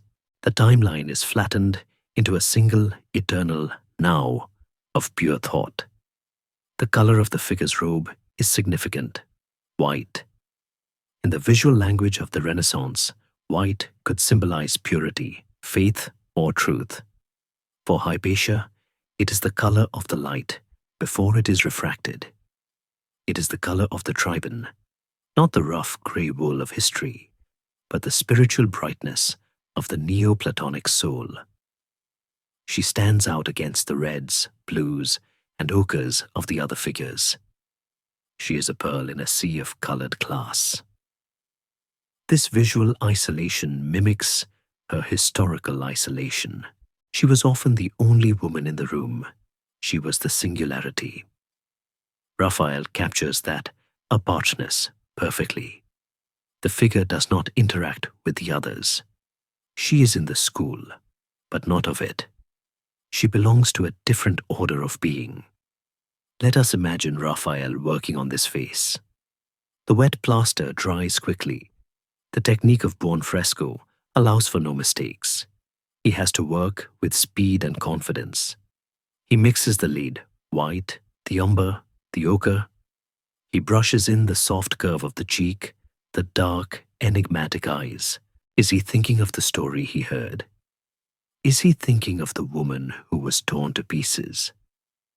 Raphael was a man who worshipped beauty as a reflection of the divine. To him, the destruction of Hypatia would have been a sin against beauty itself. By painting her, or the idea of her, he is performing a posthumous rescue. He is pulling her out of the pyre and placing her in the pantheon. He is saying beauty and truth cannot be separated, and they cannot be killed. The gaze of the figure is what lingers. It is not an accusatory gaze. It is not angry. It is calm, knowing, and slightly challenging. It asks the viewer, do you know who I am? Do you know what it cost to be here? It is the gaze of a witness. In a room full of people talking, she is the one listening. In a room full of theories, she is the reality. For the millions of tourists who walk through the Vatican museums today, craning their necks to see the Raphael rooms, most will glide past her without knowing her name. They will see a pretty face in the crowd. But for those who know the story, the Hypatia figure becomes the focal point of the entire wall. She becomes the anchor. She reminds us that the history of thought is not just a relay race of men passing a torch. It is also a story of the lights that were blown out and the artists who tried to reignite them with a brushstroke. The atmosphere in the stanza is hushed, respectful. The light from the Vatican windows hits the gold leaf and the bright paints. The figure in white stands motionless, as she has for 500 years. The plaster has cracked in places. The colors have been restored and cleaned. Empires have fallen, popes have died, wars have swept through Rome. But she remains.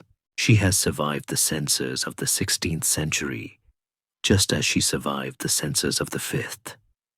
She is the stubborn persistence of the feminine intellect. She hides behind the mask of the duke, just as she hid behind the mask of the witch or the saint. But the eyes are the giveaway. They are the eyes of someone who has seen the stars and refused to blink. As you look at her in your mind's eye, realize that this is perhaps the gentlest revenge history can offer. To be placed in the center of the enemy's palace, to be admired by the very people who try to erase you, and to stand there forever, silent and beautiful, watching the world turn. The paint has dried. The legend has set. The figure in white waits for you to recognize her. A secret handshake across the centuries. A quiet affirmation that while flesh is grass and libraries are tinder, a face painted with love is a fortress that can withstand the siege of time. From the painted plaster of the Vatican, we ascend now to a canvas that no human hand can touch. A landscape of grey dust and silence where the wind never blows and the history never fades. we are traveling to the moon. In the middle of the 17th century, as the telescope was transforming the night sky from a backdrop into a destination, a new kind of cartography was born. Men began to draw maps of the lunar surface, naming the seas that held no water and the mountains that knew no weather. And it is here in the rugged, cratered highlands of the lunar sphere that Hypatia found her most permanent home. She is no longer a rumor in a marketplace or a figure in a fresco. She is a geological feature, a circle of stone measuring 40 kilometers wide, sitting eternally on the edge of the Sea of Tranquility. The year is 1651. The place is Bologna, Italy. A Jesuit priest and astronomer named Giovanni Battista Riccioli is finalizing his masterpiece, the Almagestum Novum. He is a man of the church, wearing the black robes of his order, but he is also a man of science who respects the data. He has taken on the Adam-like task of naming the features of the moon. He decides to name the craters after famous astronomers and philosophers. It is a roll call of the intellect. He places Plato, he places Archimedes, he places Tycho Brahe. And then he comes to a rugged region in the south-central highlands. He looks at his list. He needs a name for a crater that sits near the landing site of future explorers. He chooses the woman of Alexandria. There is a profound, almost mischievous irony in this choice. Riccioli was a Jesuit, a soldier of the Counter-Reformation, a member of the very institution that claimed spiritual descent from the men who killed her. And yet, he gives her a place of honor. He does not hide her in the shadows. He places her in the light. Why? Because to a 17th century astronomer, Hypatia was not primarily a pagan or a witch. She was a colleague. She was the woman who fixed the math. The brotherhood of the telescope was stronger than the brotherhood of the cloth. By carving her name onto the moon, Riccioli was admitting a truth that the theologians tried to hide. That knowledge has no gender and no religion. Gravity works the same for a Jesuit as it does for a Neoplatonist.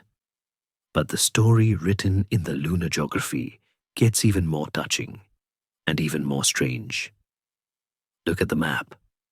The crater Hypatia is not alone. Just to the northwest, almost touching her rim, is a smaller crater. Its name is Theon Senior. Riccioli placed the father and daughter together in the sky. After 1200 years of separation, after the fires of the Serapeum and the silence of the history books, they are neighbors again.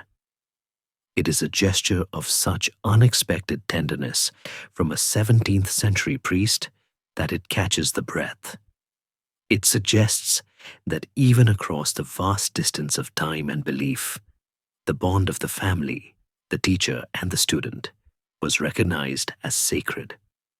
They drift together through the void, father and daughter, watching the earth rise and set, safe from the mobs, safe from the politics, united in the silence of the stone. However, the lunar neighborhood holds one more twist, a cosmic joke that only history could write. If you look just a little further to the east of Hypatia, you find a massive, imposing crater complex.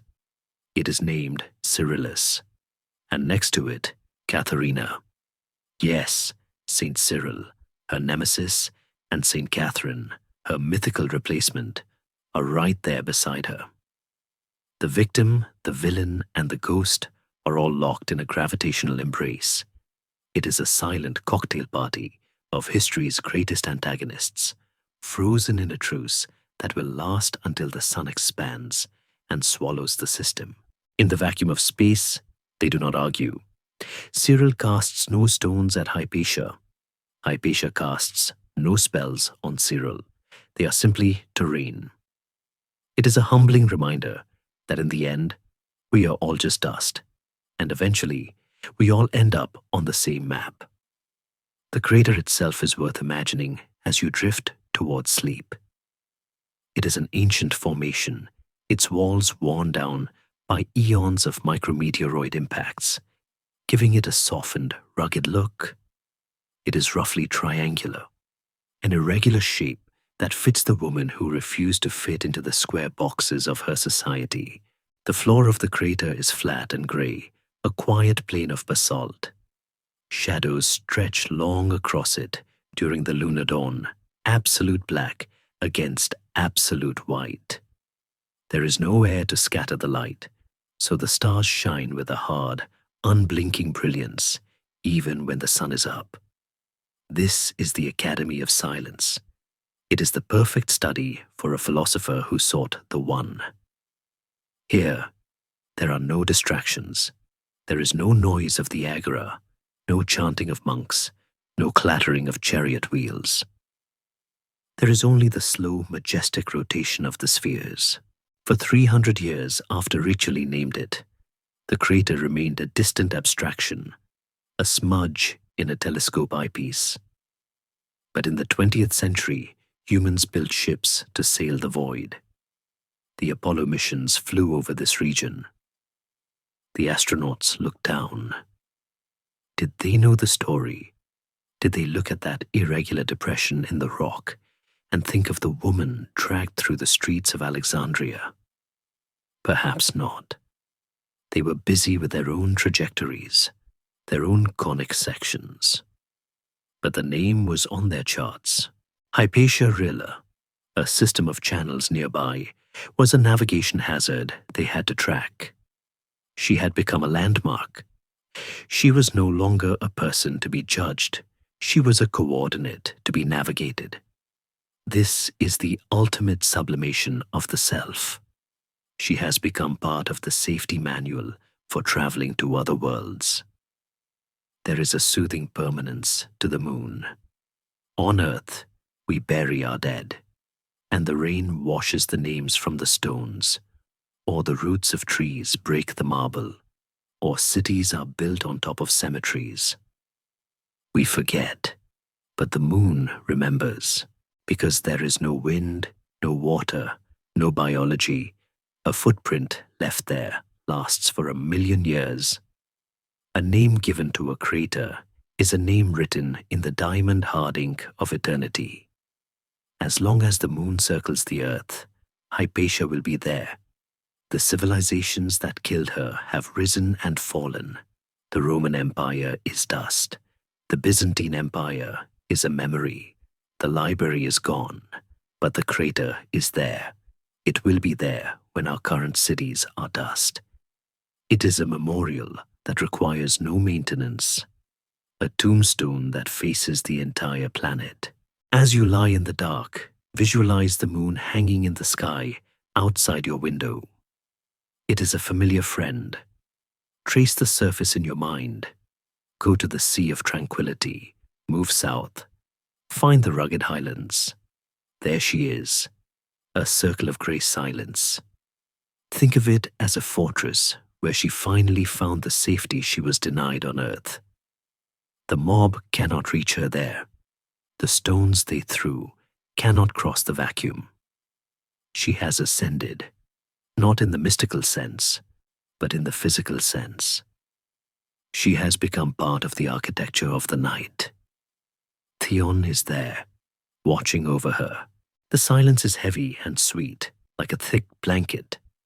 The earth hangs overhead, a fragile blue marble wrapped in clouds, full of noise and confusion. But up there, in the crater Hypatia, everything is resolved. The geometry is perfect, the light is pure, the waiting is over. She has become what she always studied, a celestial body, moving in peace, guided by laws that are fair, just, and eternal. Let the image of that quiet grey plain be the landscape of your rest tonight, a place where the mind can finally stop running and simply be. This passage suggests that history sometimes grants peace only after removing humanity. Hypatia is safest, not as a person, not even as a memory, but as geography, unchanging, unreachable, and silent. The moon becomes what Alexandria could not, a space where ideas are not threatened by crowds, and where names cannot be rewritten by power. It is a consolation that arrives too late for the living. There is a gentle comparison to ancient heroes who were turned into constellations. Figures like Orion or Andromeda, placed in the sky after their stories became unbearable on earth. In those myths, ascent is both honor and exile. Hypatia's crater follows the same pattern. She is preserved by distance. Why this matters is that it reveals a quiet judgment on human societies. We protect what we remove from ourselves. Some historians argue Riccioli's naming was simply scholarly convention, not moral recognition. Perhaps. Yet meaning accumulates beyond intention. The moon does not argue theology. It keeps names.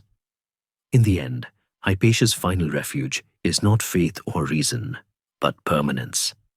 Stone does not forgive, but it does not forget. And in that long lunar night, far above the noise of belief, her name rests, unchallenged, undisturbed, and finally, beyond harm. Ideas are like seeds. They can lie dormant in the dry ground of history for centuries, looking dead to the naked eye, only to sprout suddenly when the weather changes, blooming in gardens that their original planters never imagined. We move now from the physical crater on the moon to the invisible, enduring landscape of the mind to trace the path of the philosophy that Hypatia died for. Neoplatonism. It is a heavy academic word, dry as dust in a lecture hall, but to Hypatia, it was not a word. It was a way of breathing. It was the conviction that the world we see, the messy, chaotic world of riots and taxes, is not the real world. It is merely a shadow, a distortion, a reflection in a pool of water that has been disturbed by the wind. The real world, she taught, lies above us, silent, perfect, and unified. And the tragedy of her death is tempered by the beautiful, secret victory of her thought. The very people who killed her ended up worshipping the God she described, using the words she taught, to build the heaven she envisioned. To understand this, we must strip away the toga and the astrolabe and look at the naked core of her belief. Hypatia followed the teachings of Plotinus, the father of Neoplatonism. He taught that everything in the universe flows from a single source, which he called the One, to Hen. The One is not a person. It is not a king on a throne who gets angry or jealous. It is pure, infinite positivity. It is like the sun. The sun does not decide to shine.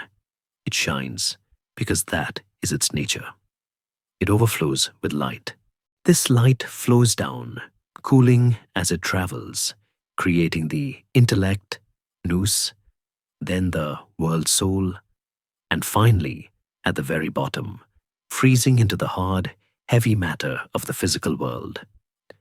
We, the human beings stuck here in the mud of the earth, are like droplets of water that have been separated from the ocean. Our entire life is a yearning to return. This is the flight of the alone to the alone. This philosophy was not just an intellectual exercise for Hypatia. It was a survival strategy. When the mob screamed, she could retreat into the intellect. When the library burned, she knew that the idea of the book was safe in the mind of the One. It gave her a profound, untouchable dignity. But here is the twist, the great historical refraction. This pagan philosophy was so beautiful, so structurally sound, that the Christian theologians couldn't resist stealing it. They took the One and called it the Father, They took the intellect and called it the Son, the Logos. They took the world soul and called it the Holy Spirit. Augustine of Hippo, the architect of Western Christianity, admitted that he found the truth in the books of the Platonists before he found it in the Gospels. The intellectual cathedral of the Church was built with stones quarried from the pagan ruins. There is a scholarly debate that runs like a quiet undercurrent through the study of late antiquity. Was Hypatia actually a threat to Christianity? Or was she just a different kind of Christian who hadn't been baptized? Some historians argue that her brand of high-minded monotheism was so close to the theology of the educated bishops that the difference was merely semantic. She debated with them. She taught them. Synesius, her beloved student, became a bishop without ever really abandoning her teachings. He managed to hold the cross in one hand and the Enneads of Plotinus in the other, and he didn't feel his hands burning. This suggests that the war between paganism and Christianity was often a war of labels, not of substance. Hypatia was killed not because her ideas were wrong, but because she refused to change the labels on the jars. The echo of her voice travels forward into the Middle Ages, disguised in the robes of monks. A mysterious writer known as Pseudo-Dionysius the Areopagite wrote mystical texts that defined how medieval Europe thought about angels and God. He described God as a dazzling darkness, a being beyond all names, pure Neoplatonism. His books were revered. They were copied in every monastery. And so, the monks who chanted in the candlelight were unknowingly meditating on the same abstract truths that Hypatia had taught in the Serapeum. She was the ghostwriter of their prayers. The wall between the heretic and the saint was porous, permeable to the light of a good idea. Imagine a fountain. This was a favorite metaphor of the Neoplatonists.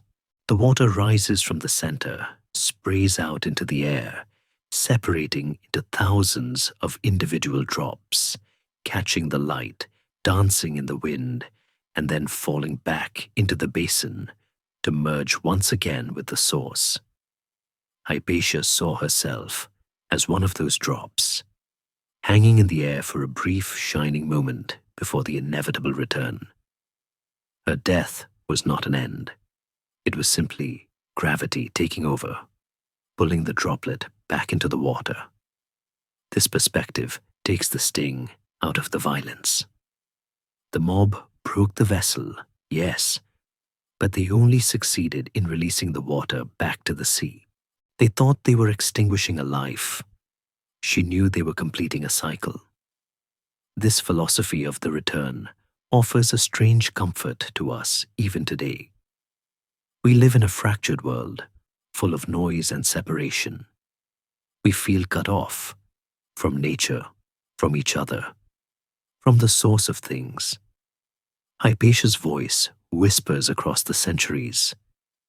You are not cut off. You are just distant. She teaches us that the mind is a ladder. You can climb it. You can start with mathematics, the study of perfect forms, and pull yourself up, rung by rung, out of the confusion of the news cycle, out of the fear of the body, into the clear, cold air of understanding. It is a philosophy of extreme optimism.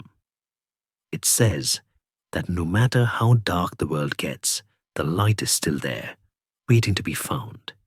It cannot be destroyed because it is not made of matter. In the Renaissance, this echo became a shout. When the Medicis in Florence opened their Platonic Academy, they were explicitly trying to revive the world of Hypatia. Botticelli painted it. Michelangelo carved it. The birth of Venus, that image of beauty rising from the sea, is a visual hymn to the Neoplatonic ideal of the soul entering the world. Hypatia would have stood before that painting and nodded. She would have recognized the code. The Renaissance humanists revered her not just as a martyr, but as a link in the golden chain, the catena aurea, that connected the wisdom of the ancients to the future. She was the hand reaching across the dark ages, holding the torch until someone was ready to take it. As the night wraps around you now, let this idea of unity settle in your chest. The philosophy of Hypatia is not a dry theorem. It is a lullaby for the soul. It tells you that you do not have to fight the universe. You are the universe, experiencing itself. It tells you that the separation you feel is an illusion. The stars outside your window are made of the same atomic fire as the blood in your veins. The silence in the room is the same silence that sits between the galaxies. We are all part of the same great breathing organism. The teachers of Alexandria are gone. The lecture halls are dust. The scrolls are ash. But the one remains. It is the background hum of existence. It is the canvas upon which the painting of your life is dried. Hypatia did not invent this truth, nor did she own it. She simply pointed to it. She stood in the chaos of the Roman Empire and pointed up. "Look," she said, "it holds together." And though they struck down the hand that pointed, they could not strike down the sky. The echo of her teaching is a frequency that never fades. A quiet, steady signal pulsing through history, reminding us that we are not lost, we are not alone, and we are not accidents. We are, as she believed, divine sparks trying to find our way back to the fire, and the darkness around us is only there to help us see the light more clearly. The land remembers in stone, scarring over its wounds with monuments and ruins, but the sea remembers in rhythm. We move now from the abstract heights of philosophy to the fluid physical reality of the Mediterranean, the great blue lung that breathed life into Alexandria for 1,000 years, and then slowly, patiently swallowed it whole. If you were to walk along the Corniche of modern Alexandria today, looking out at the crescent-shaped bay where the great harbor once lay, you would see fishing boats bobbing on the water and couples walking hand in hand on the concrete seawall. It looks like any other port city. But if you were to dive beneath the surface, slipping through the boundary of air and water, you would find the true ghost of Hypatia's world. Down there, in the silence of the silt, lie the palaces, the temples, and the pavements she walked upon. The city of the Ptolemies did not just fall, it drowned. This geological tragedy adds a layer of sublime melancholy to our story. We often think of history as something buried under the ground, layer upon layer of dirt. But in Alexandria, history is a shipwreck. The coastline has subsided over the centuries, victim of the slow compaction of the Nile Delta's clay and a series of catastrophic earthquakes, most notably the Great Tremor of 365 AD and subsequent shocks in the medieval period. The Royal Quarter, the Bruchion, where the museum stood, where the library held its scrolls, where Cleopatra wooed Caesar, and where Orestes governed, is now 6 to 8 meters underwater. The very stones that echoed with Hypatia's lectures are currently hosting barnacles and providing shade for schools of indifferent fish. There is a dark, dry humor in the thought of a grouper swimming through the submerged doorway of a lecture hall, entirely unimpressed by the fact that the definition of the astrolabe was once taught there. The fish, after all, are the ultimate pragmatists. They care nothing for Neoplatonism, only for lunch. Scholars and marine archaeologists, led by pioneers like Frank Gaudio, have spent decades mapping this submerged Atlantis. They have pulled wonders from the muck: colossal statues of red granite, sphinxes with the faces of queens, coins, jewelry, and everyday pottery. When we look at these objects, dripping and covered in algae, we are looking at the furniture of Hypatia's life. She might have walked past that sphinx on her way to the market. She might have seen that statue of Hapi, the god of the Nile flood, standing tall on a plinth before the water took him. The sea has preserved them by hiding them. By taking the city, the Mediterranean saved it from the quarrymen of later centuries who would have broken the marble down for lime. The water acted as a curator, wrapping the past in a blanket of silence. But the sea was more than just a graveyard. It was a character in her life. Hypatia was a creature of the coast. The sound of the waves slapping against the limestone embankments was the background noise of her entire existence. It was a rhythmic constant, a metronome that ticked slower than a heartbeat, but faster than the stars. She understood water. Remember the hydroscope, the instrument she designed for Synesius to measure the density of liquids? She knew that water had weight, that it had displacement, that it obeyed laws. She would have watched the ships coming in from Rome and Constantinople, their sails bellied out by the Etesian winds, and seen a demonstration of physics, not magic. The tacking of a ship against the wind is a geometry problem solved with canvas and rope. Neoplatonism, too, is obsessed with the metaphor of the sea. Plotinus spoke of the soul as a traveler, crossing a dark ocean to reach the fatherland. The one is often described as an infinite ocean of being, and individual souls are merely waves that rise up for a moment, catch the light, acquire a name and a shape, and then crash back into the whole. Hypatia would have looked at the harbor and seen this theology in motion. The wave is distinct from the ocean, yet it is made of the ocean. It has a brief, individual existence, a crest, a trough, a crash, and then it is gone. But the water remains. She was a wave that rose higher than most, a rogue wave of intellect that smashed against the breakwater of history. But in the end, the water reclaimed her. There is a chemical intimacy to this connection as well. The water cycle is the ultimate recycler of history. The molecules of water that washed against the steps of the Caesareum on the day of her death are still here. Water is almost indestructible. It evaporates, it forms clouds, it rains down, it flows into rivers, and it returns to the sea. It is a closed loop.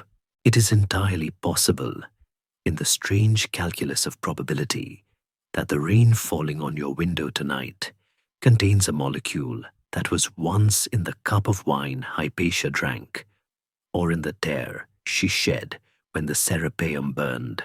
We are physically connected to the past through the fluids of the planet. We are drinking the same vintage as the pharaohs and the philosophers. In the days following her murder, the sea continued to do what it always does. It washed the city clean, the blood on the streets, the ashes from the pyre at Cenarion. Eventually, the rain and the wind carried it all into the harbor. The Mediterranean is the great absolver. It takes the debris of human passion, the wars, the riots, the murders, and dilutes it until it is invisible. It is the ultimate stoic. It does not judge the bishop or the philosopher. It simply accepts the runoff. There is a comfort in this indifference. It means that the horror of that day was not permanent. The stain did not last. The city healed itself, not through justice, which is a human invention, but through the natural cycles of weather and tide. Imagine Hypatia standing on the Pharos Causeway one last time in your mind's eye. The wind is whipping her cloak. The spray is hitting her face. She is looking out at the horizon, that perfect sharp line where the blue of the water meets the blue of the sky. She loved that line. It was a limit. It was a definition. In geometry, a line has length but no breadth. The horizon is the ultimate asymptote. You can sail toward it forever, but you can never reach it. It is the symbol of the search for truth. You get closer and closer and closer, but the final answer always recedes just a little bit further, keeping the journey alive. Now, the water has won. The lighthouse is gone, toppled by an earthquake in the 14th century, its massive stones tumbling into the sea to join the sphinxes. The causeway is buried under modern concrete, but the rhythm is the same. Swish, hush, swish, hush. It is a lullaby that has been singing since the continents drifted apart. It tells us that everything we build, our libraries, our temples, our reputations, is temporary. We are building castles in the sand, just as Theon taught her. The tide is always coming in. But this is not a cause for despair. It is a cause for liberation. If nothing lasts, then we are free to play, to think, to love, and to learn, without the crushing weight of having to be eternal. The immortality belongs to the water, not the wave. As you listen to the imagined sound of the surf, let it wash away the tension of the story. Let it wash away the anger at the mob, the sorrow for the books, the frustration of the politics. Let the Mediterranean take it all. The tragedy of Hypatia is heavy, but the sea is buoyant. It can hold the weight. The water stretches out, dark and cool and deep, covering the ruins with a blanket of blue, hiding the scars of the city. Down there, in the quiet, the statues are sleeping. The columns are resting, and the spirit of the woman who loved the truth flows through the currents, unbound by gravity, unbound by form, finally and completely at one with the nature she studied so well. We have walked the streets of marble, stood beneath the shadow of the lighthouse, and watched the smoke rise from the pyre. Now, at the end of the journey, we return to where we began, the classroom. But this is not a room built of stone, and the students are not wearing togas. We move now into the eternal classroom, the invisible school that Hypatia built, which has no walls and no tuition, and which has remained open for 1600 years. History is usually written about conquerors, men who draw borders on maps with swords. But there is another kind of history, a quieter current, written by teachers. It is the history of the spark, passed from one mind to another. Alexander the Great conquered the world, but his empire broke apart the moment he died. Hypatia conquered nothing, yet her empire of thought is still expanding. The true definition of a teacher is not someone who supplies answers, but someone who refines the questions. Hypatia's greatest legacy was not a specific theorem or a specific text, but a specific stance toward the universe. It was the stance of the open hand, not the closed fist. In a city that was tearing itself apart over who owned the truth, she taught that truth was not property. It was a horizon. You could move toward it, but you could never own it. This humility is the antidote to fanaticism. Fanaticism screams, "I have found it." Philosophy whispers, "I am still looking." By teaching her students to love the question more than the answer, She gave them a shield against the madness of the mob. Imagine her standing at the front of that invisible room. She is no longer old or young. She is ageless, stripped of the fatigue of the 5th century. She holds the astrolabe, but she is not measuring a star. She is measuring us. She asks us the same questions she asked Orestes and Synesius. Are you thinking clearly? Are you governing your own soul before you try to govern the world? Are you looking up? These are not ancient questions. They are urgent, modern ones. Every time we choose reason over rage, every time we choose dialogue over silencing, every time we check a fact before sharing a rumor, we are sitting in her class. We are auditing the course she died teaching. There is a beautiful concept in Stoicism called the sympathy of the whole. It is the idea that all time is connected, that the past is not a dead country, but a living root system. Hypatia is the root. We are the leaves. The sap of her logic feeds the branches of our science. When a young girl today looks through a telescope at the craters of the moon, she is Hypatia's spiritual granddaughter. When a coder debugs a complex algorithm, looking for the elegance of the solution, they are practicing the Neoplatonic ascent. She did not leave biological children to carry her name. She left intellectual heirs to carry her fire. The tragedy of her death often overshadows the triumph of her life. But we must not let the smoke of Cenarion obscure the light of the museum. A martyrdom is a single day. A career is a lifetime. For decades, she was the happiest person in Alexandria. She lived in a world of pure ideas. She had the love of her father, the adoration of her students, and the respect of her city. She woke up every morning excited to solve a problem. That joy, the sheer unadulterated joy of figuring things out, is what we should remember. We should remember the laughter in the study when a proof finally worked. We should remember the peace of the rooftop observations. We should remember her not as a victim, but as a victor who won the only game that mattered. The game of being fully, unapologetically human in a world that wanted her to be small. As the lights go down in the Library of History, Hypatia remains at her desk. She is not writing a goodbye. Philosophers do not say goodbye. They say, see you in the argument. She is preparing the next lesson. She dips her pen. She draws a circle, the symbol of eternity, of the cycle that has no beginning and no end. She looks up, her eyes catching the lamplight, and she smiles.